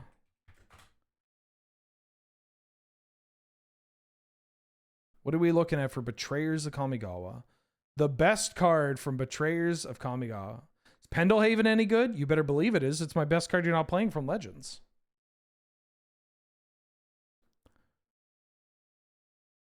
A lot of people saying Umezawa's Jite. Jite. It's not Inkai's. Shoal? Disrupting Shoal? This set is not good, by the way. I don't know if you've seen this, but the set is not good. I mean, it's dope. It might be Ninja the D-Powers, actually, which is kind of funny. Or, I mean, honestly, the fact that it's probably Shuko. Well, I don't believe it is. But I'm not here. It's not up to me, babe. It's up to you. It's up to you. Mirror Gallery. Shuko for number 2. Fuck Shuko. I do appreciate that there are a lot of people that make their stances based on vibes. I support it. You know? Ooh, Threads of Disloyalty. Heddlemane Baku, that's what's up. Tendo Icebridge, it's not what it used to be. The best MH3 card? Oh no, that one's easy. We need to figure it out. Because this is all over the place. Is it Jite or Shuko? It's not Goryo's Vengeance. Goryo's does not really see much play. The best card to reanimate is not legendary. Shuko, Jite. Shuko. More people saying it's Jite than Shuko? I actually think that's a respectable answer.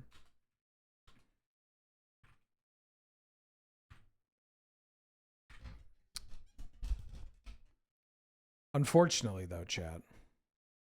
Yeah, I have Jite. I actually think Jite, like, Shuko is good. I just think Jite is wickedly underplayed in this format. I think Jite is quite good. I fucking hate this Magic card. I've hated playing this Magic card. However, it does kill basically everything you don't want to care about in Rakdos. Obviously, good against the Mana Dork decks. Plays well into the other white X creature decks. Jite's Jite. Pushes some pretty reasonable amounts of damage, too. The life gain's not nothing. Neither pointed nor played? No, it's played. It being pointed doesn't matter. Yeah, Jite is no longer pointed. Shuko is okay, but I do think Shuko is, even though you can find it with Saga and Stoneforge, whatever, I just think Nomads on Core is just better for the Nadu decks. Now, that doesn't necessarily mean that makes Shuko worse. I would wager that Jite is going to be a lot more scarier than Shuko.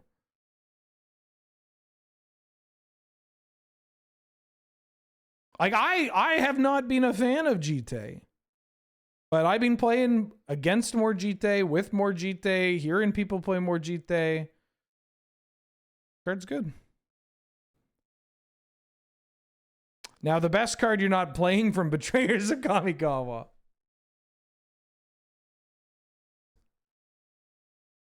Kamiya Falso? People play Kamiya Falso.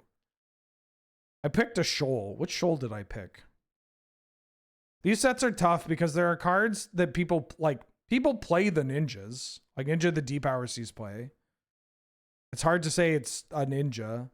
It's one of the Shoals. I forget which one. I think did I pick Shining Shoal? Oh, I picked Sickening Shoal. Okay. Yeah, it's Sickening Shoal. I like Sickening Shoal. Free kill spell. Pretty good if you're pitching, you know, your Metamorphosis Fanatic that you drew. It just kills things. Kills cheap things. Kills more expensive things. It's pretty good. Underrated Magic card for sure. It can kill a Psychic Frog, depending on what you discard. No love for Threads. I've been thinking about playing Threads a lot recently. And then I think about how, in my head, I'm like, damn, this card's going to be so fucking good. I get to take their Abhorrent... I get to take their Barrow... I can at least take their Archon. Well, at least I force them to sacrifice a Ranger Cap. Lelion. Well, their gut. It's just. This card was a lot better when Tarmogoyf was a good Magic card. Tarmogoyf is still fine, but we'll cross that road when we get there. Saviors of Kamigawa. Just what a set. It can take Frog, it can take Emperor Bones. Saviors of Kamigawa. There's realistically only one card. Well, that's not fair. There's probably two. Is it Kadaki? No. It's not Ebony Owl and Netsuke. Celestial Kirin. Enduring Ideal. Mikokoro. Mikokoro sees niche play. Not as much as it used to, but I was shocked to see it show up.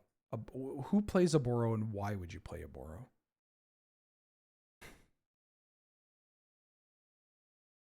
No, it's Pithing Needle. Come on. There's nothing else in this set. This set is like hot ass. Not the good kind. The second best card. This one is interesting. You could have a Boro. You could have Mikokoro. You can play... I mean, nobody plays Ideas Unbound. Kataki does not really see as much play anymore.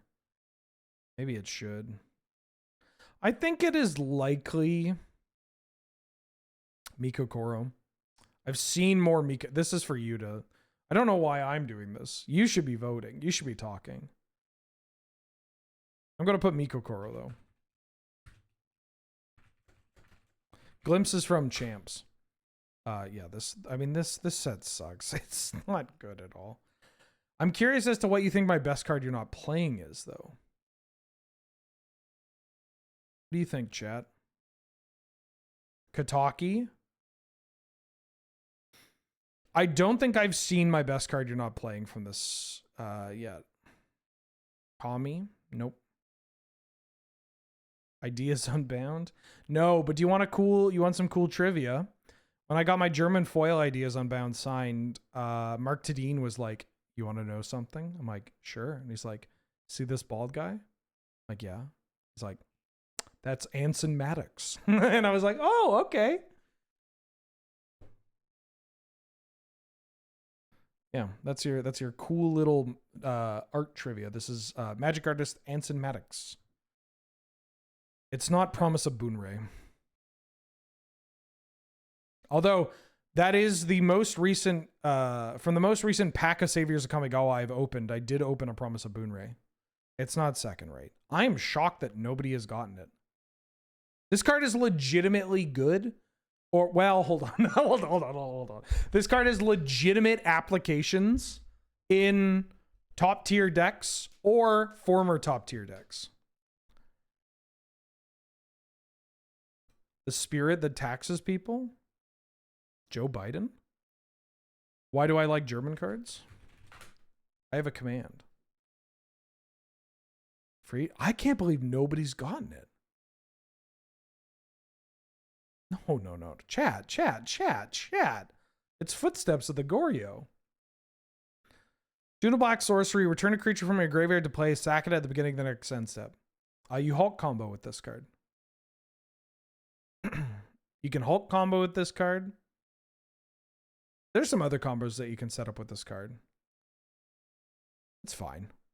But like every other card that is mentioned, you would have to pay me to play. I would not like, I could see myself signing up like a list for a tournament with Footsteps of the Goryo in it and be like, this is an okay card for me to be playing considering my deck and considering a build of my deck or whatever.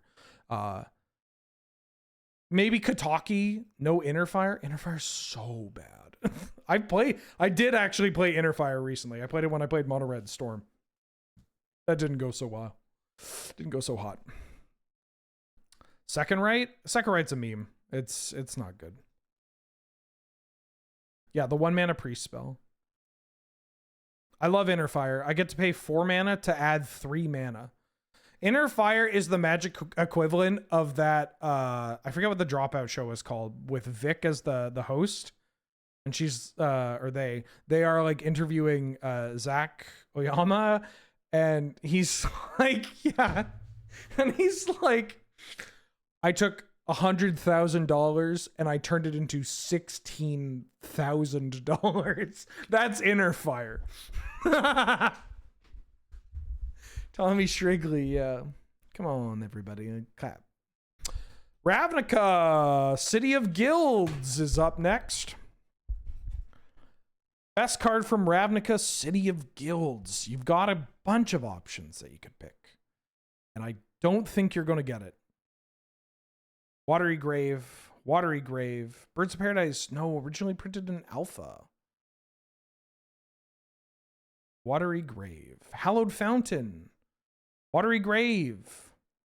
Sacred Foundry. Hallowed Fountain. Life from the Loam. Watery Grave. It is currently a race between Hallowed Fountain and Watery Grave.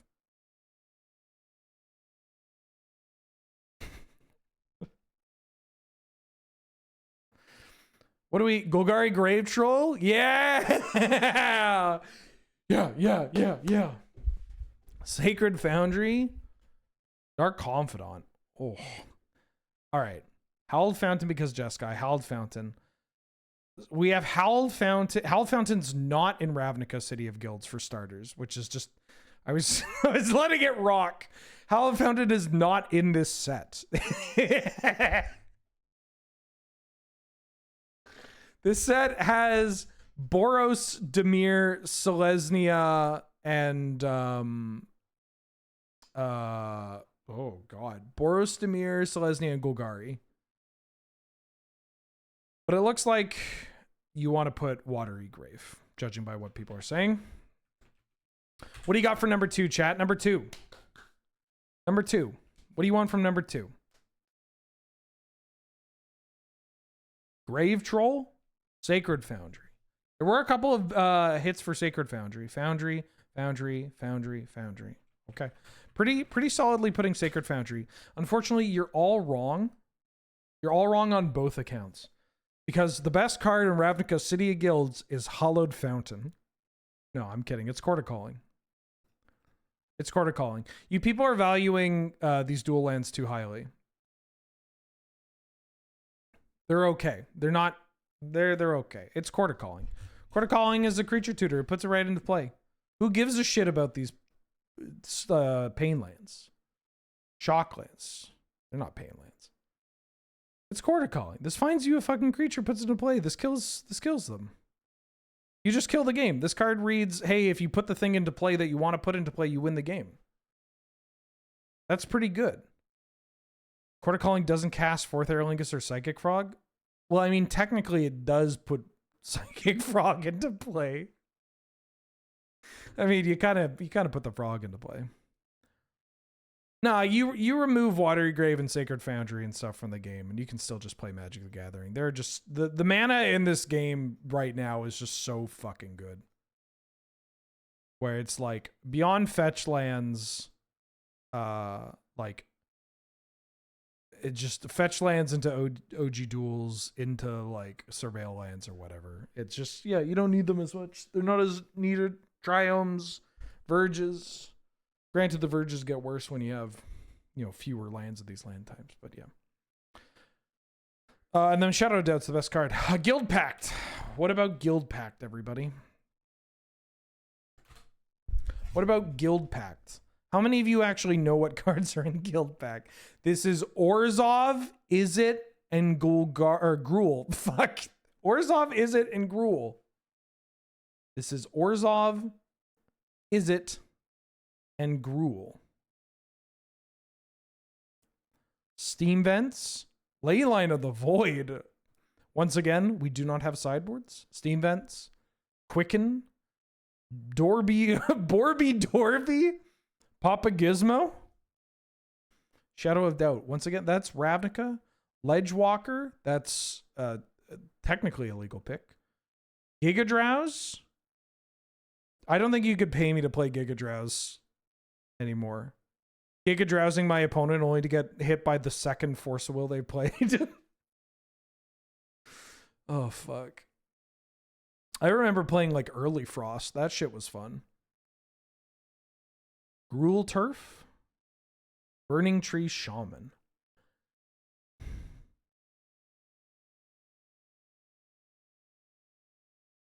Not played. Called Wild Cantor. I do like Wild Cantor. Quicken. Okay. I'm not trying to steer you in the wrong direction or you know, tell you how to vote. But currently Quicken is the winner of the best card in this set. Now ask yourself, is Quicken better than Steam Vents? Remember, Steam Vents is in this set. It's not Hallowed Fountain. Stomping Ground is in this set.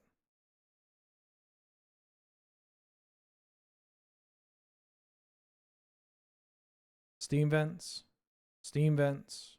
Steam Vents. Steam Vents. You're voting for Steam Vents. Now it's the second best card in this set. I should have, you know, maybe I should have added another couple of hours of work, or another hour of work or whatever, by adding what I thought the second pick would be. I know you just said we overvalue them. Yeah, I know. This is so funny. I said people overvalue them. That doesn't necessarily mean they can't be the correct answer. Godless Shrine? Godless Shrine. All right, here, I'll help you out. Do you think it's Godless Shrine or Stomping Ground? 1, 2, 3, 4 for Godless Shrine. 1, 2, 3 for Stomp. Shrine. All right, you're voting for Godless Shrine. For what it's worth, Yeah, the best card is Steam Vents. I think the second best would be Stomping Ground.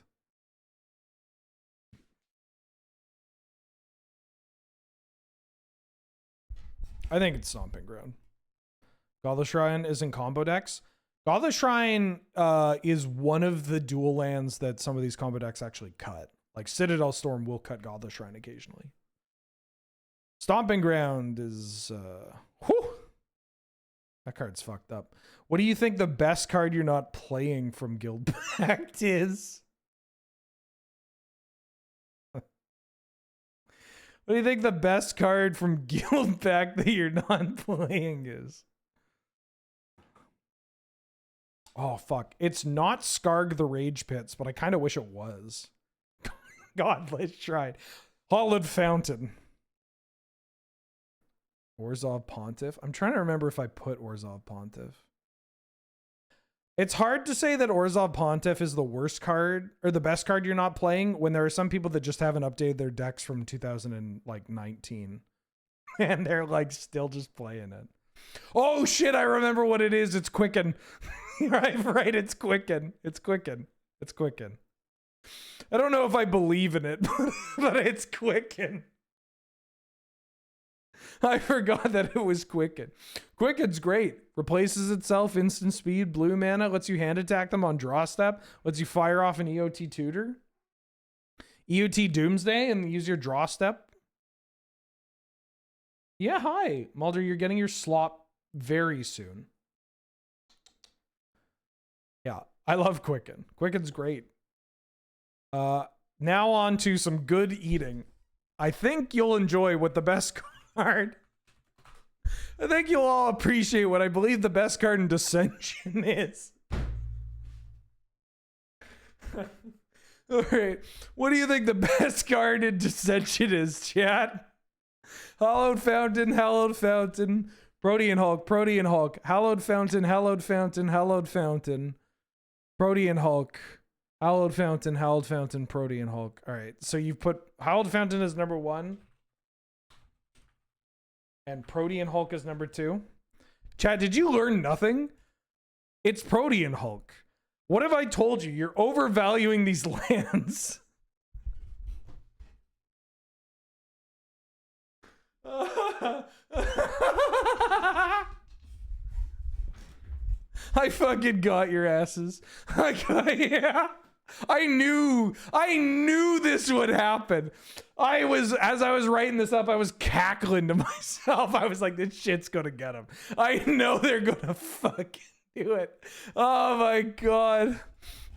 Oh shit. Whew. Jeskai is the best deck of the format, according to me. Yeah. Have you played against Flash Hulk? Oh, that deck beats Jeskai. All right. I think you'll appreciate my best card you're not playing. And I'll reveal it because Non-Demo Nai got it right away. It's Condemn. Yeah, this card costs 1 mana. This card costs 1 mana. Hi. Oh, you're getting your slop delivered, Mulder. Condemn and Oust are so good. They cost 1 mana and they stop you from losing the game. 1 mana. It's 1 mana. But they gain some life. It has to be attacking. Yeah, but it's 1 mana. It's okay if it doesn't do everything because it's 1 mana. If it costs more than 1 mana, then it better fucking do everything.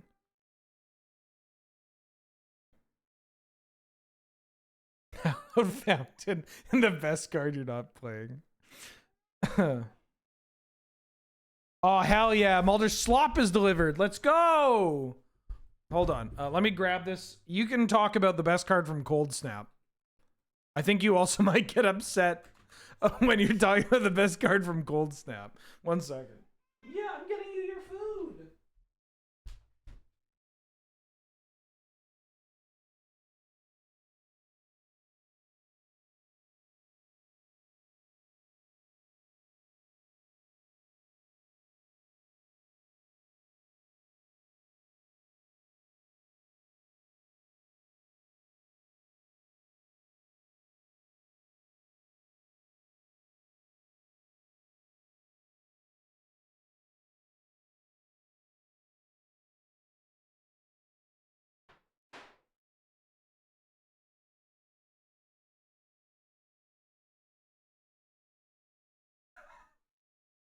I got Mulder's slop and some prosciutto, also for Mulder.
I'll put this bag here.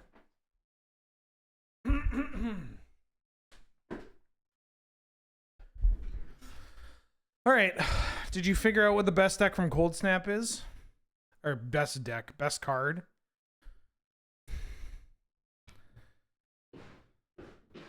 Oh yeah, that's cat food falling down. What do we have here? Bauble, Rite of Flame, Braid of Fire, Bauble, Arkham Dagson, Bauble, Scred, Depths, Bauble, Mishra's Bauble. It's number 1.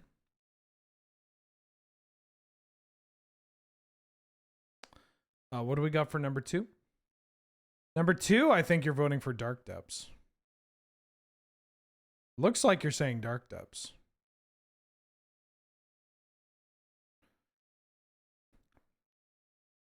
Dark Depths.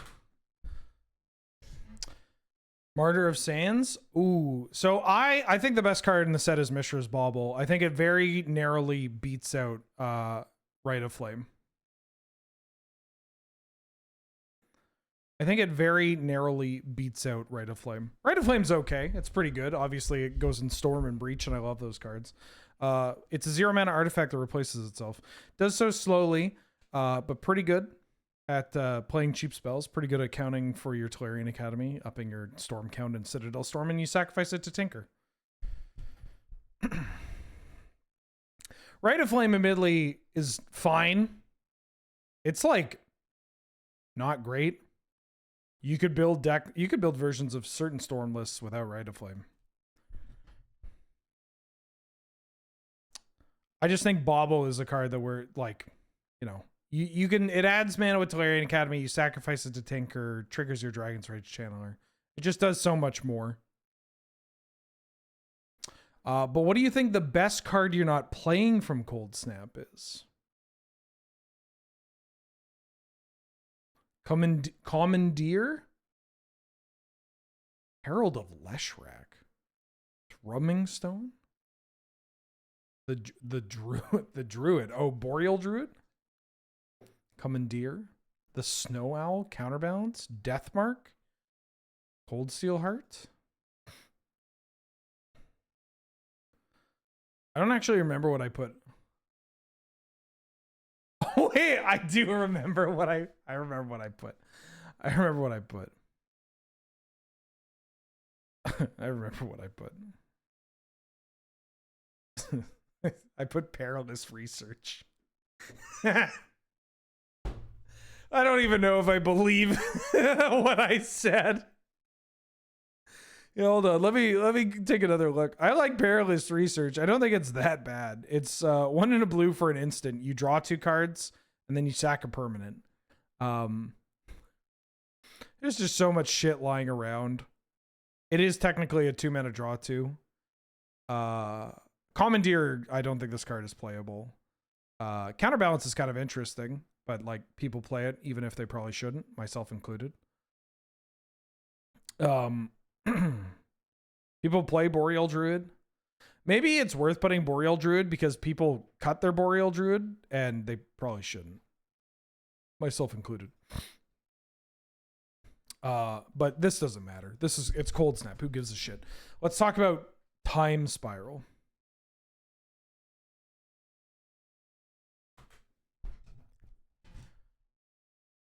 Best card from Time Spiral. Ancestral Vision. Time Spiral. Darksteel Garrison. Ashcoat Bear. What the fuck is going on? Are you okay? Is Ashcoat Bear the first card? Oh no, it's here. Academy Ruins. Gemstone Caverns. Living End. Vesuva. Stuffy Doll. Yeah, hi. Dread Return. Okay, finally people are starting to say Chromatic Star. I do think Chromatic Star currently has the most votes. Gemstone Caverns has a couple too. There's a chance that we're going to realize that down the line it is Gemstone Caverns, but this is a fucking mess. People are just randomly picking cards. Dreamstalker? Well, I guess Dreamstalker does have some combo applications. It's not Momentary Blink. Stuffy Doll. Ooh. I do like Ashcoat Bear. Chromatic Star. Gemstone Caverns. Yeah, it's Chromatic Star. I think that there is a world where we realize that we should just be playing Gemstone Caverns and like all these high roll decks, all these combo shells. I have been including Gemstone Caverns in more decks. More like Death and Taxes, Ancient Tomb, fast mana, monocolored, 2-color kind of decks, as well as more Storm lists. Like it's just, and like Tinker combo lists or whatever. It's just like, it's kind of fucked up. Like it sounds like it's pretty narrow for this to happen. And yeah, it's not happening every single game or whatever, but like it happens more than you'd think. Especially given the fact that you mulligan quite a bit. So it's kind of interesting to play. I think we'll come back to this. There's a chance that it should also be the best card you're not playing. But no, I picked a much more sinister best card you're not playing. And I don't entirely know if I believe in this one either.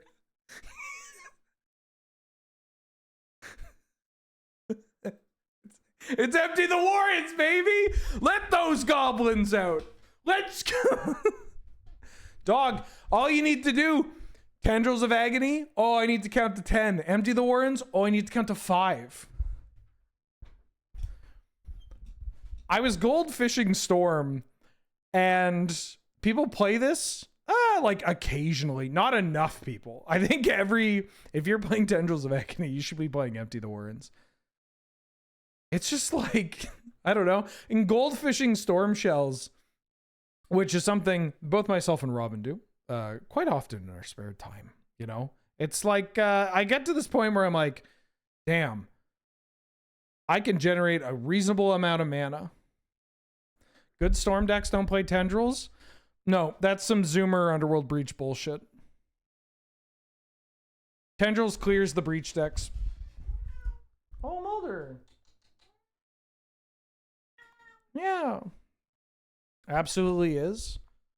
No, Underworld Breach is training wheels. It's bad. Well, it's not bad, but it's not good. I legitimately think that DT Lotus Storm best to do it. Not just because of Boomer, but just like I think that you give yourself about the same amount of, oh, I'm going to kill you on turn 3 as you get with like Breach Storm. You're just more difficult to interact with. And I think Citadel Storm is for Yu-Gi-Oh players. And I like Citadel Storm, but I also like playing some Yu-Gi-Oh decks.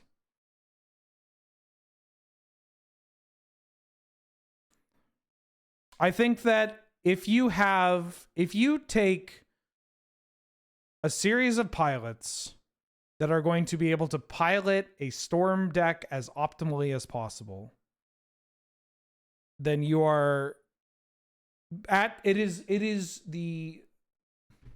you are going to take a collection of pilots that you entrust to pilot a Storm deck as optimally as possible, and they ask you for the Storm Shell that will give them the highest chance of winning matches, I think you should give them the Demonic Tutor Black Lotus Storm list. It's just so fucking good. And yeah, you should give them Tendrils. Yeah. Fine. 100%. And I think those Tendrils lists should empty some warrants. Oh! I have a rare Lap Molder. Okay. Oh, you want to go back to your chair? Oh no! Oh no, you're spinning around! Oh, you came back. Hi. Lotus Storm list? Sure thing. I call it, I will always make the finals and then lose to some bullshit. Oh. I was bestowed one of the nicest things I've ever heard, which was apparently I've lost in the finals more than anybody. Or not more than anybody. No, I always lose to like fucking Greg on like Mono Red, or I lose to Trenton on Flash Hulk. Or Boros, or not Boros. What did I lose to? I don't know. I've lost like I haven't played a ton of Canlander events this year, which is unfortunate. But like, I don't know. I think there are only 2 of them that I haven't hit the finals, maybe 3. And every time I play Storm, if I hit the finals and I just get my hand taken apart, or I don't know. Well, Greg plays a very hateful version of Red too. Hi. Yeah, you had your food. All right, where are we? Planar Chaos. I think that's updated. Is this the updated version of Storm? Yeah, this is the updated version of Storm. Planar Chaos, folks. Planar Chaos. Best card in Planar Chaos. It's not Mana Tithe? Are you sure? I mean, I didn't put Mana Tithe.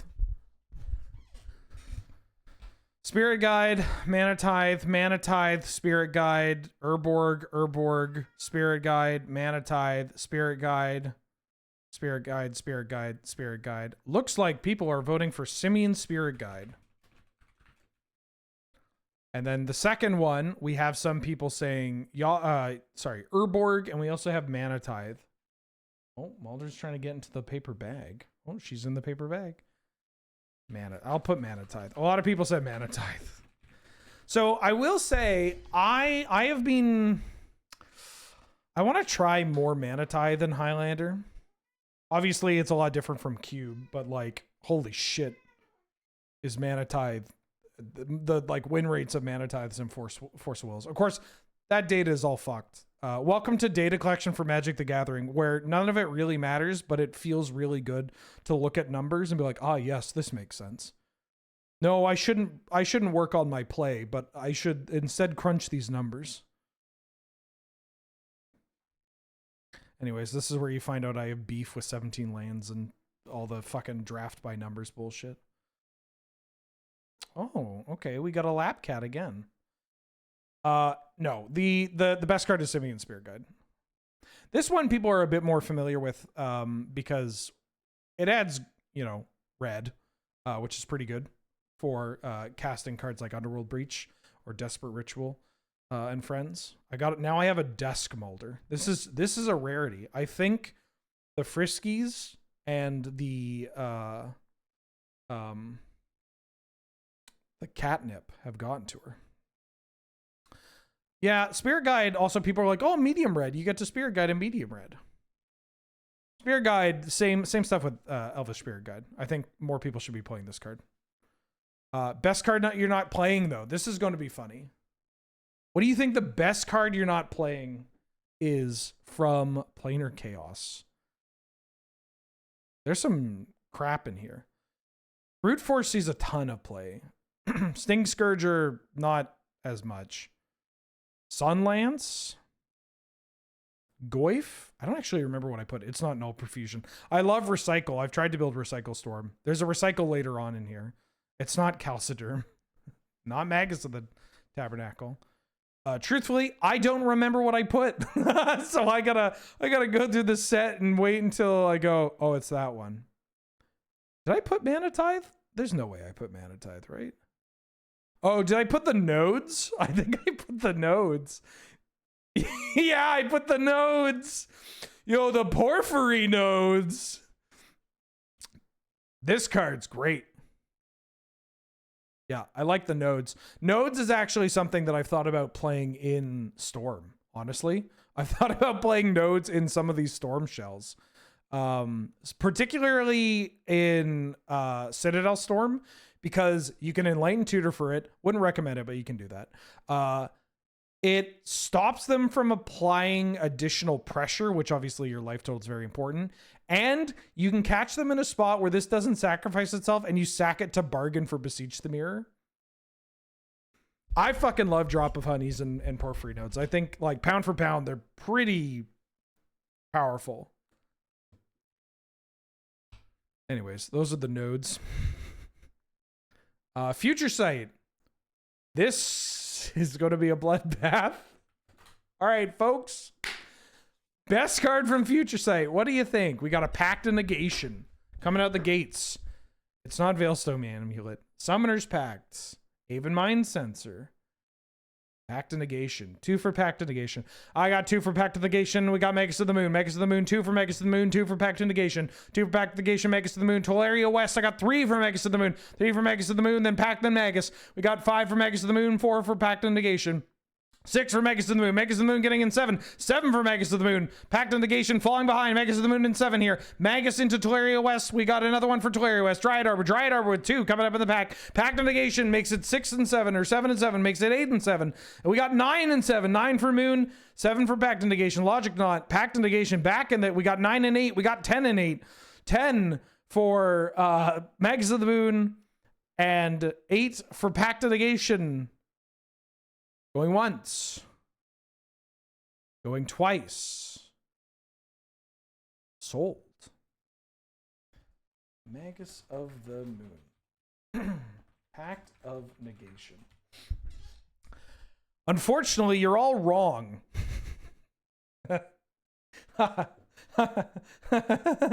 You're all wrong.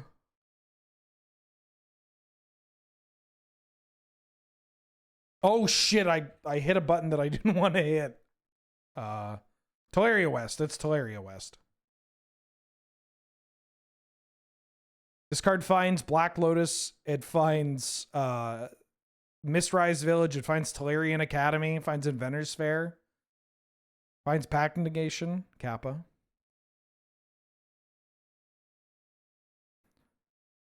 What do you mean all wrong? West was the 3rd most mentioned card. Well, if they were right, they would have mentioned it more, wouldn't they?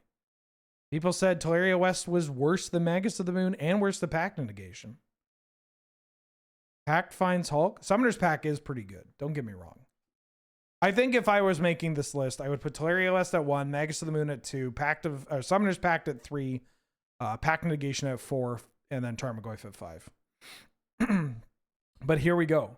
This is the most underplayed. You should be playing this. You got to put it in your deck card from this list. What are we playing, folks? What are we playing? What's the best card we're not playing from Future Sight? Goyf at 5 is high. It just kills people. Also, it triggers Pyrogoyf. Yeah, Teleria West is it's the fucking glue. Teleria West is the egg for, I mean, pun not intended, that like, it's a binding agent. That bad boy that Teleria West basically means that every tutor in your deck also tutors for something else. Like exactly what you want. No, my best card you're not playing. Oh, nobody said it yet. Okay, interesting. We'll keep going. We'll keep going.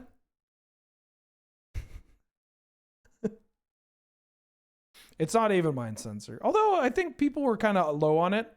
Mind Sensor's still really good. It's not Logic Knot. Logic Knot still shows up. A bit. Not as much, but what the fuck is this? I don't want commentary. Why are you recommending me an album with all this commentary? I just want to listen to the album. All right, whatever. We're going to listen to this. Bonded Fetch? No, nobody's gotten it yet. All right, this is a boomer take, but it's Tombstalker.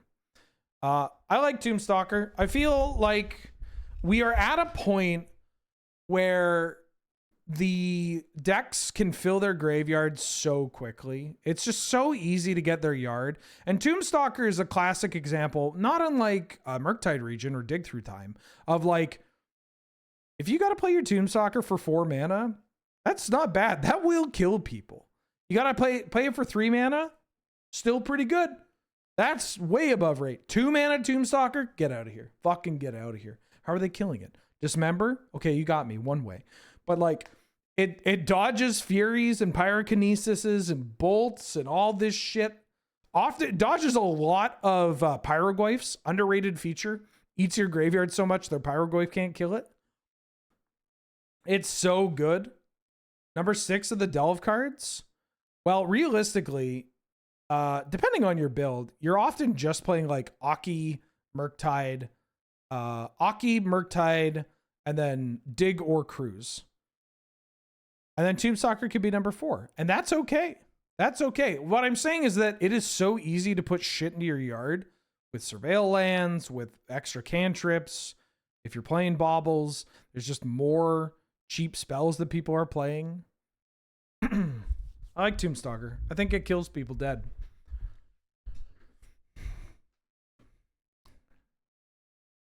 Lorwyn. I mean, this one's a bit of a gimme. What do you think the best card from Lorwyn is? Yeah, it's Thoughtseize. It's not even close. It's not even close. Thoughtseize, one of the most egregious designs of all time. This is a Magic card that I still occasionally look at and go, why? Right? Like, that happens with newer cards, proactive cards, where you're like, what's going on here? I think it's Thoughtseize. Number 2 is Ponder. Yeah, this is not. I think some people may try to make the argument that Ponder is better than Thoughtseize, but like, Thoughtseize is unbelievable. Unbelievable. Where does Jace keep his Thoughtseize? In his up his thought sleeves. I have a tattoo of Ponder. It is my least favorite tattoo, I will say.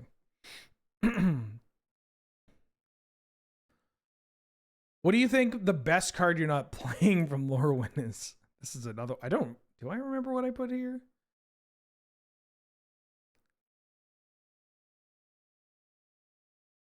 Garruk Wildspeaker. Something with Changeling. I can't remember if I put Cryptic Command. I may have put Cryptic Command. Oh, wait, no, I think I put the Teague. I put Gaddock Teague. Yeah, I put Gaddock Teague. This is just my call to tell people you got to play more green-white bullshit. Like, I think green-white bullshit is shockingly good in this format right now, and people don't want to play it for a couple of reasons. They kind of just go like, I'd rather play red-green, or like, they lie to themselves and say like, I'm just going to lose to Jeskai. Like, buddy, you're going to lose to Jeskai no matter what. Or like 4-color Esper or whatever garbage is casting 4th Aerolingus. But you know what stops him from casting 4th Aerolingus? Stops him from casting the One Ring? Force of Wills? Point Jeskai cards? Hey, we did! We pointed Minskin Kappa. We pointed Ancient Tomb. Got it. Pointing Barrowgoyf. Stops Natural Order, stops Quarter Calling, stops Green Suns, stops Pyrokinesis, stops the Storm strategies. Green-white bullshit. Pretty good. Your creatures don't suck either. I mean, they kind of do, but Scythe Cat Cub and Bristly Bill makes it so they don't suck.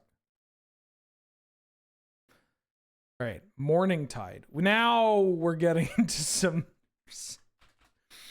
of these cards are no, I'm just, what the fuck is the Morning Tide code? I'm gonna level with you.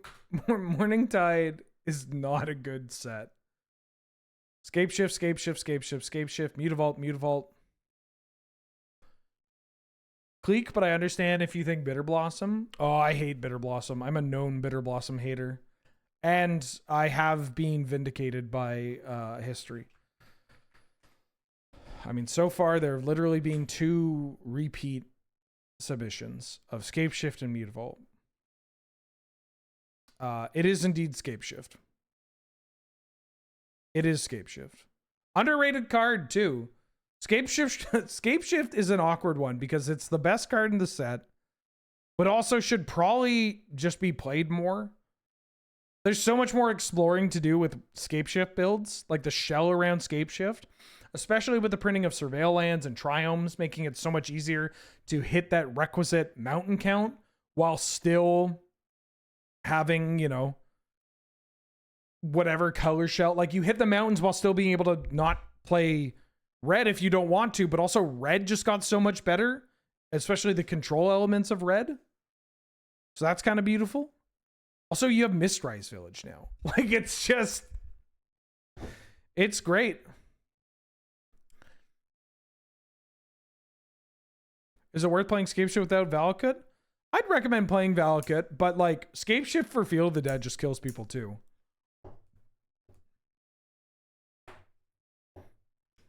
Especially with Teferi. Ooh. Uptick Teferi, end of your turn, I Scape Shift, Field of the Dead, untap and kill you.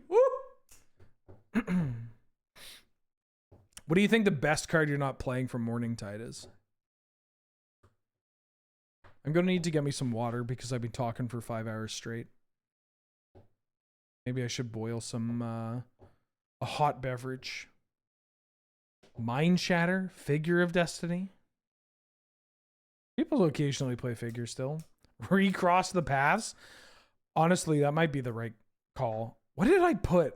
God, I hope I didn't put Heritage Druid. God, I hope I did not put Heritage Druid. Oh, what did I put?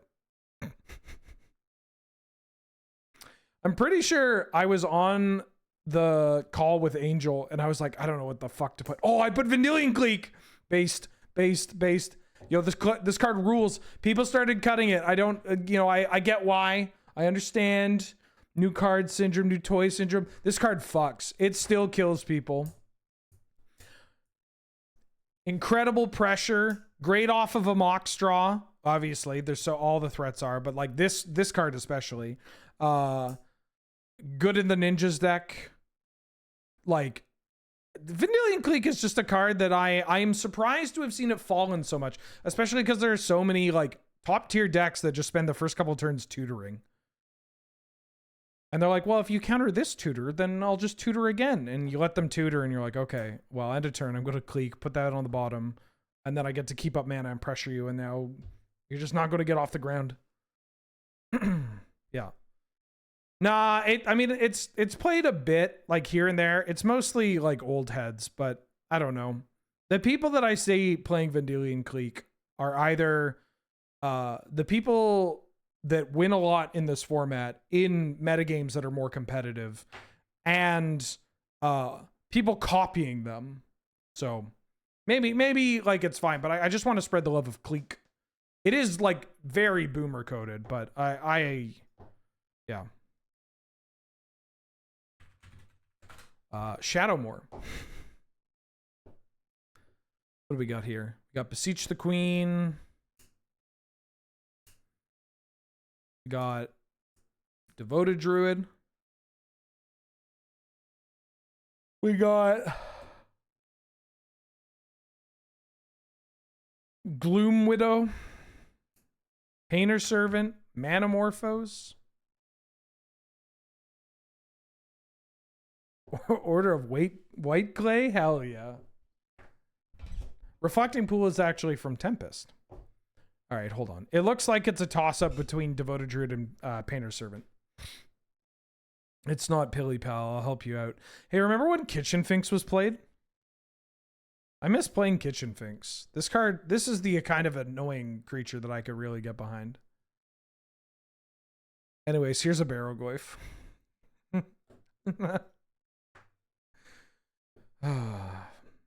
All right, let me do a count on Devoted Druid versus Painter Servant. For Druid, we have 1, 2, 3, 4, 5, 6. For Painter Servant, we have 7, 8. For Painter Servant, we have 1, 2, 3, 4, 5, 6. Close. Druid. All right, looks like Druid takes it. Manamorphose is quite good. It's Devoted Druid. I think Devoted Druid's the best card.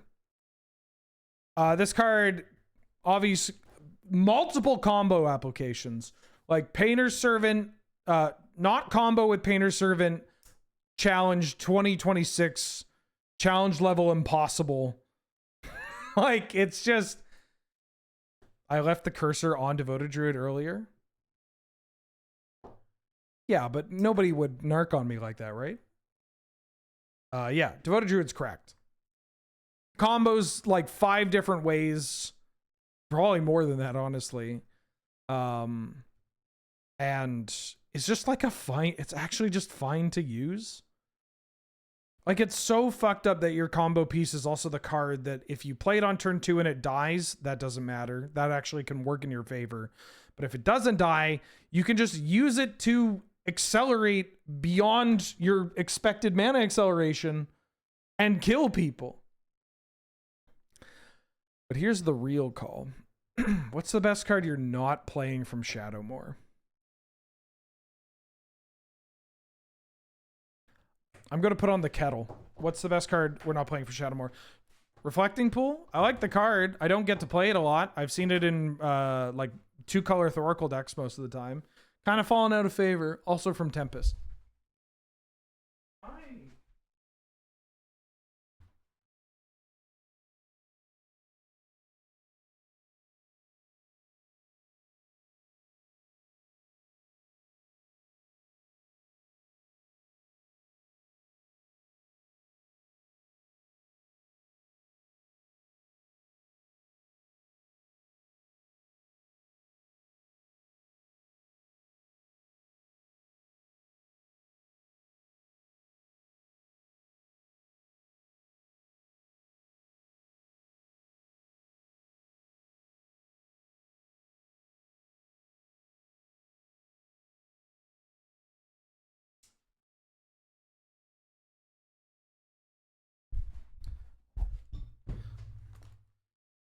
I've got the kettle going, and I think I want to start my own personal 9/11 in my stomach, so I'm going to have a beer as well.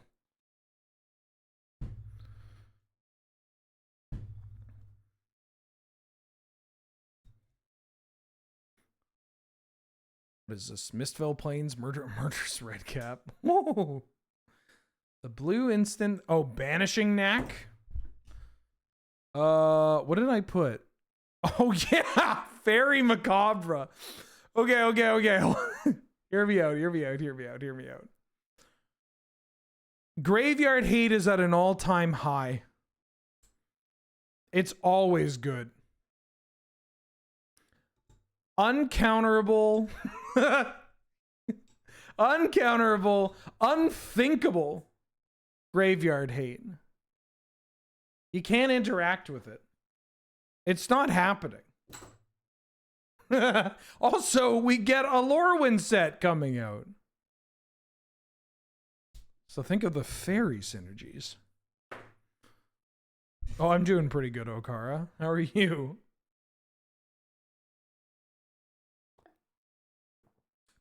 Loses to Thoughtseize? Well, that's why Thoughtseize is the best card you're not playing. Or the best card everybody's playing. Eventide. Also, the rest of the set sucks. These sets, when you look back at these sets, you're like,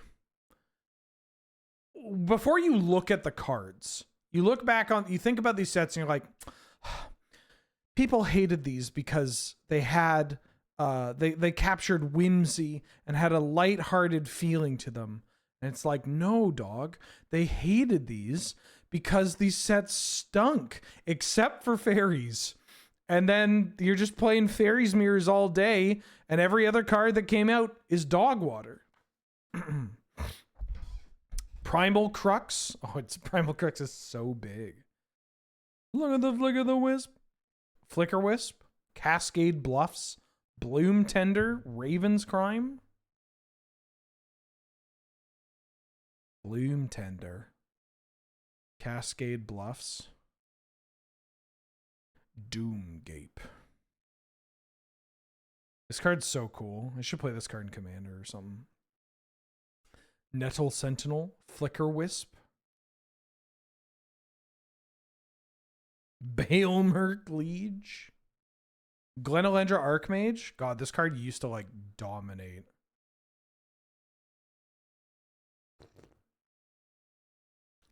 Yeah, Lorwyn and Kamigawa are pretty close. They're similar.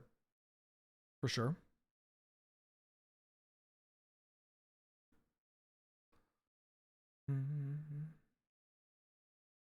Promise you'll be true. Glimmer Baron. I forget what I put. What are people are all over the place. I think Flicker Wisp is being the most popular card.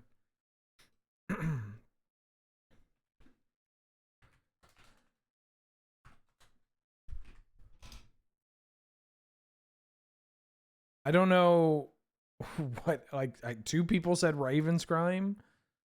Two people said Glenelendra. I can tell that people don't have strong opinions on Eventide. Bogle? Some people have said Nettle Sentinel. And Bloom Tender. Yeah, this set is honestly, it's a cool look through. It's not particularly good. Cool commander cards though. Like I think Bloom Tender is the most.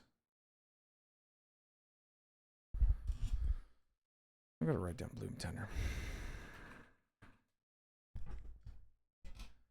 The best card is Cascade Bluffs. Flicker Wisp does not really see play in this format. I don't know. This set is so ass. Like maybe it should be Twilight Mire. Like I don't know. Cascade Bluffs adds blue and red. Actually, it should be Rugged Prairie. Hold on.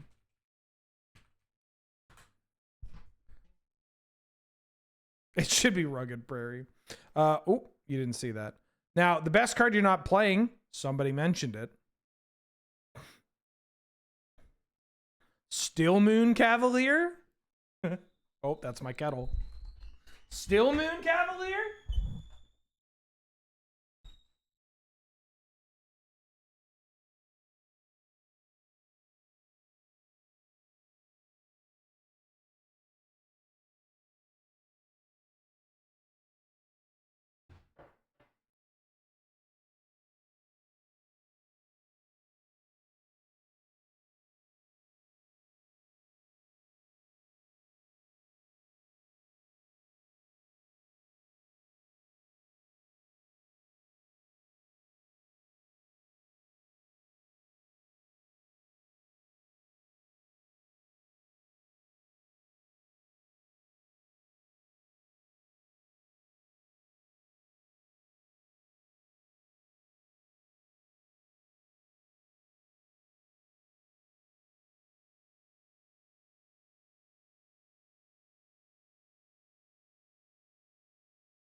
Computer 10-minute timer. My mom just sent me a text. She said, crossword clue. Pokemon that evolves into Lairon? Question mark, question mark, question mark, question mark. And I hit her with the Aeron. And she goes, thank you. And I go, it's the least I can do for missing dinner. Yes, yes. Oh, that's cute. So anyway, Still Moon Cavalier. Yeah, the set sucks. There's nothing you can really play. But this thing doesn't get swords, blocks Psychic Frog, doesn't die to Orcish Bowmasters. Blocks Flage, doesn't die to Flage. Pro White, Pro Black is kind of messed up. Relevant creature types. All right. I want to say we're into the good food, but Shards of Alara has some stinkers too. What do you think the best card from Shards of Alara is?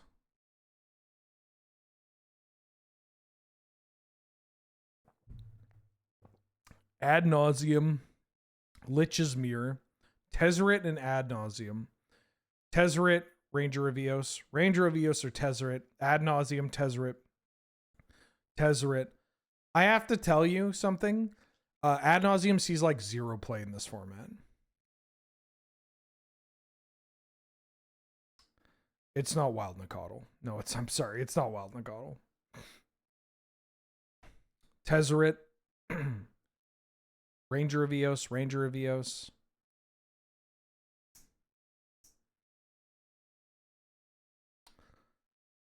Ranger of Eos. Ad Nauseam is the best card you're not playing. No, I don't think I want to play Ad Nauseam.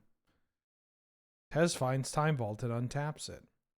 Elvish Visionary. I gotta tell you, I thought about it. I did not too seriously, but I did see him like, okay. The Seeker. Yes, it's Tezzeret. Tezzeret the Seeker is in this set. Noble Hierarch is in Conflux. This is what you meant, right? Knight Captain of Eos?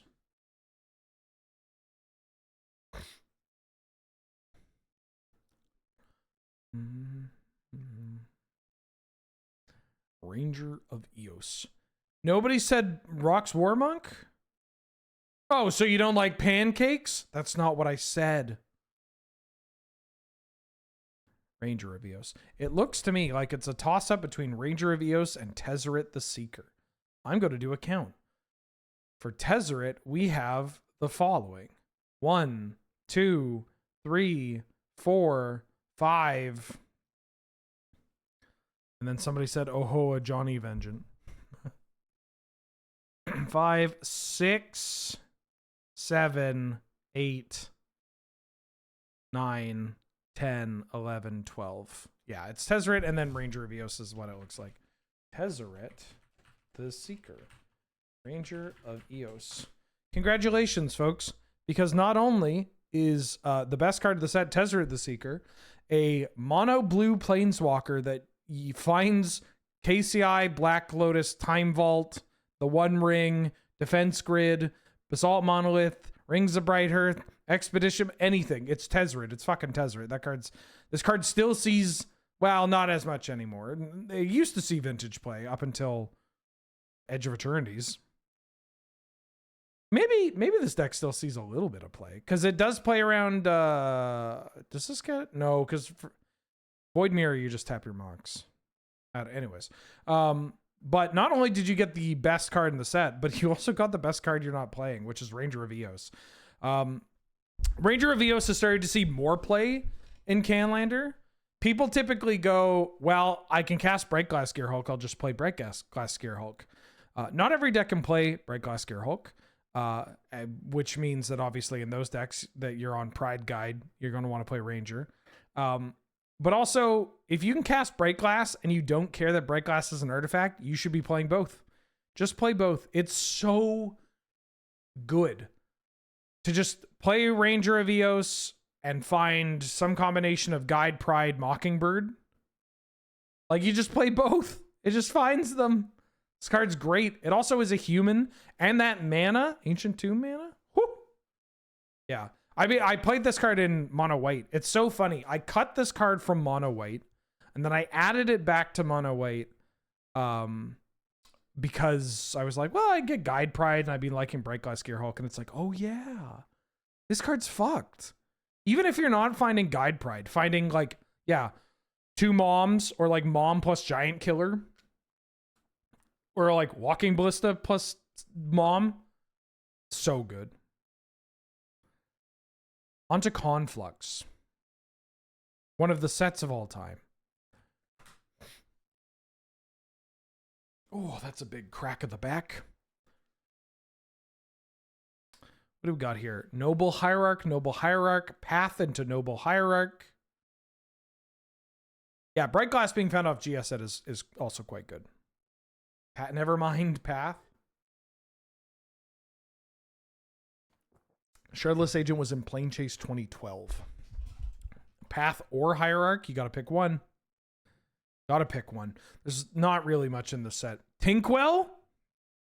Ooh, 2 votes for Coder. God, I do love Coder. Path, Hot Take Noble. Damn, neck and neck. Might of Alara. Deeply unserious take, but I'll allow it. Path is not as good as Hierarch. I'm going with Noble. All right, we're gonna set it to a vote between Path and Noble. Get your votes in now.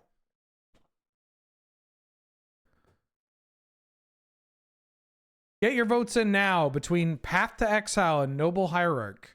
Which, great, it's Path to Exile. Fucking just a flood of paths coming in.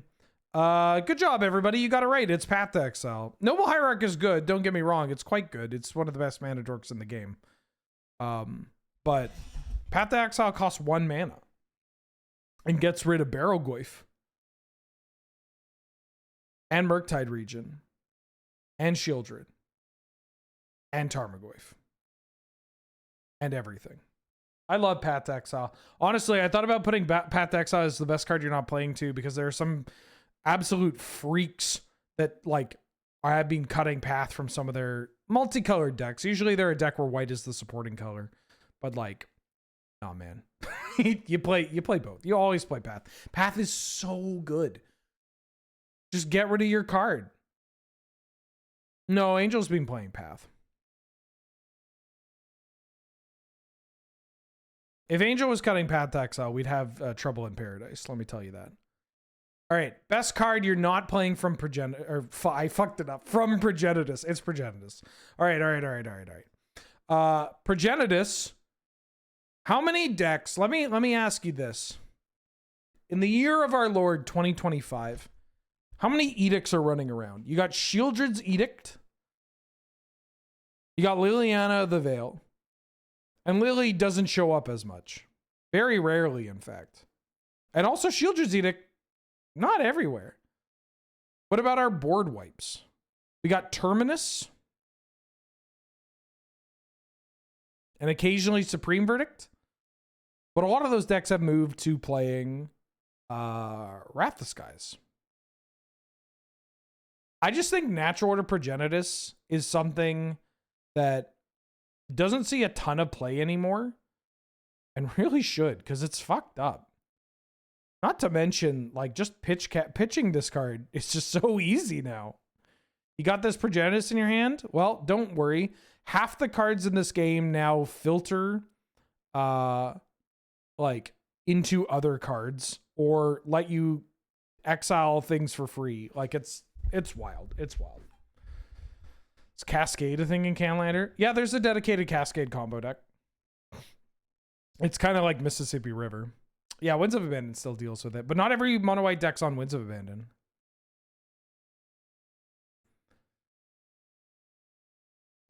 Alara Reborn.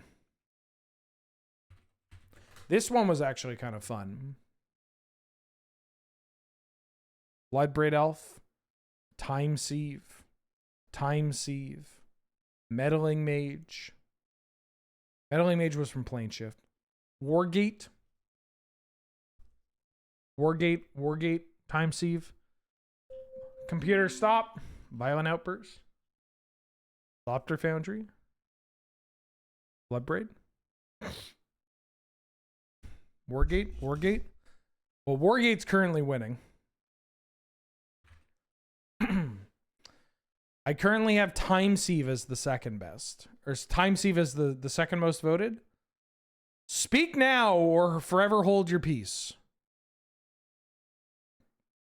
Bloodbraid. We got 4 for Time Sieve, 3 for Bloodbraid, 2 for Thopter Foundry. Thopter Foundry, a respectable card.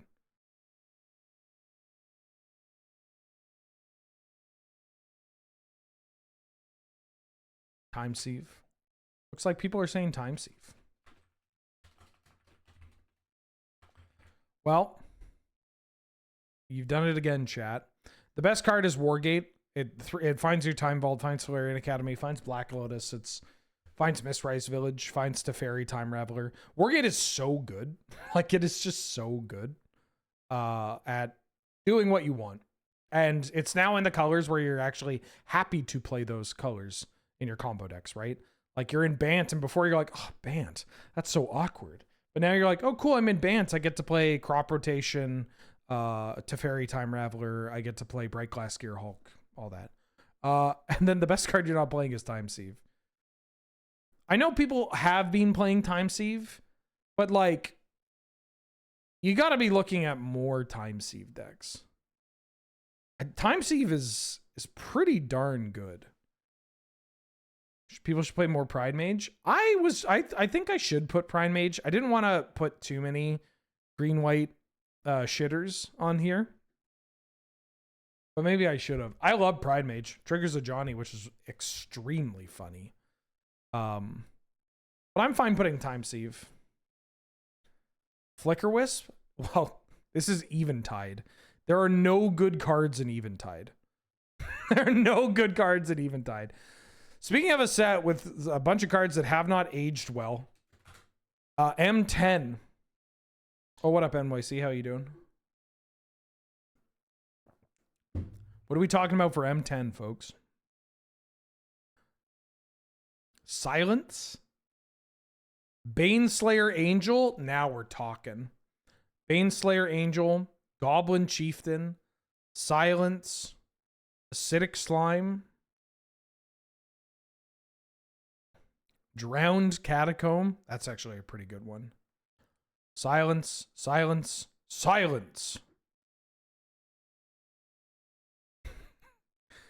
Ooh, I got a good Canlander meme. Silence, Discord user. A Victoria player is talking. Doomblade? You can't even kill Psychic Frog with Doomblade.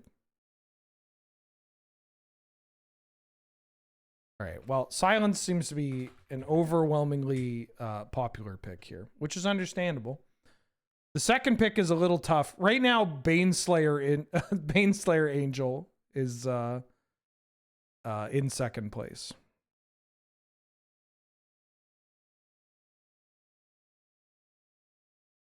Discord player is speaking. I can't hear you. You're on Discord. That one land cycle. You got to pick one of the lands. Does Baneslayer Angel cast Psychic Frog? Yes. They should have made Psychic Frog a demon so that Baneslayer Angel can attack through it. Drowned Catacomb. Drowned Catacomb. Looks like Drowned Catacomb is the pick for second best. Goblin Chieftain is actually a respectable pick, I think. But looks like a lot of people are putting Drowned Catacomb. Yeah, Silence is the best card. Very exciting. Best card you're not playing. People are saying Harm's Way. Protean Hydra. Oh. Just kidding. It's Veteran Armorsmith. 2 mana, 2/3. Above rate. Buffs your team. Holy shit. Honor the Pure? No.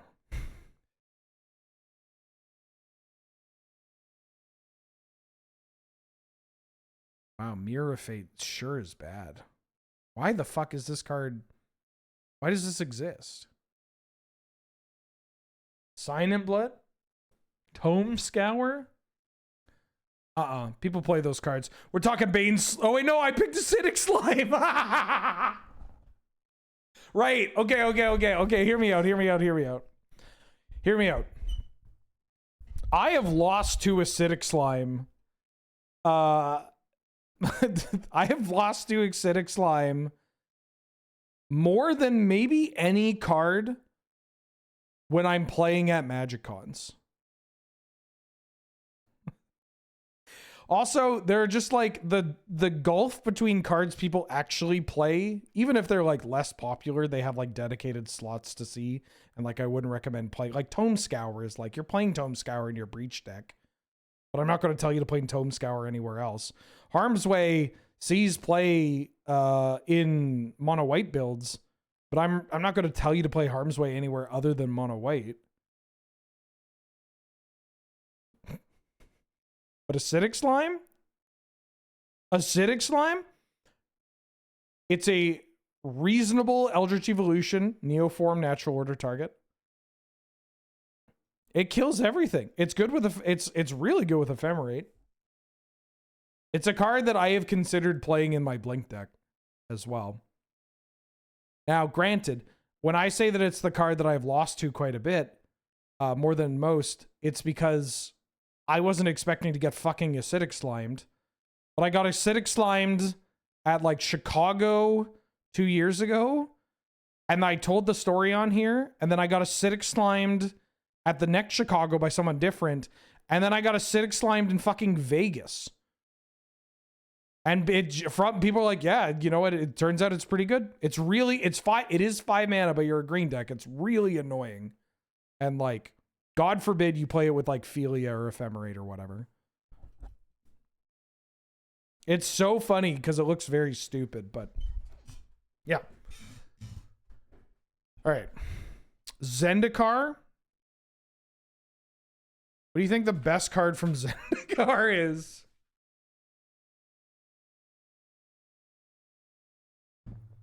Well, 5 for Scalding Tarn already. You're doing great.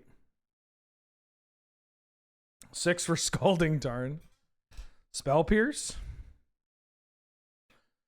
All right, yeah, I'm going to put Scalding Tarn in the Misty Rainforest.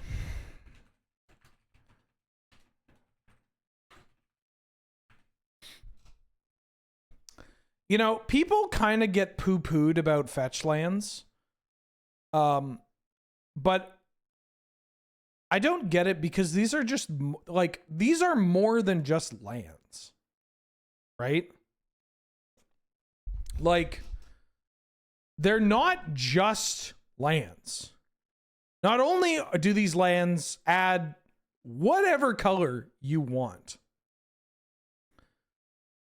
they also happen to provide like a Surveil trigger. They give you a shuffle ability. They combo with other cards, synergize with other cards, set up Mystic Sanctuary and friends. Like, they put cards in your yard.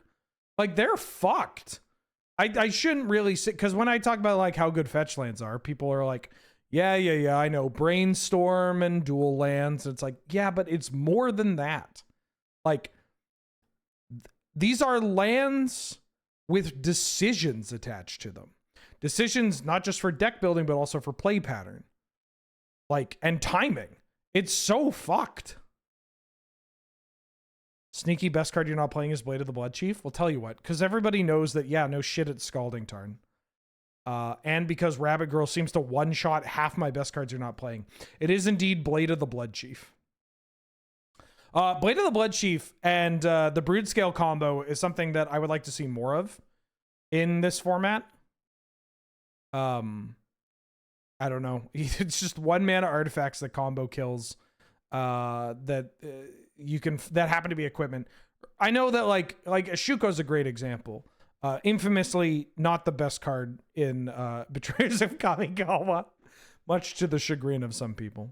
But like a 1-mana piece of equipment that also only requires 1 to equip that just goes infinite. Pretty darn good. And yeah, and you have redundancy in Soul Cleaver. That's so good. Yeah, this one I'm interested in going through because obviously in these double lands sets, it's, you know, people kind of want to talk about other cards. Spell Pierce is really good. For best card you're not playing, like Brave the Elements sees play. Have I told the Disfigure story on chat or on stream yet? I don't think so, right? Unless I told it yesterday. Did I tell the Disfigure story yesterday?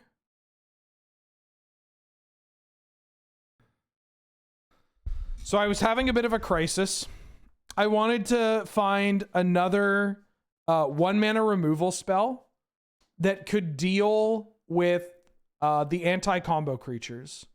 Because the top 5 creatures that I don't want to face as a combo deck are Opposition Agent, Orcish Bowmasters, Collector Oof, Aven Mind Sensor, and then like, I don't know, Deathrite Shaman or Thalia Gardening of Thraben. Actually, sorry, was my pick. And I was like, I need a removal spell that kills all of those, but also can kill some other shit like a Lelia or an Inti or whatever. And I thought I was so fucking smart. I was like, it's Disfigure. It's Disfigure. I can't, nobody's playing Disfigure. It's Disfigure. And I'm talking to Angel. I'm like, Angel, it's Disfigure. I figured it out. It kills all these things. And she's like, I don't know. And I'm like, no, listen, it also kills like Hull Breacher and Mana Dorks and Scavengers if they don't have mana and yada, yada, yada. And I'm like going off. I'm like, it kills fucking Sylvan Safekeeper and Nomad's Encore, listing all these cards. And I'm like, now, it doesn't kill Archon of Emeria, which is really bad for us. But who cares? How often does that show up? Spoiler alert, you know, a non-zero amount. And I'm just like, but that's it. It kills like everything else. And then she's like, you're playing Cut Down, right? And I just kind of paused and was like, oh.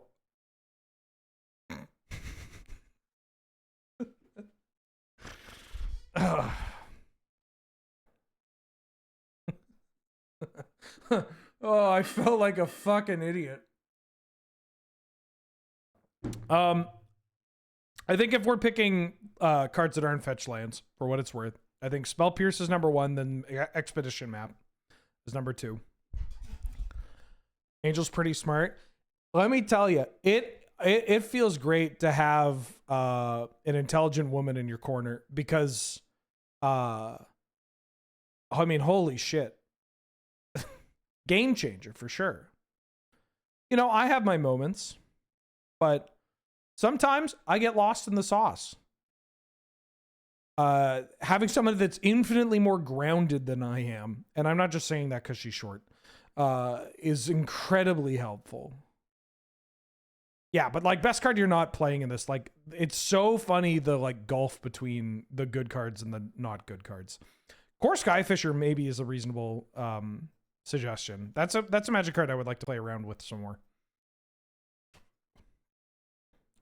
Emeria? It's just so much, so many lands. Oh, I was also going to put Valakut. I was just say, we should just play more Valakut. You're going to say it? Look, I get it. I should be playing Pauper. I should be, babe, you're young. You should be in the club playing Pauper. But no, I'd play Paper Pauper. Yes. I can't play Magic Online Pauper.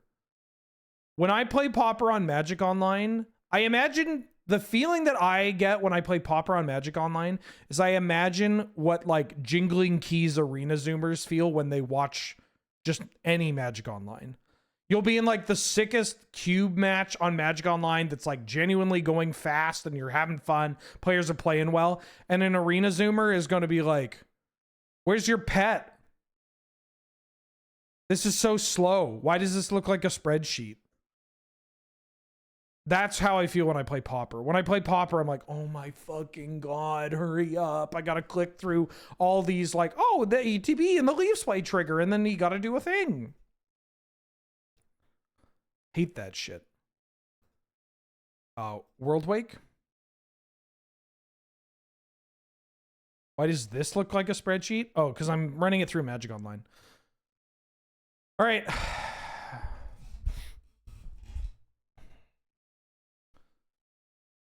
Well, considering that everybody here has said Stoneforge Mystic.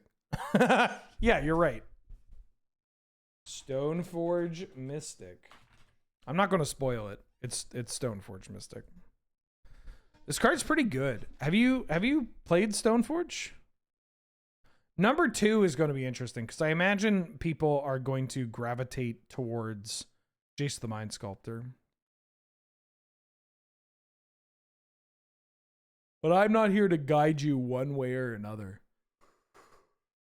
Oh, excuse me.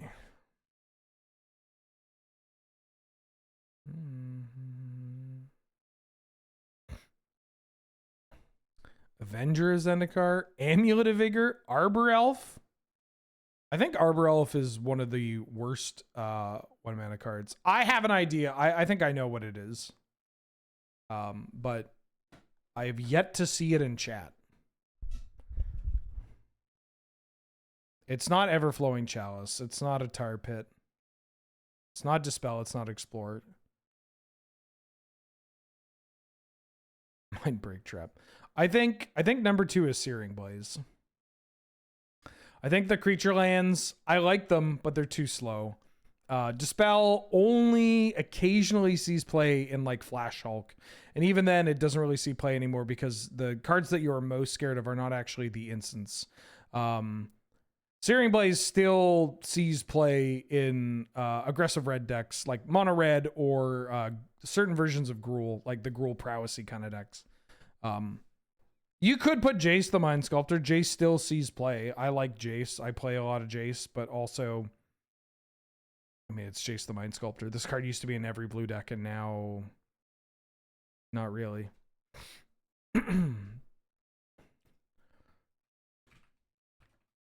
This card you're not playing, Sajiri Step? I don't actually... Oh, no, I put Kalni Garden. Okay.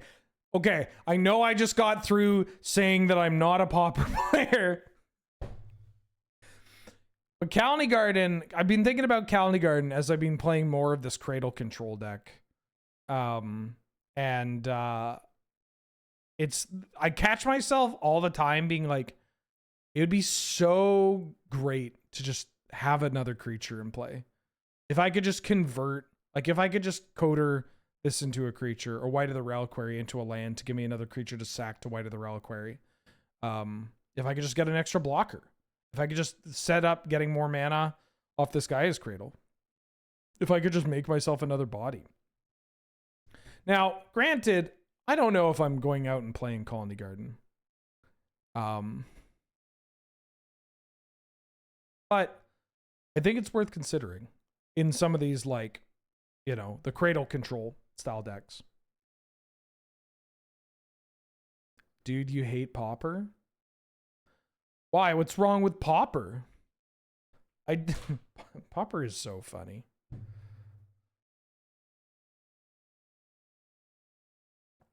Pauper is very funny because it's like a format that I realistically associate with 3 categories of players, and all of them are just so incredibly different. The first category, and this is in no particular order, the first category, young queer people, because, I mean, you know, broke as hell, but like, it's a competitive format where you get the vibe of playing like comparatively to like something like Legacy or whatever, right? Like you could share some of that DNA, except it's a lot cheaper. And so it's very approachable if you are within a group that gets trampled on by the status quo. Secondly, the dumbest motherfuckers you will ever see on social media.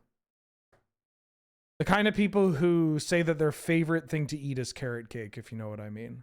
Like, it's just like the people that are like, Wizards is making the frogs gay. And by the frog, they mean like their spore frog tortured existence loop. Like, just these stupidest fuckers that are like, I play only Pauper because Wizards is greedy and they want all my money. And the worst sets of Magic the Gathering are as follows. 1, Spider-Man. 2, all of Universes Beyond together. And you're like, oh, okay. And then 3, the third category of Pauper player are just like people that live in like Spain or France or somewhere in Europe that make like $300,000 a year, work 16 hours a week, and they're just like, I play the cheapest format possible. I live on a beach. Like, you know, no, I'm not even just talking about Andrea. I'm talking like, you see, yeah, like the Brazilian Pauper community, which, I mean, again, it's not directly tied to the amount of money. It's like, damn, I live in the most gorgeous place on earth. And also, you know, my deck costs $80, but it could cost $40. It's dope. Maybe it's fitting that I live in Victoria. Then, oh God, maybe I should start playing Pauper.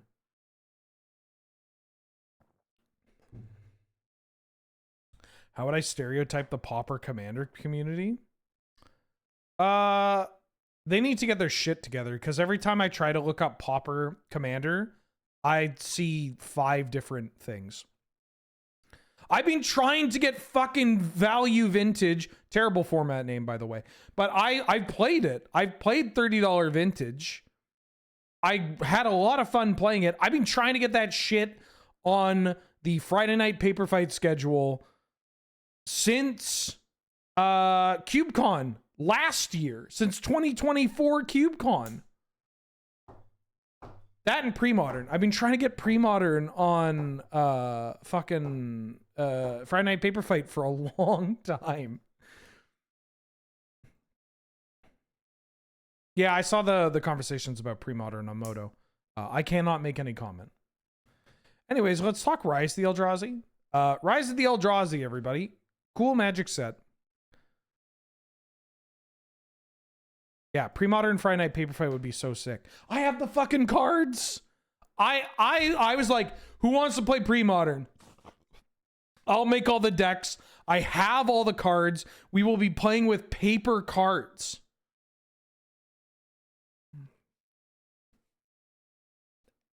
And like maybe some murmurs. I imagine that maybe I could have been more forceful. But yeah. Yeah. And the Value Vintage, they got to change that name. The more I think about it, they got to change that name. But yeah, it's great. It's great. Greater Good Pandemonium. I don't have that deck because I don't own. I do not own Dreadnoughts. Phyrexian Dreadnought is way too fucking expensive. Let's talk Rise.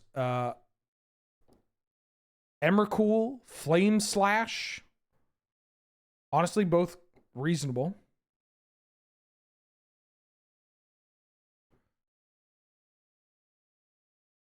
Forked Bolt, maybe? No, not as much. Wall of Omens. Soul's Attendant. Inquisition. Yeah, a lot of people said Inquisition of Kozilek and Oust.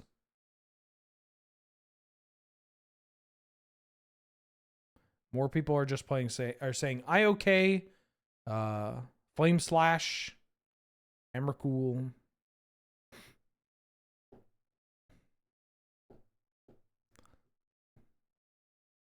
IOK. IOK keeps getting better. I would respectfully disagree.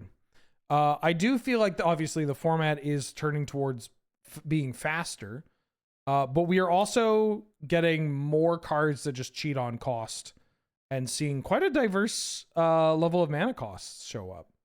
I'd say that IOK is shockingly staying neutral. Like it's not getting that much better, but it's also not getting that much worse, right? It's you would imagine it would be so much better, but then in practice you're like, oh, I really want to take that Force of Will or that Pyrokinesis or, you know, that Minskimbu or Murktide region or whatever.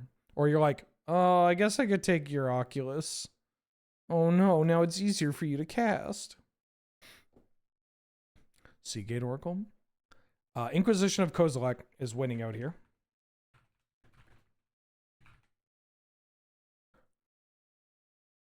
It does hit Barogoyf. That's true.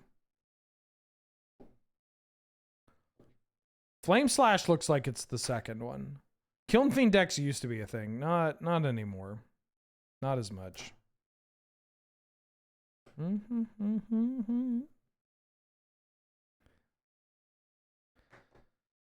right, the folks voted Flame Slash. For what it's worth, I actually... Oh, wait, hold on. You didn't see anything. Inquisition. I think Inquisition is the best card in the set. For what it's worth, I think you could put Emrakul or Flame Slash at number 2. They're never going to make another Emrakul the Aeon's Torn. Like, it's just... It's the best thing to cheat out. Oh, hey, Alex. Is there a link? I'll make this public afterwards. But this is more of a... not yet. Yeah. Yeah, they could cheat. If they had access, they'd be able to cheat. Because they don't know what my best card I'm not playing and all that is. Speaking of, what do you think the best card you're not playing from Rise of the Eldrazi is? I don't feel that spells with high mana values that reduce in cost will ever meaningfully replace the spells that naturally cost 1 to 3, because so few of them can actually be cast in the early turns of the game. Decks will continue to have a majority of 1 to 3 cost spells, and they're improving over time naturally. Well, they don't replace them necessarily. At times they will, but it's mostly just like that is something they are more interested in designing, right? Like there is more fertile ground in the design garden of delve spells, cost reduction, all that stuff. Emerge Unscathed, Colony Hydra, with the Pawn of Ulamog. I forget what I put. What did I put? Oh yeah, I put my main man Gideon Jura. Right, of course I put Gideon Jura. All right. Oh, this card fucks. This card's legit good. This card, Gideon Jura, is legit good. Legitimately banging. Yeah, no, this card's legit good. This card, it fucks. It fucks. I resolve a Gideon Jura, I'm not losing that game, ever. Now, granted, it's one of those spots where it's like, well, yeah, if you're in a position where you can comfortably resolve Gideon Jura, surely you were already winning. Now, this card breaks the parity. It's so good, especially with free spells. It's so good. I would rather, if I was building a blue-white X bigger control deck, I would rather have Gideon Jura over Teferi, Hero Dominaria, over fucking... I mean, if you want to play that 6 mana Wandering Emperor or whatever it's called, sure. Over Elminster. What other high mana crap people would play? This Gideon rips. All right, M11. This one is really disappointing. I got so excited. I spent a lot of time trying to figure out number 2. Or not number 2. Best card you're not playing in this one. I'm gonna help everybody. It's Preordained. This is the set that Preordained was in, and also the set that Primeval Titan was in. Now, I think I wrote Primevol. I don't know why I'm going so fast. Best card you're not playing in here. Best card you're not playing. Autumn's Veil? No. I played Autumn's Veil somewhat recently, and I was like, eh. Autumn's Veil is poo. It's so bad. It's so bad. Obviously, Veil of Summer's great. Fauna Shaman. Ding, ding, ding. I think. Is this the one with Fauna? I think it's Fauna Shaman.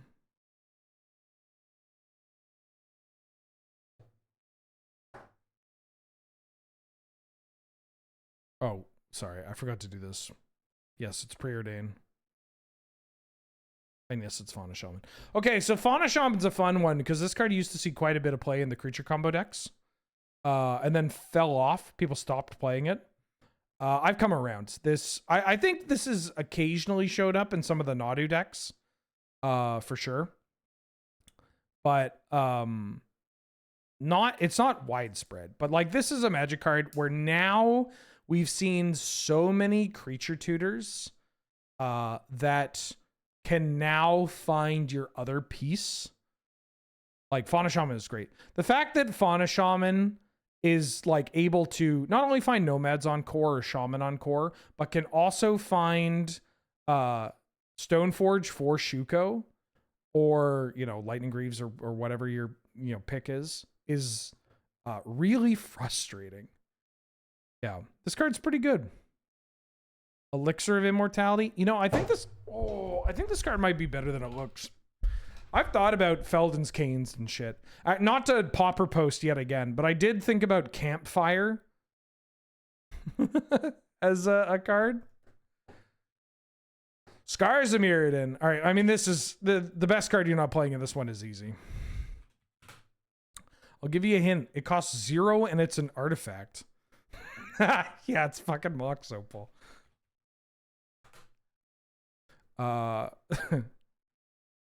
Another set where unfortunately a lot of the best cards in here have kind of fallen out of favor. Oh my god. Oh fuck. Did I popper post on this one too? No, no, no. No! No shit! Fuck! Fuck! Fuck! Fuck! Oh.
Fuck, fuck, fuck. Fuck. I had to piss. Sorry. But also, I can't believe it. There's so many Glinthawks, though, now. We have, like, 6 of them.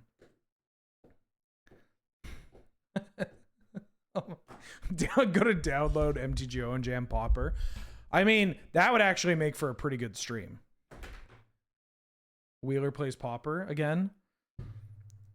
This old Pauper player who used to temporal fissure and empty the Warrens learns how to jam Delver the old-fashioned way. Doesn't that make Glinthawk worse? No, because it's at the state. It's not at the point where like you're upset to have Glinthawk because it's 1 mana, right? But now there's enough redundancy that, especially at 1 mana and 2 mana, that you can reliably create a theme and try to work around it. Yeah, Empty's banned in Pauper. Can I still play my Aurochs Herd? You want to see the kind of shit I was casting when I played Pauper? when I was grinding Pauper on Magic Online, it was this. 6 mana 4/4 Trampler. When it ETBs, you search your library for an Aurochs, reveal it, put in your hand, then shuffle. Whenever this creature attacks, it gets +1/+0 until end of turn for each other attacking Aurochs. Nothing could kill this card. Nothing could kill this card. You'd cast this bad boy off Cloud Post. It's over. What's the second best card from Scars of Mirrodin? I'm not gonna cry.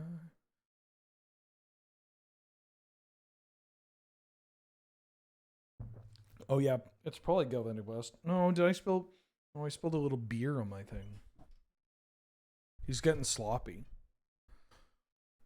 GSZ, who cares? That's MBS. That's MBS. Galvanic Blast. I mean, it's got to be like Dark Slick Shores if it's a land, right? Oh, maybe it's Neil Spellbomb.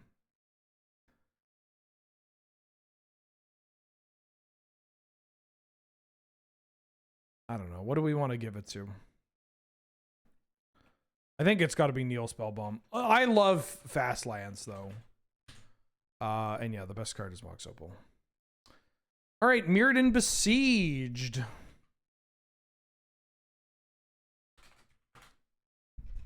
What do we got here? Oh, big thick. Consecrated Sphinx. For sets like this, sometimes where it's like, look, there is an answer. It's pretty straightforward. Wait, did I fuck up? I may have fucked up and said it was a different card, but it's Green Sun Zenith.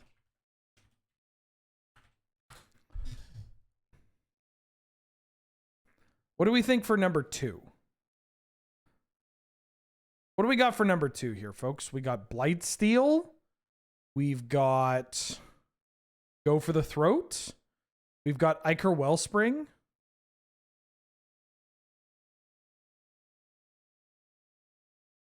Hero of Bladehold. Leonin Relic Water. Ooh, Mortarpod. Phyrexian Revoker. Praetor's Council. Spine of Ish-Saw. Ichor Wellspring, the Pauper card. Hey, we had hands on that before. Tezzeret, Ancient of Bolas.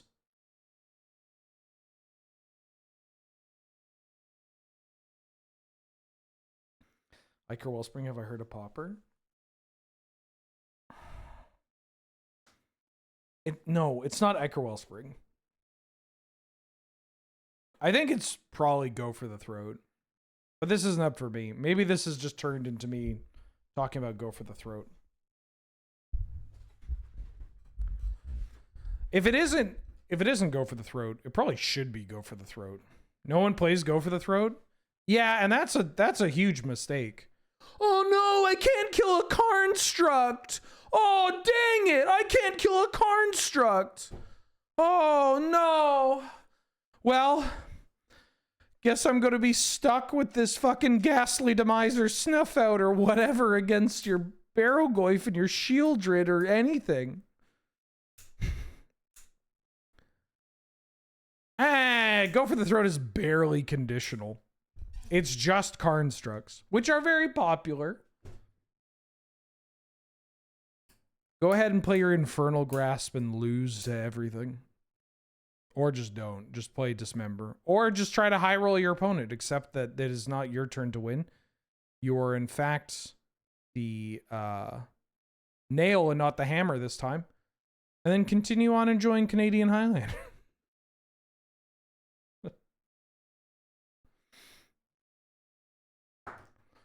All right, I'm taking an executive action here. Go for the Throat. I didn't put it. Oh, I did put it as the fuck. I did. That's not right. That's not right. It's Greensun Zenith. I was cooking, but it's Greensun Zenith. I think I just forgot Zenith was in this set. This card just sees so much play, and it just does what you want it to do. Best card you're not playing, though? Best card you're not playing?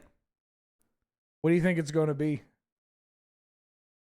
What do you think it's the run? It's the run. Oh, hell yeah. Yeah, it's the run. When I was in Amsterdam, I brought my Beans control deck as one of my decks. And I'll never forget playing against Jeskai control. And I just cast Thrun on turn 4 when they had open mana. And they just looked at their hand like, they were in such disbelief. They cast a Dig Through Time. They looked through the 7. They untapped, drew for the turn, and went, I can't beat this card. And they're like, do you want to play another game? Thrun. Well, of course you play Thrun Wormy. You know, there of course are a cultured few who indulge in the finer things in life. But, like, not everybody's down with the clown, you know? All right, NPH. NPH. Neil Patrick Phyrexia. This one's going to be kind of fun because I think there are, like, 3 cards that people are going to float around, but there's one standout card. And I'd be curious. This is going to be look, I'm going to help you all. I'll allow a 3-way vote, although one of them really does feel like bro's not even on the team, between Dismember, Gataxian Probe, and Mental Misstep. You can take your pick. I'm going to let y'all post, and then you got to tell me.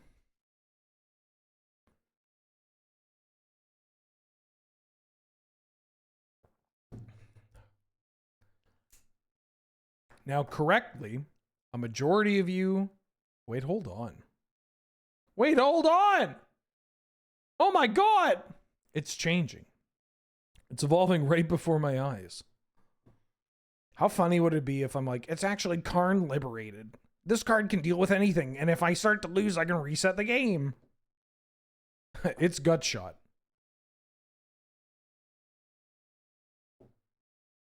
Sword of War and Peace. All right. 5, 4, 3, 2, 1. What do we got? Let me count probes. Probe. 1, 2, 3, 4, 5, 6, 7, 8, 9, 10, 11, 12, 12. 13, 14, and now missteps. 1, 2, 3, 4, 5, 6, 7, 8, 9, 10, 11, 12. Are we tied? We're tied. Wheat Mantis back for the 2nd month. Welcome back. Glad to have you. Good to see how you doing. How you been? Thank you so much for all the support. Well, tie goes to the wheeler, as they say. So I'm going to put Gataxian Probe here and then Mental Misstep, and I'm going to help you all out. Okay. So the best card from the set is Gataxian Probe. I think Mental Misstep is an overplayed Magic card. I think that there are a lot of decks that play Misstep when they really shouldn't be. They should just be playing something that is on their like proactive decks that play Misstep that should be playing a more powerful proactive card. The tempo gained by a Misstep is huge. Don't get me wrong, but like this just contributes to a high rolling strategy, like it contributes to a high roll mindset that speaks to me that these people don't believe in their abilities to win matches Magic the Gathering. And Probe, it just goes in everything blue. You're playing blue, you should be playing blue. If you're not playing blue, you should be playing blue. And if you're playing blue, you should be playing Probe. You're playing Misstep in those decks too. But Probe is just, it's so good. There are decks that like combo decks especially that are going to be playing Probe over Misstep, and I'm going to value the strength of a card that shows up in combo and blue X mid-range or tempo strategies higher than a deck that doesn't show up in combo as much. Canlander isn't a vacuum. Tell that to Discord players. Wheat Mantis for the second month. Welcome back. How you doing, Haben? Thank you for being here. Glad to have you. Good to see you. And somebody mentioned my best card you're not playing is Spellskite. It's Spellskite, baby.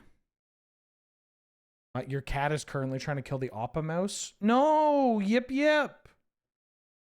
Okay, Spellskite.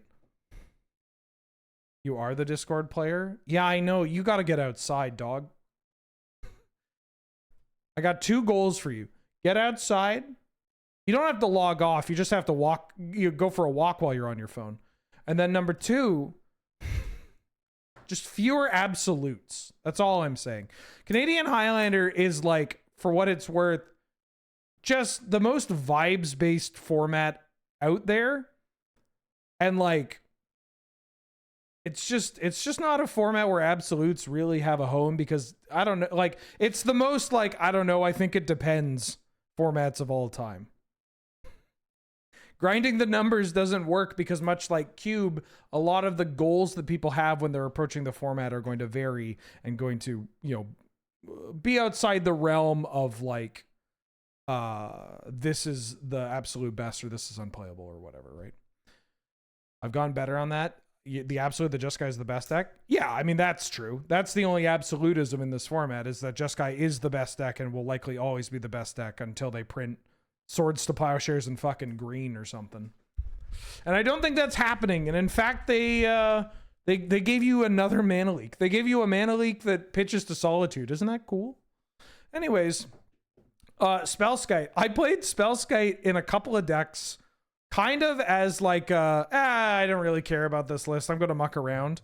Holy shit, was this card annoying for my opponents. So annoying for opponents. It's just shockingly good at soaking up damage. Easy to weave into a turn or before a combo. Happens to be at a mana value that lines up with some of the tutors for Time Vault especially. It's just shockingly strong. And then has splash damage at like, you know, stopping your opponent's things. Cool card. Yeah, now, okay. We are now in the era where we're not even halfway done. And I've been going for 6 hours. But we are now in the era where there are a couple of gimmies. We're now talking about the Commander product. Oh, fuck. What is it called? C12? C11? Commander. Okay.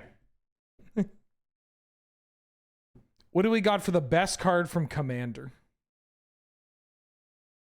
I'll give you a hint. It's the card from the set that still sees regular play. Oh, my face is hiding it. It's this one. It's this one. It's this one right here. It's Scavenging Ooze. It's Scavenging Ooze. Now, we know that it's Scavenging Ooze. But what is the second best card? Trench George, Flusterstorm, George, Flusterstorm. Folks, Flusterstorm does not see play. But you're voting for Flusterstorm, so I'm going to have to write it down. Yeah, the best is Scavenging Ooze. I'd put Trench George as the best card you're not playing, but also still sees play. Trench George is the second best card in the set, but also not enough of these Reanimator decks are playing this card. It is the ultimate Cowboy Magic card. Do you have it? No. You die. You lose. You're out of here. And sometimes they can even have it and it just doesn't matter because it's so big. It attacks them for 36 on the turn you play it. It doesn't shuffle itself back in like one-shot robot. Like this George is pretty good. If you're playing Storm combo, you should be on Flusterstorm. No, because if you're playing Storm, you are better off playing a proactive piece of hate or a proactive piece of disruption or something to prevent disruption. So a silence effect, a hand attack effect, a Veil of Summer, whatever. There are just better things to be doing than casting Flusterstorm. Flusterstorm doesn't matter. Not to mention, there are a lot of hate pieces fighting against Storm that Flusterstorm does not counter. Right? Like, Flusterstorm, while they have Oppo, I go off and I'm like, I'm going to Flusterstorm if they try to stop me. Demonic Tutor, and the Opposition Agent. You're like, oh shit. The Aven Mind Sensor. Ooh. You're screwed. But if I silence them, or Thoughtseize or Duress them, and they're like, oh, in response, Opposition Agent. Then I get to go, great. Boomerang, Basics, Chain of Vapor, whatever. Get that Oppo out of there, and then let's go to town. Or I get to go, shit. Now I have to figure out what to do, and then I can go off again. M12. If I recall, this was a tough one. This was either a tough one or I came across a card. I'm like, oh yeah. This is yeah, this is what happened. Because the first three answers were Pimmage, Grand Abolisher, Buried Ruin. We've got 2 for Grand Abolisher.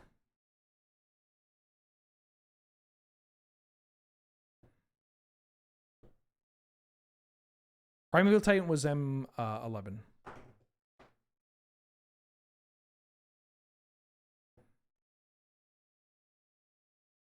Buried Ruin, then Abolisher.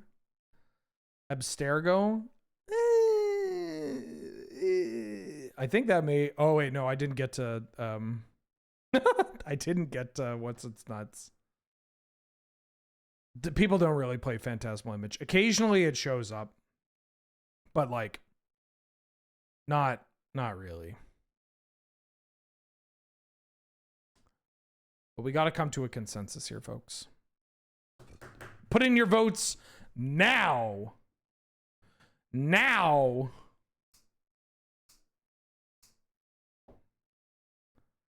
Abolisher, Abolisher, Abolisher. Image, Abolisher. Abolisher. All right. There was enough for Abolisher beforehand that I'll put that. The second best card. A lot of people putting Buried Ruin.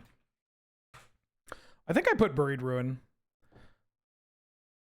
Abolisher should maybe be in there. My downside for Abolisher is that it only ever shows up in certain Flash Hulk piles. And I don't like that. I think Buried Ruin is actually better than Abstergo because Abstergo does not loop the way that Buried Ruin can loop. Nor does it let you repeatedly Buried Ruin. Like the fact that it also just mucks the rest of your graveyard. Mucks their graveyard too, but that's... I'm not as much of a fan. I might play both, but I think Buried Ruin is just better, frankly. But what do you think the best card I'm not playing is? Now, I've said a lot of shit today. I've talked a lot of shit. I've gone defensive. I've gotten defensive about some stuff. So please don't judge me too harshly. when you see what the card when you see what the card I've selected. It's, I don't want to say it's a popper card, but it is Stonehorn Dignitary.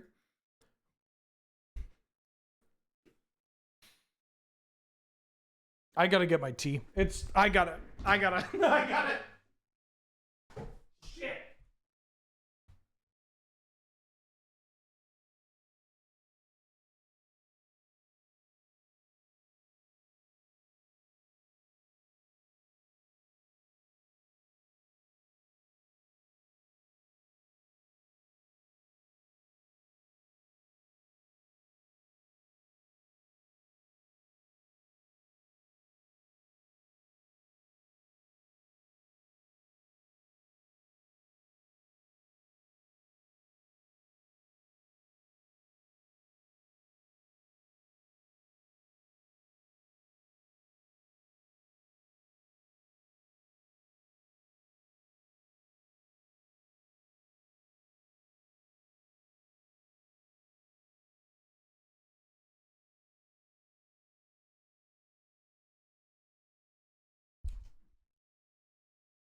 I'm not.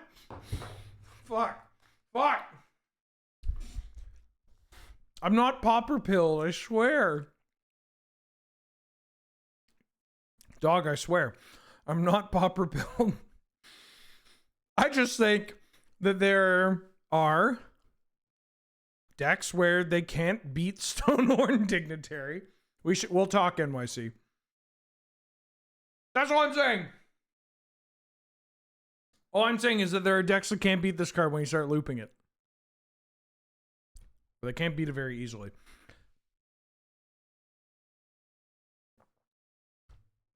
Especially if you get some protection in the mix. There's also not that much stuff in this set, honestly.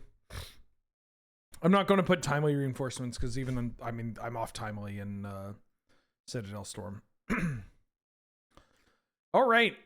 Innistrad. What do we got for Innistrad? We got some heaters here. Snapcaster, Snapcaster, Snapcaster,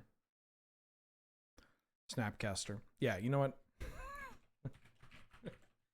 Yeah, it is. It's the blue card that sees play in the best blue decks and basically most, if not all, blue decks. This card's pretty good. Is Liliana the Veil cooked?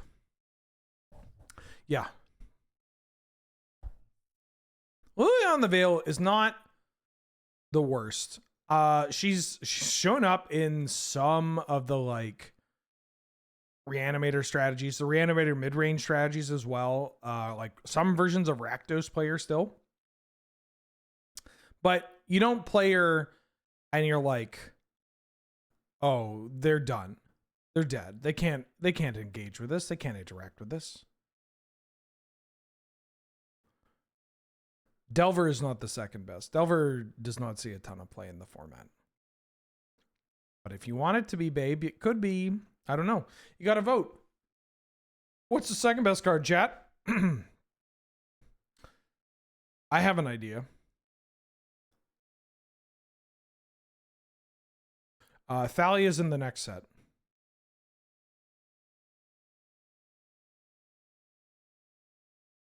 I love Kessig Wolfrun. I almost put Kessig Wolfrun as my best card you're not playing, but it's another card that I think people have just left in some of their decks, and they just coincidentally like managed to, get through the storm. They waded through the storm. No, Pilgrim's this set, and is the correct card. People said Evanescence Pilgrim. That's fine. Yeah, it's Evanescence Pilgrim. This card's quite good. It's a 1-mana mana dork that adds a secondary color that is almost always included in your deck. Not always, but like definitely the scariest green decks also add white. Now, the best card was Snapcaster. Fuck, I should have wrote Miku Snapcaster. Now, what do you think the next one is? What do you think my best card you're not playing is?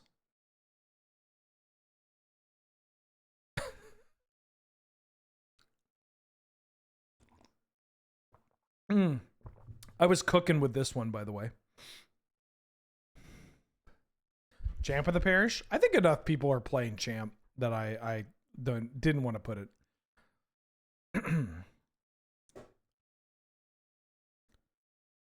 No. Nobody's guessed it yet. And I'm willing to say that it's not correct. It's not Geist of Saint Traft, by the way. I'll give you a freebie. It's not Geist of Saint Traft. It's not Geist. Much to my chagrin, because I made so much money playing this stupid card. like, this card like funded my dual lands. Oh man, those were the days. I would play Geist of Saint Traft. My opponent would untap, try to play something big on the board to deal with it, and I'd War Leader's Helix it out of the way. And then I would kill. Oh god. Oh god, those were the fucking days. I'll play a blocker. All right, I'll into the royal blocker, attack you with Geist. I'll time walk, untap Stormbreath Dragon, kill you. Whew. No. Okay. It's Moorland Haunt. It should actually be Kessig Wolfront, but it's I'm gonna put Moorland Haunt here. I do think this card is very powerful. I would like to see, I imagine there's going to be a world where this card sees more play. I also think that there's just more room to look into playing primarily, like blue-white, but primarily white tempo. Tempo's not even the right word. You're just like Ocelot, Pride, Philia, Johnny, and everything, but you also play like Teferi, Time Raveler, and Force of Wills and stuff. This card's really good.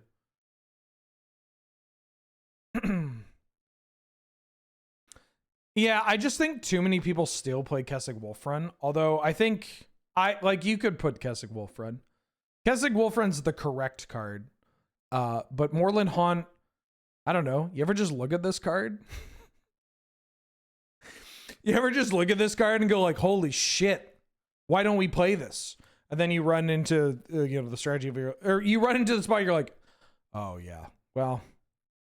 But I think that's space that people need to brew more in. Like there's something there. When I played there was like a blue-white Sage of the Skies tempo deck that came out earlier this year that had like a couple of tournament winning results. And I played it and I was like, when I drew the blue cards and a little bit of white, I was like, well, this sucks. When I drew the white cards and a little bit of blue, I was like, oh, this deck's broken. Like, it's pretty good. Yeah, MH3 is the amount of lands I have to tap to activate my Moorland Haunt. Dark Ascension, a set that people assume is good, but is actually dog shit. What do you think is the best card from Dark Ascension?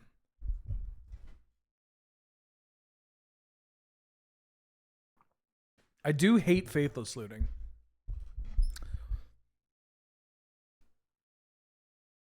It's the hands. Ooh, Falcon Wrath Aristocrat. This card better be... Oh. I'm thinking of doing a buyout of Falcon Wrath Aristocrat. What do you think? I just want to look at that card. God. What? Hey, Angel, do you know what happened to Igor? Did he just stop making magic cards? Well, he made some magic cards with Barrogoyf and stuff. Hold on. Well, he's still making cards. I was going to ask, I feel like I don't see a lot of his artwork on more modern cards. I just assumed that he had moved on working with like, companies that pay. But yeah, I think Igor's like one of the best artists in the game. Yeah, Gristlebrand's an AVR. Faithless Looting is ooh. Faithless Looting is so bad. Thalia. Yeah, it's Thalia.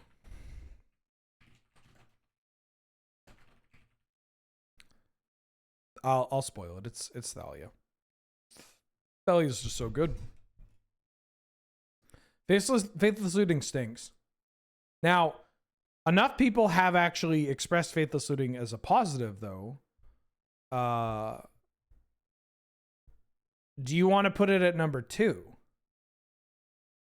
Chat, would you like to come together and figure out a number 2?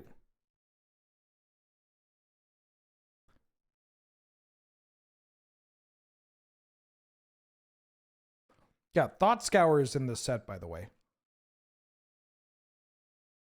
All right, enough people are saying Thought Scour, I'm fine. Faithless Looting is not a good Magic card. It's not a good Magic card.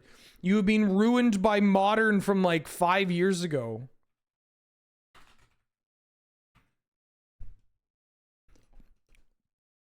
What did I put as my best card? This is honestly my favorite part, is because I can't remember the best card you're not playing. But like, as I scroll through, eventually I'm going to come across one card. I'm like, oh, fuck, I put that.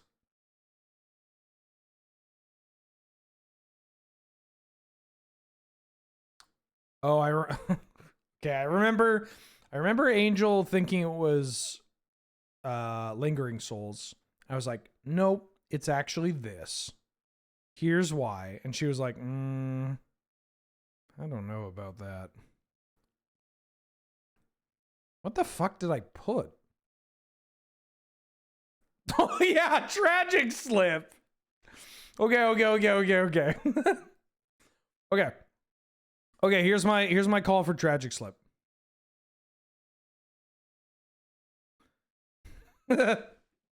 Here's my take on Tragic Slip.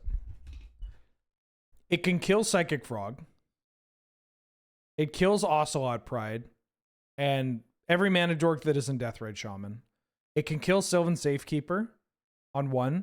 Kills Brazen Borrower. Obviously, you know, Vendilion Clique doesn't run around too much. Kills Vendilion Clique. Kills Mum on turn 1. Kills Ragavan on 1.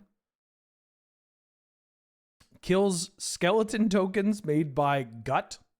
True Soul Zealot. But also kills Gut if you need to.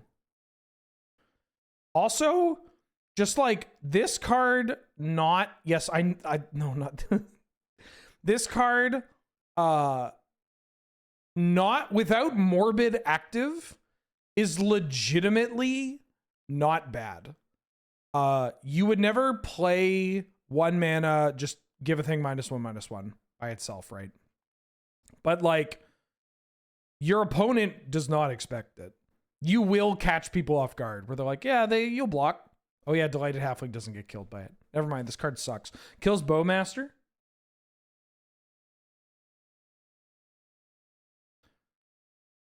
They attack with their Ajani token. You block their trigger on the stack. You kill the Ajani. Kills Hermit Druid. I can go all day, bud. Kills Luminar Gasprint before the counter gets put on. It's a 1 mana removal spell. How bad can it be? Yeah, it's got Christopher Mueller art. All right, AVR. We're on to AVR, folks.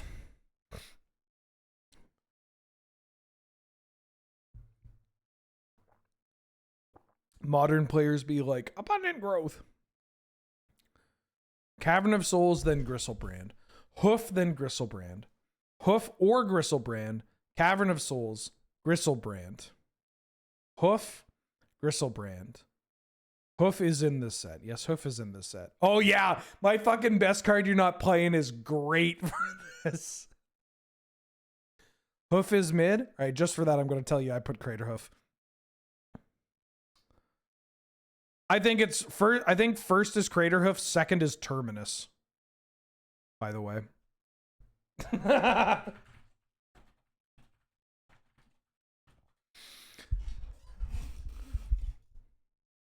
Terminus could likely be the best card, but like Craterhoof Behemoth is a Magic card where every time, great example, Jaded Trekkie says that Hoof is mid, is very torn about this.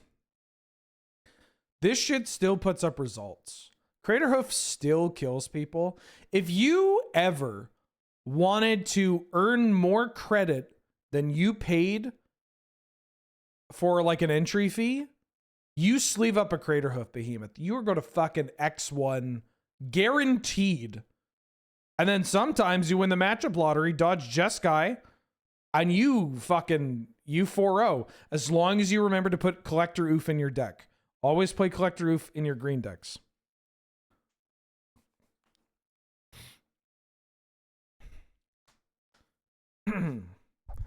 And like, the replacement value, they've tried to replace Craterhoof Behemoth.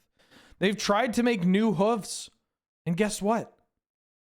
It just never works. It's just hoof is always the best. Now, Terminus is quite good. Terminus is very powerful. Pretty good with Mystical Tutor, obviously. Sees play in Jeskai control. Sees play in blue-white control and all that. I will say the cards that support Terminus have started seeing less play, right? Some of the stronger cards that support Terminus. You still get Brainstorm. You still occasionally get Brain Surge or whatever. But you don't have your Jason Mind Sculptor. You don't have your top. It's not always. It is in a lot of Jeskai decks. I will say that. But like, I could see a world where Terminus is not in your Jeskai decks. I can't see a world where you're ever not playing Craterhoof in your natural order, like Mana Dork deck. I cut Hoof from that mono green mid-range, the mono green Cradle control deck. And it's all I've been thinking about is I'm just like, fuck, man, I just need to play Hoof. I should be playing Hoof. I should be playing Hoof. Mystical to 2? We've been talking about it. I could see Mystical to 2. Mystical to 1 I always thought was kind of wild. The unfortunate part about Mystical is it's like probably just a 1.5. You know? But like, is it better? Like Mystical at 2 does kind of feel dope because you're like, look, you either get Recall and Mystical, or you get Recall and like Fourth and Dig, or Recall, Dig, and Cruise. Or like Recall, Dig. I mean, Recall, Dig, Scroll seems unhinged, but yeah. Anyways. Best card you're not playing from AVR. I would hit me. Hit me. It's not Bonfire of the Damned. I'll throw you a bone. It's not Bonfire of the Damned. I considered it. I considered it. Cloud Shift? No, people play Cloud Shift. Soulbound Haste Guy? You mean Lightning Reaver? You mean former Hermit Druid? former Hermit Druid combo piece? Favorable wins? Avacyn? Butcher Ghoul. Oh, I like Butcher Ghoul. Conjurer's Closet? No, you're not going to get it. It's not Sigarda. You're not going to get it. It's not Angel of Glory's Rise. It's not Driver of the Dead. I'm not throwing anybody in the back of my Dragula. It's not Druid's Familiar. It's not a Pauper card. It's not Young Wolf.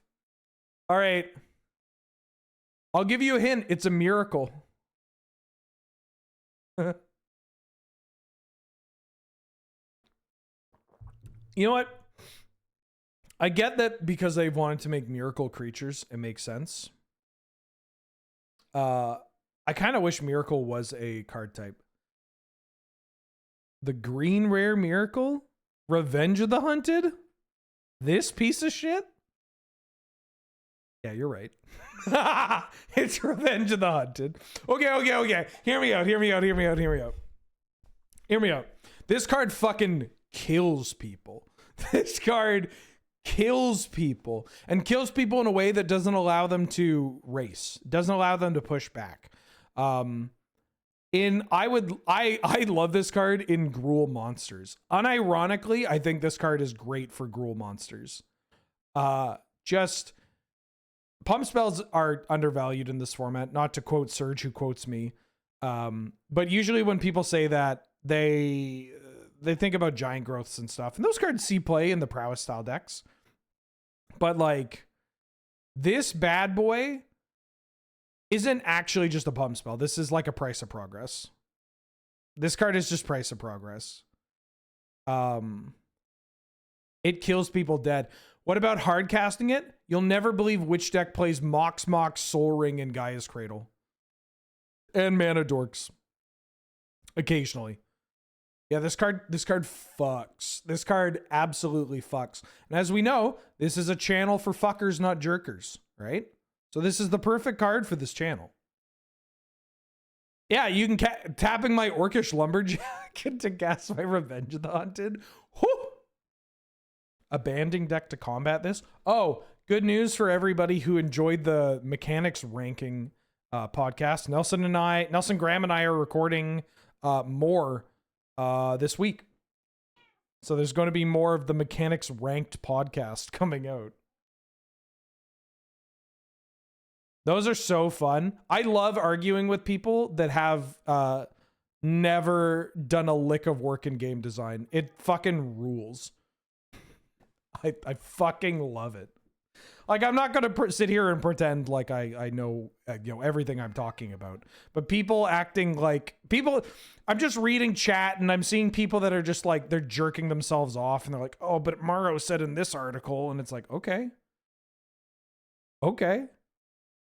I'm talking about having fun and creating memories. And people are like, actually, they didn't like this because of this. And it's like, yeah, but some people fucking loved it. Some of the people in the YouTube comment section for those videos wouldn't. I mean, honestly, the response has been like overwhelmingly positive. But some of the people in that comment section wouldn't know a good mechanic if it hit them in the head. Yeah, hi. Oh, you're so cute. Plane Chase 2012.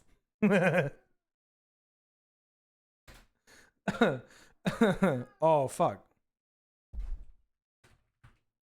Is it Plane? No. I skipped this one. I don't. These aren't real. Yes, I'm here, Mulder. Shardless Agent. You know this is the set with Baleful Strix, right? The card that sees play. Here, I'll help you out. Number 1 is Baleful Strix. One of the most perfect Magic cards to ever be printed. A great example of a card that is like impressively fucked up, but also a reasonable card to print because it's a cute owl. It's a very pretty bird. If this card, I imagine if this card had worse art, it kind of has that Lutri feature, right? If this card had worse art, or was just like a I don't know, a guy with stink lines, people would not want to play this card. People would still play this card. People would not want to play against this card as much. So what's number 2? What's number 2? We got some options here. Not a ton. There are only 21 cards. The Shoat? Brindle Shoat?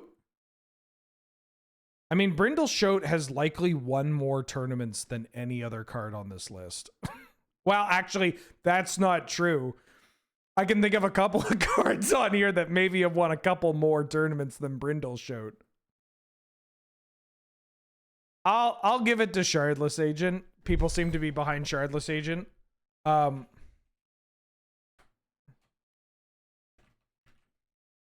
You kids don't know your Canlander history. Granted, 5-color Time Vault Cascade stacks did also play Shardless Agent. But that deck, that deck played Ethereum Horn Sorcerer and Maelstrom Wanderer.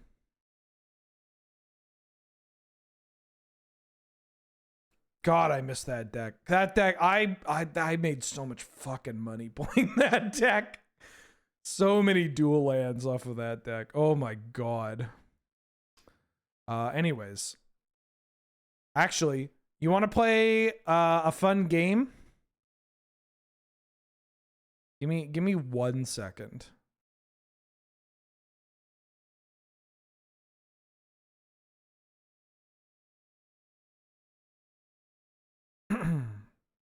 Okay. Here's a fun game.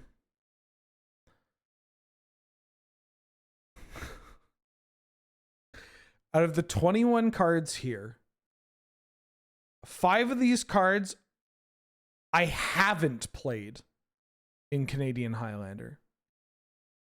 Can you guess which 5 cards I have not played in Canadian Highlander? Also, yes, thank you for getting the best card you're not playing, which is Sakashima Student. That card's pretty good. Thomok, Fractured Power Stone, taps the Adamana, comes to play untapped. Felidar Umbra, played it in Bogles. Gives Umbra armor. Psy, one mana artifact that's an equipment. Krond, that's correct. I've never played Krond in Canadian Highlander. Mass Mutiny, correct. I have never played Mass Mutiny. Illusory Angel, played it in Sea Stompy. Silent Blade Oni, played it in Ninjas. Vela the Nightclad, correct. I have not played Vela the Nightclad. Hi. Dream Pod Druid, played it in Green White Auras alongside Elder Scion. Dragon Lair Spider, played it in Green Red Ramp.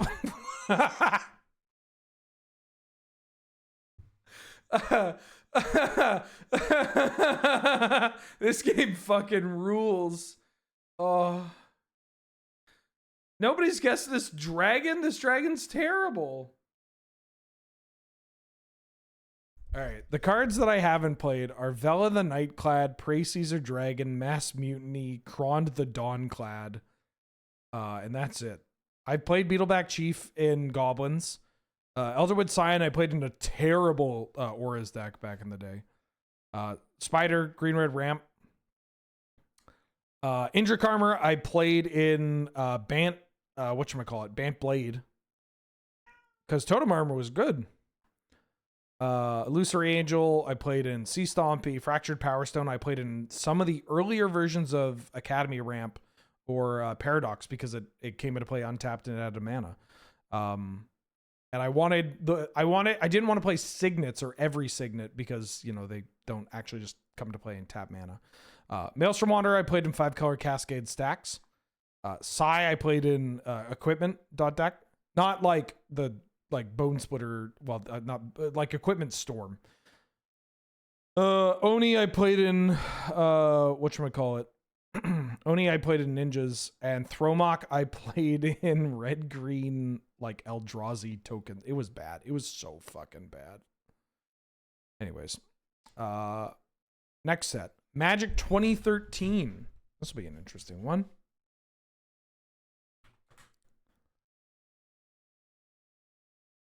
Tell you what, I'll try to cut it off when we're halfway there. Oh, there were better options, but it was a 1-mana equipment. This set kind of stinks, by the way. Omniscience, Trading Post, Krenko, Augurabolus. Augurabolus. Oh boy. Archaeomancer.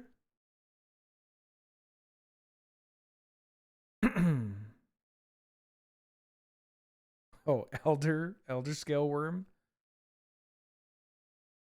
Swag Trunk.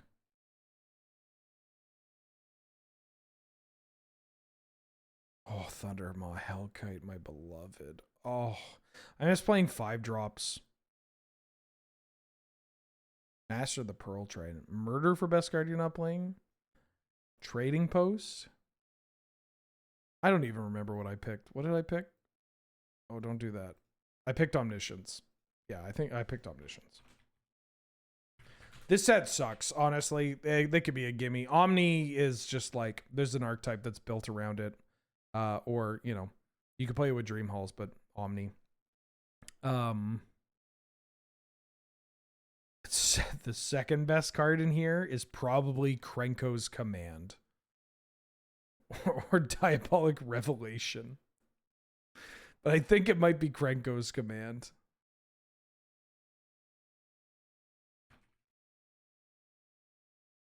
Krenko himself no longer sees playing Goblins. Goblins players. I overheard 2 Goblins players literally lamenting that they have had to cast. Or they have had to cut Krenko. Hi. Oh, you're so loud. Archaeomancer. Okay. Fuck. Okay, so my best card you're not playing is Archaeomancer. Now... Shit. Thank God I didn't pick Ghostly Flicker for my favorite AVR card, huh? So, Archaeomancer... Yeah, slim pickings. Real talk. I do think more unexplored space. Jeskai Seeker Walk. Hi. Well, come up. Yeah. Oh, this is what you want. All right. Well, I have to lounge and let my cat sit on my lap. I think there's unexplored space with the Archaeomancer, like Pinnacle Monk, Spellseeker, Ephemerate, Time Walk combo. Just like, these cards aren't the best things in the world, but what if we took a pretty reasonable creature combo shell and put it in the best color combination in the format? HB8U for the 24th month. Welcome back, God David. Good to see how you doing, how you been. Thank you so much for all the support. There are also versions of Seeker Walk that can maybe look into playing as many copies of these as possible. It just, you know, it's kind of nice having another 4. RTR. I think this one's kind of easy. The best RTR card. Shredder. God bless your heart, all the weasels. Psych Rift? No, not for our format. Abrupt Decay. Yeah, just so people know, this is a format with this is a set with Death Ride Shaman. No, reprints don't count. Death Ride Shaman, Abrupt Decay, Codex Shredder have all been mentioned. Supreme Verdict has been mentioned.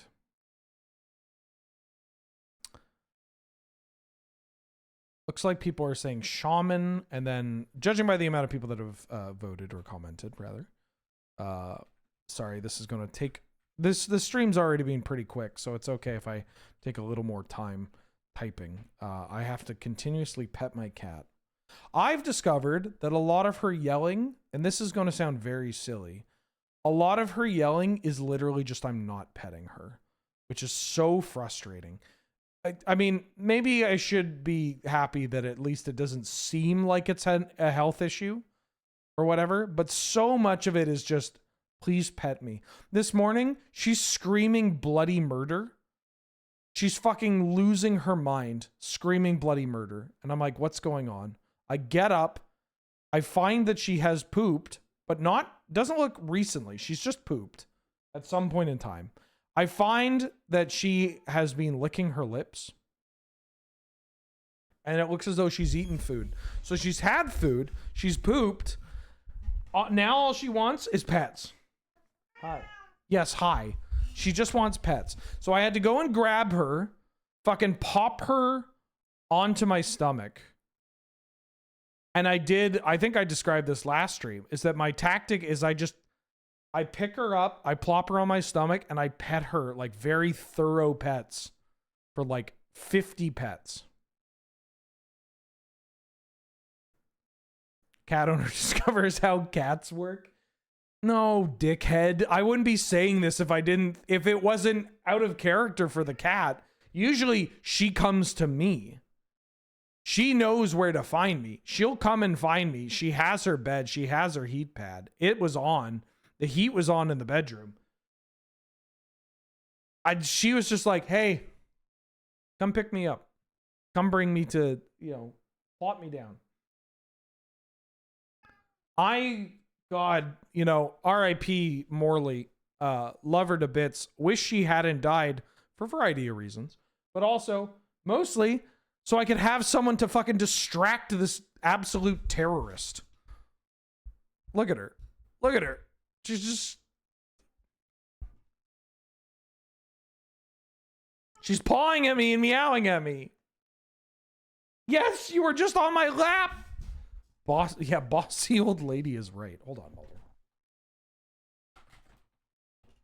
Oh my God, I took 1 second. Sounds like I need to get another cat. No, but she's 19. She's so fucking old. I can't get another cat because she's going to be mad. Also, not to get too sad, she may pass away in the next year.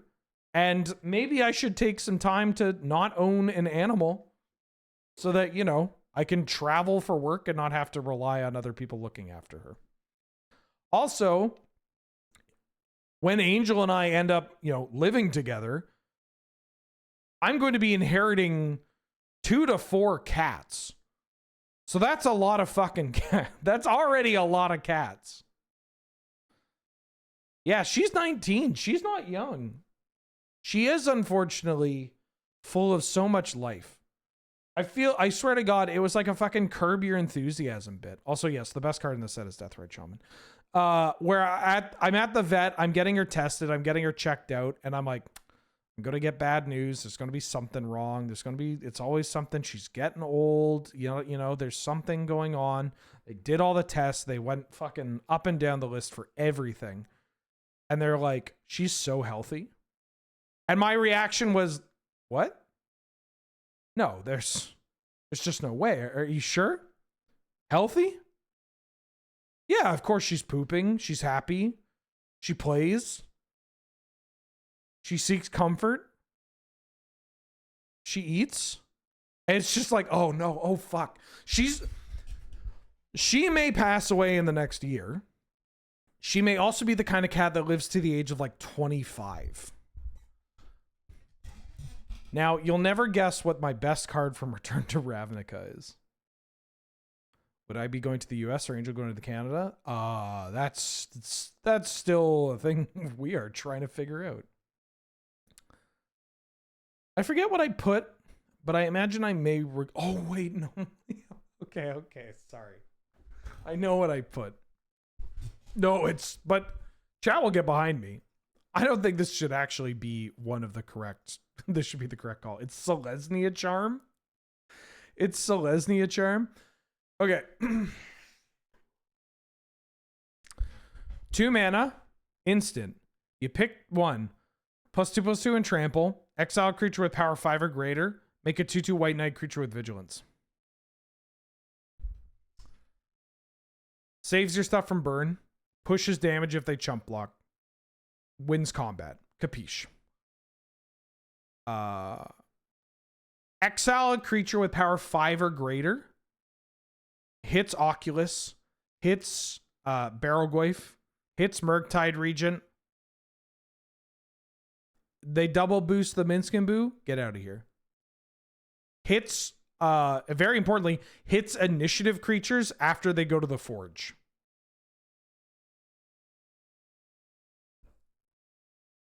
And then makes a flash 2/2 vigilance. Great. Great. Great. I like this card a bit. Quite a bit. All right. Gate Crash. Uh-oh.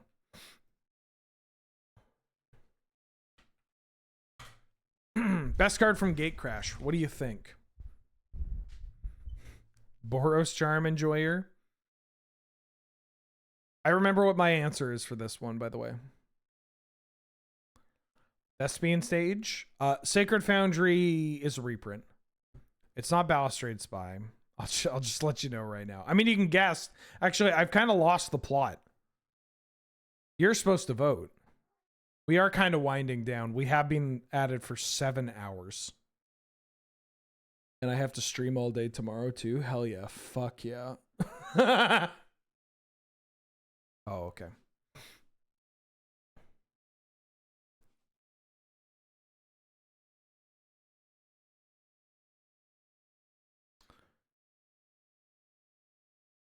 Well, I put Burning Tree Emissary. When are we continuing the list? I'll do it later. I'll probably do it on Thursday because I'm getting a bed frame and a mattress both delivered on Thursday, but I don't know when.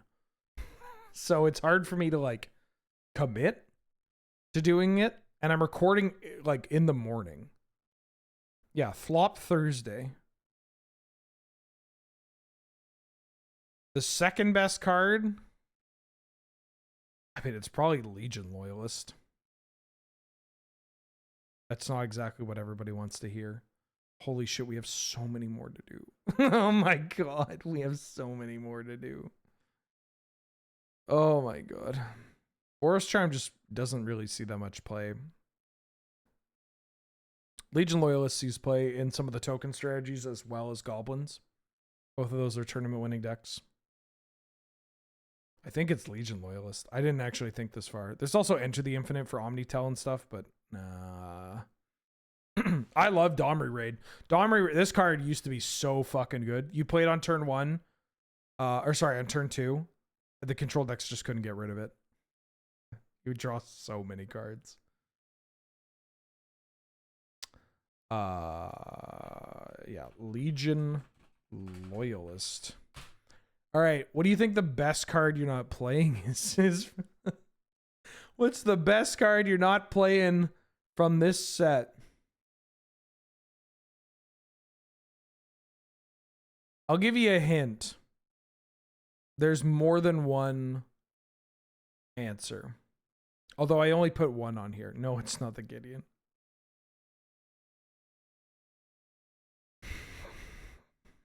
Ooh, Gore Clan Rampager?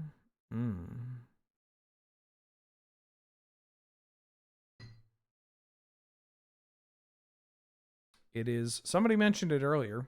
It's Balustrade Spy. But this could also be the 3-mana one, the Undercity Informer.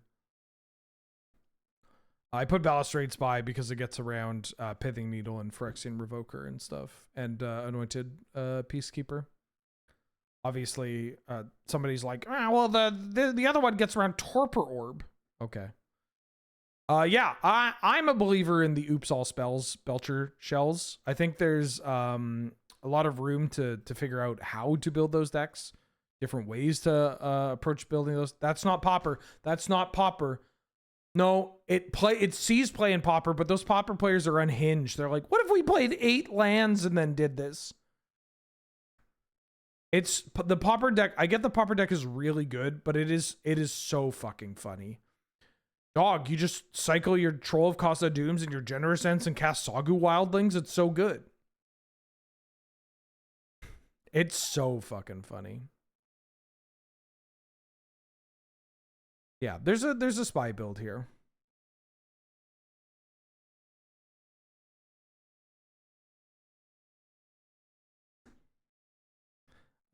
Let's go to Dragon's Maze. What's in Dragon's Maze?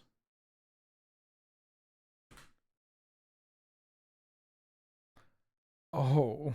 I don't remember what I put for Dragon's Maze. I didn't put Maze's End. I'll let you know that. Oh yeah, I think there's only one. I remember some of what I put for Dragon's Maze.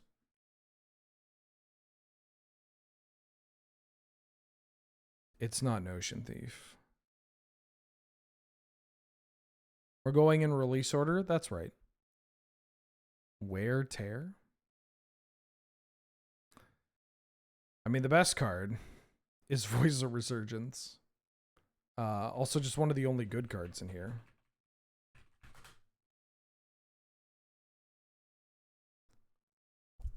What's the second best card?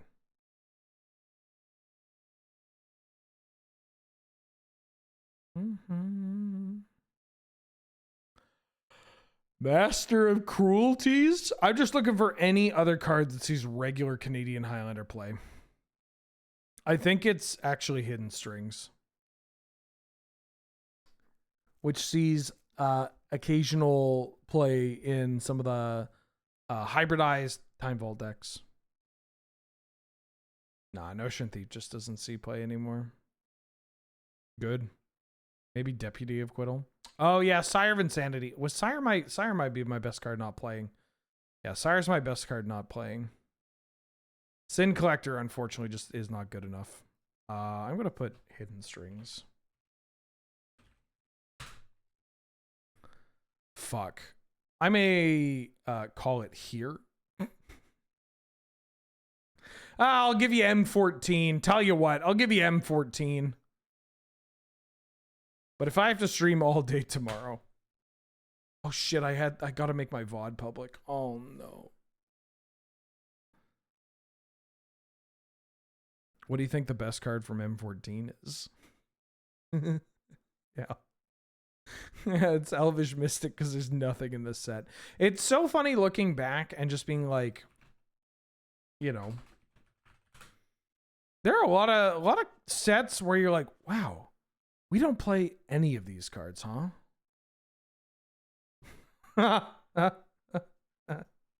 Like we just don't do that.